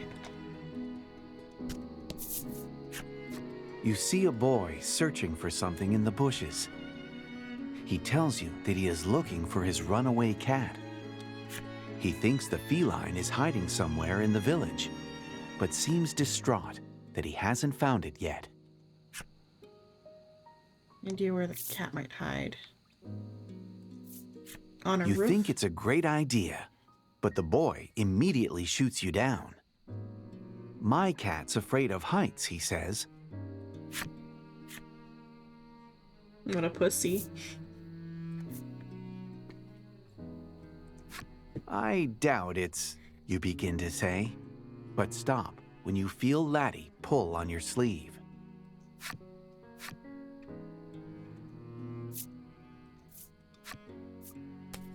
Near a flower bed, he repeats, then suddenly bursts into tears. Thank you for the head pat. As the boy cries, you realize that what pours down his cheeks aren't tears, but what appear to be flower seeds. Something seems amiss with the village.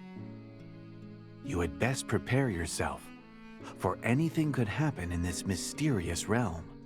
After speaking with the villagers, you realize they all live in fear of flowers. Perhaps there's something about the flower beds you're missing.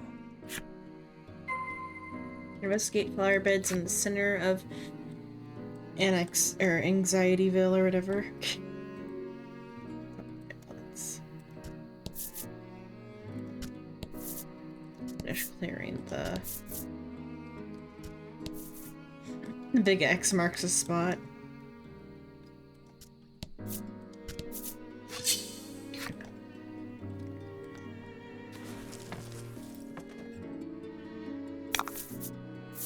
Fight him off. And I need a charge.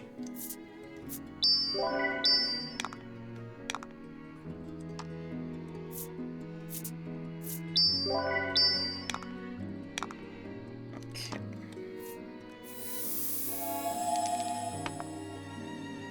No freeze.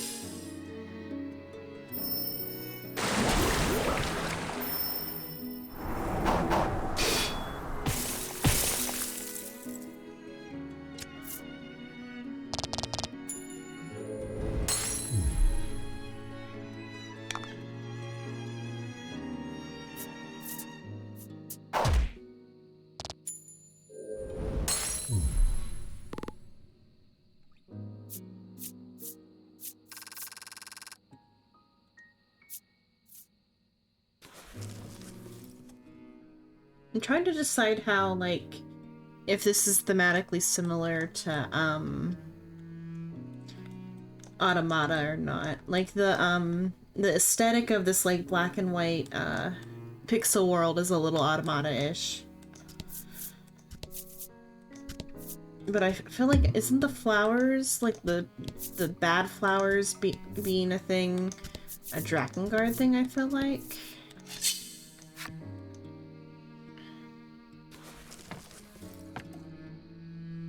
Although there's also some of that in Neir Fight 'em off. Reincarnation. Yeah, it's the Yorha, thing, but that's just, skin.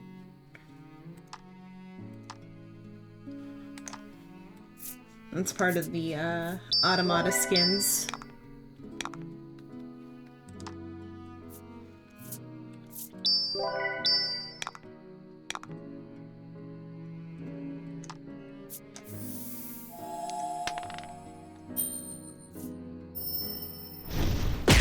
Because, like, the first game, had a slight, like, thematic similarity to, Near Replicant in that it was like a brother, turning over the world for his sister.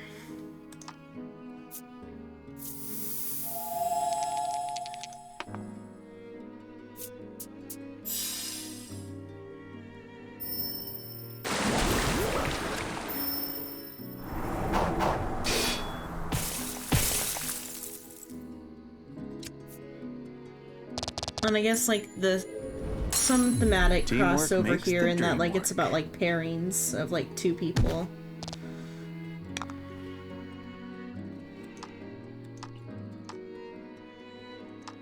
Let's see. I should heal.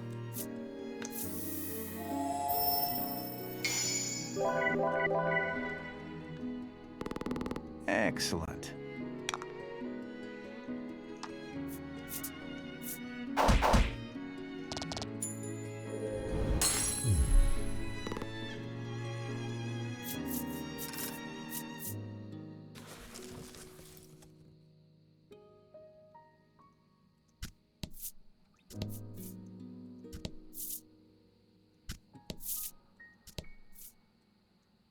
And then there's, like, some flower stuff going on in, Near Reincarnation. But I really don't know thematically what Near Reincarnation is about. Because I only played half of it. Don't hold back.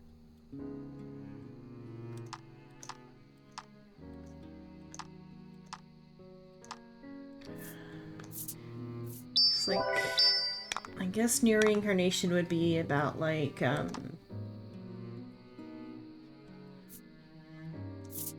assumably, like, coping with, like, things, maybe? Like, coping with trauma or something? Because, like, the little girl in Reincarnation is, like, so, like, traumatized by something. She offers up all her dreams to the Dream Demon guy. And then the Dream Demon, like, assumes her form. So I haven't, like, fully finished that one to know what the, like... I guess, like, the themes for the Teamwork third game makes in the this, The dream Burden of work. Beast, is a revenge story, so I don't know how that would relate to Reincarnation.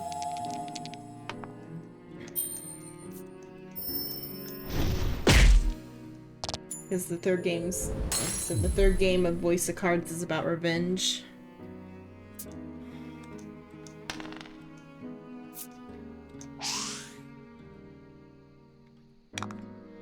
Whereas I don't know yet what this one's about.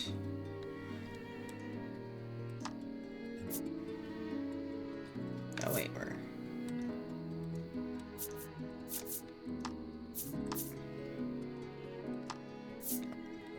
Can I not, like... I have to, like, drag it?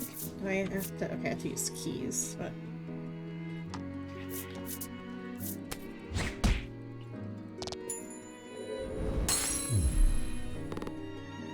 Just checking the time.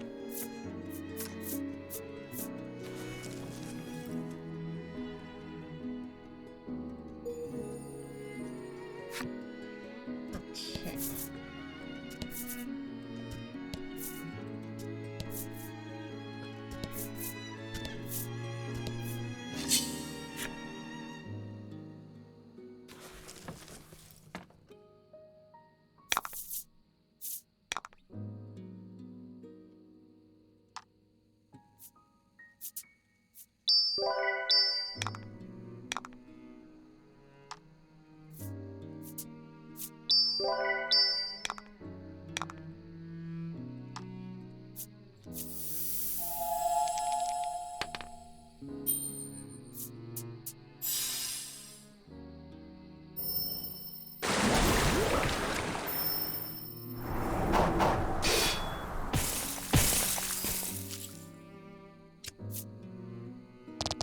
Teamwork makes the And dream then work. the battle combinations are slightly different in the different games. Whereas like in number 1, you only have 3 character slots. You like it better? I kind of like this one a little bit better just because you have the 4th character. But though, like, it's a pretty good just like system in general, and like the like number 1 seemed like it was just enough to like flow smoothly, whereas in number 2, like the slight addition of a new character, and they have more move slots too. Like they have more moves per character as well as more character slots on the field. Magnificent. And then this combination attack thing is new. Whereas on 3, you can like tame the monsters in number Congrats. 3. And that lets you like customize each character's moveset more freely in number 3.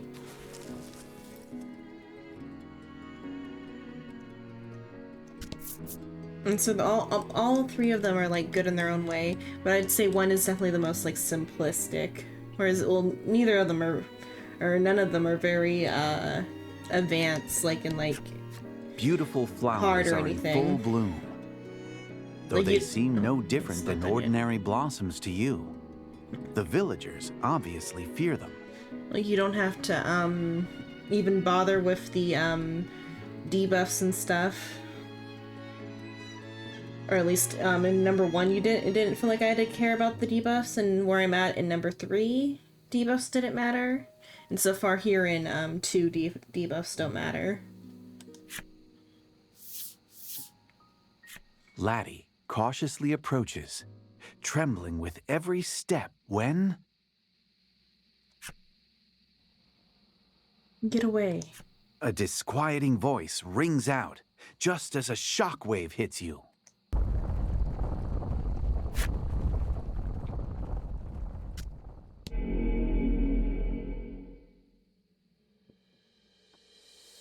Oh, that's fun. That's a heart scar, Lack shouts. No doubt referring to the ominous light suddenly surrounding the flower beds. There was, I saw, I think it was love? I'll have to wait until if it lets It me see appears more. to be what's eating away at this world. We have to close it, Fila says. You couldn't agree more. And reach out to touch the scar. Oh, there it is. Okay. Joy, August, fear.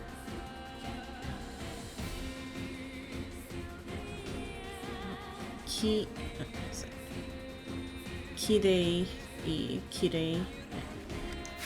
Okay, I can look at it. Okay, let's see. So, joy, fear, Mechi, I got sadness, fear, joy, fear. I thought I saw.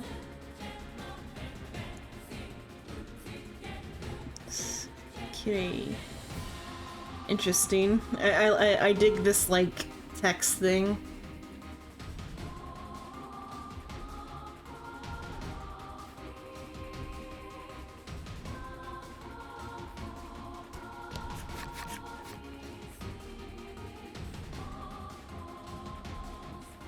Oh, right now we're in, what is it? We're in Laddie's, like, subconscious trying to, like, heal her heart. And so I'll finish A giant this up. shadow appears. Its yellow eyes glare at you, and you draw your weapon as if to deflect that narrowed gaze. I should have probably saved, but oh well. He'll be fine, I feel like.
Take some damage.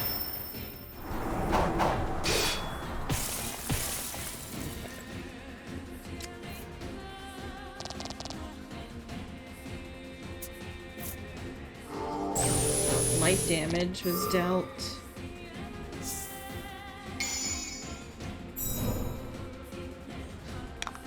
Okay, let's heal.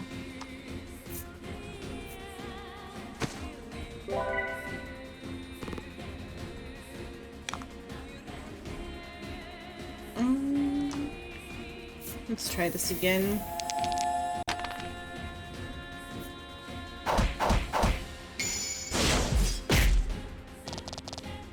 Excellent. Charge up, and then I'll use hide poison skill. That can deal up to like 12 a turn.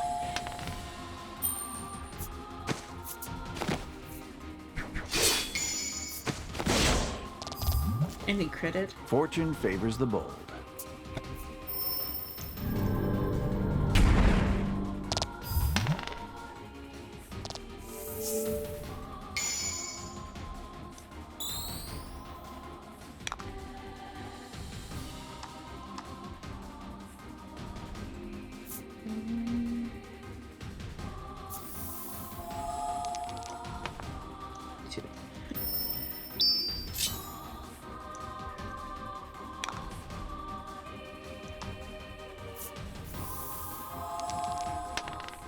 Fine.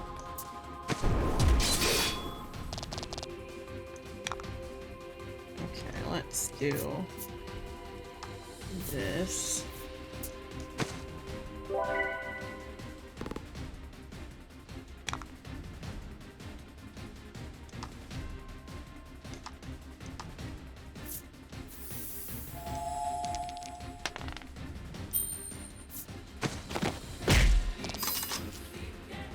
Oh, I can't be poisoned and damaged down. Oh, so I didn't think about that.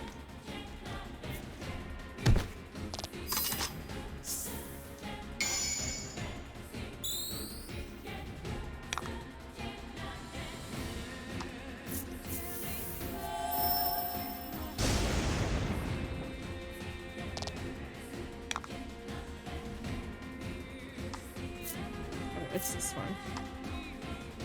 Oh, it should deal damage to all enemies.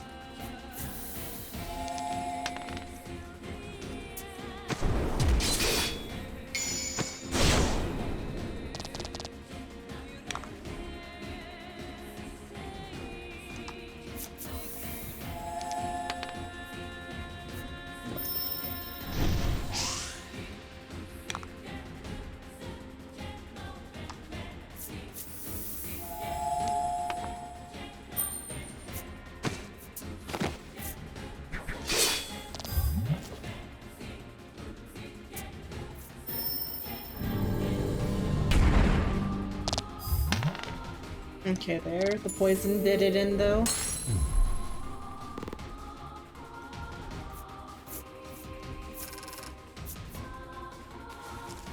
Oh, nobody leveled up. I'm sorry. Within the shadow's final words, you sense something.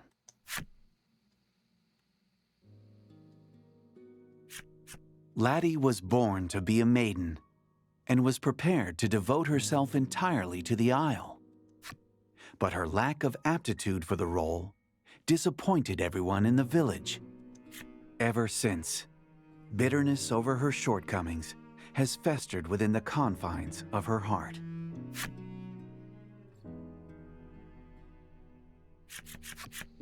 The shadow vanishes, and you decide to try and heal the heart scar. Will you heal her heart?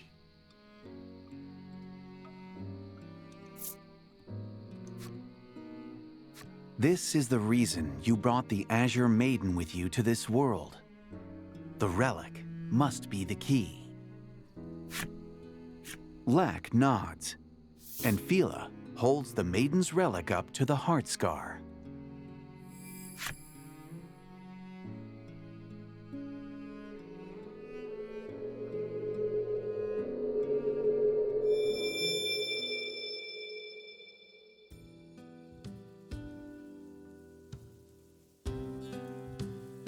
You heal the heart scar, restoring the village to its proper self. Your mission fulfilled, you decide to return to the world you came from. The relic is reacting to Phyllis' kindness.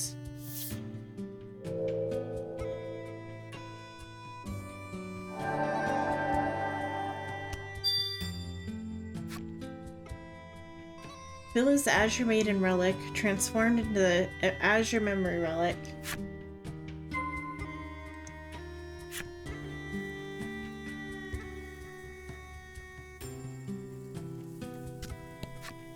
you take notice of a boy waving some flowers around in quick, jittery motions. It looks like he's trying to lure out a cat.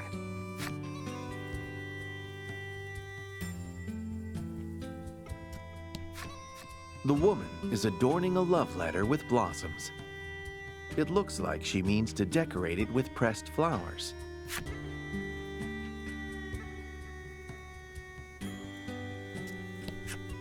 The man is snapping up every last red flower petal he can find. Perhaps they're for some sort of gift. Okay.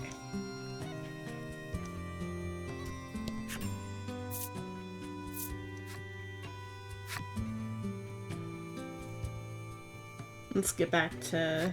You see other areas painted black in the distance and wonder if there may yet be other heart scars. Lack says that you'll need permission from Laddie to explore those places. Laddie looks puzzled. Apparently, not even she knows what's going on inside her heart. Make your way to the altar on the second floor of the Spirit Spire.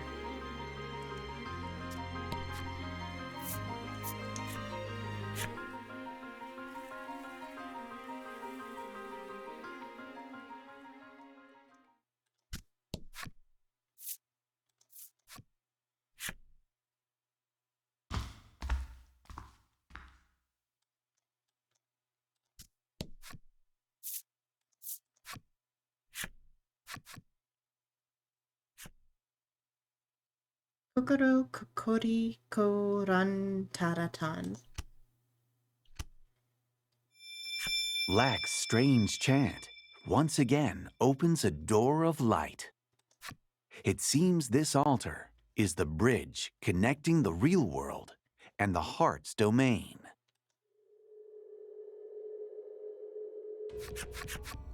You make it safely back to the real world, but can barely wrap your heads around your surreal experience in the heart's domain. Laddie is fast asleep. You can only imagine how spiritually exhausting it must have been for her to be forced to have a change of heart like that. My heart was in turmoil until you helped me banish the shadows. The bond between you and Laddie deepened.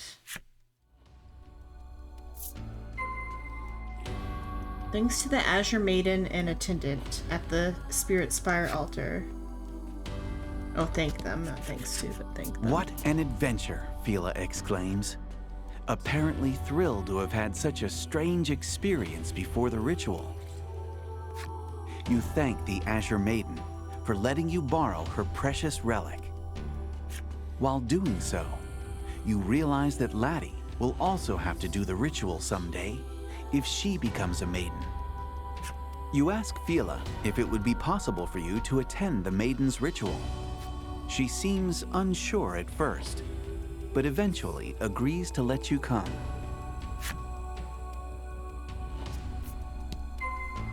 Journey to Covington and prepare for the maiden's ritual. I think we'll end there for now. I feel like the maiden's ritual is going to be something I'm apprehensive, and I think either they're gonna sacrifice her or it's gonna be nothing. Those are my two thoughts.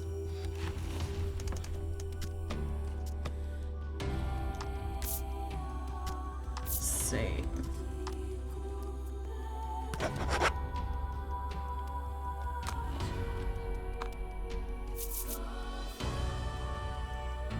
Oh, alright, let's go to the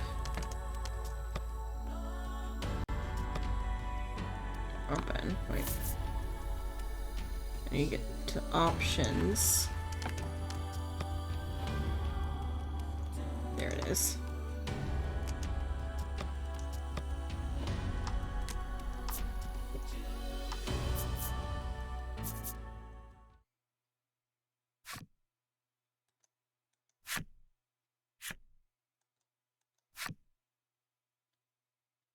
Okay.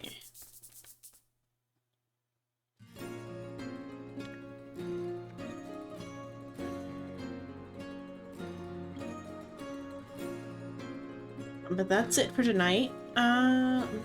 Ready to raid Soul. He's playing Need for Speed Unbound. But that's it for tonight. Thanks so much for watching. I've been Xenon Lemon. This was Voice of Cards, The Forsaken Maiden. And that's it for today. Tomorrow, no stream from me. Wednesday, I guess we're playing more Minecraft, probably. Then, Friday, Shino's hosting D&D.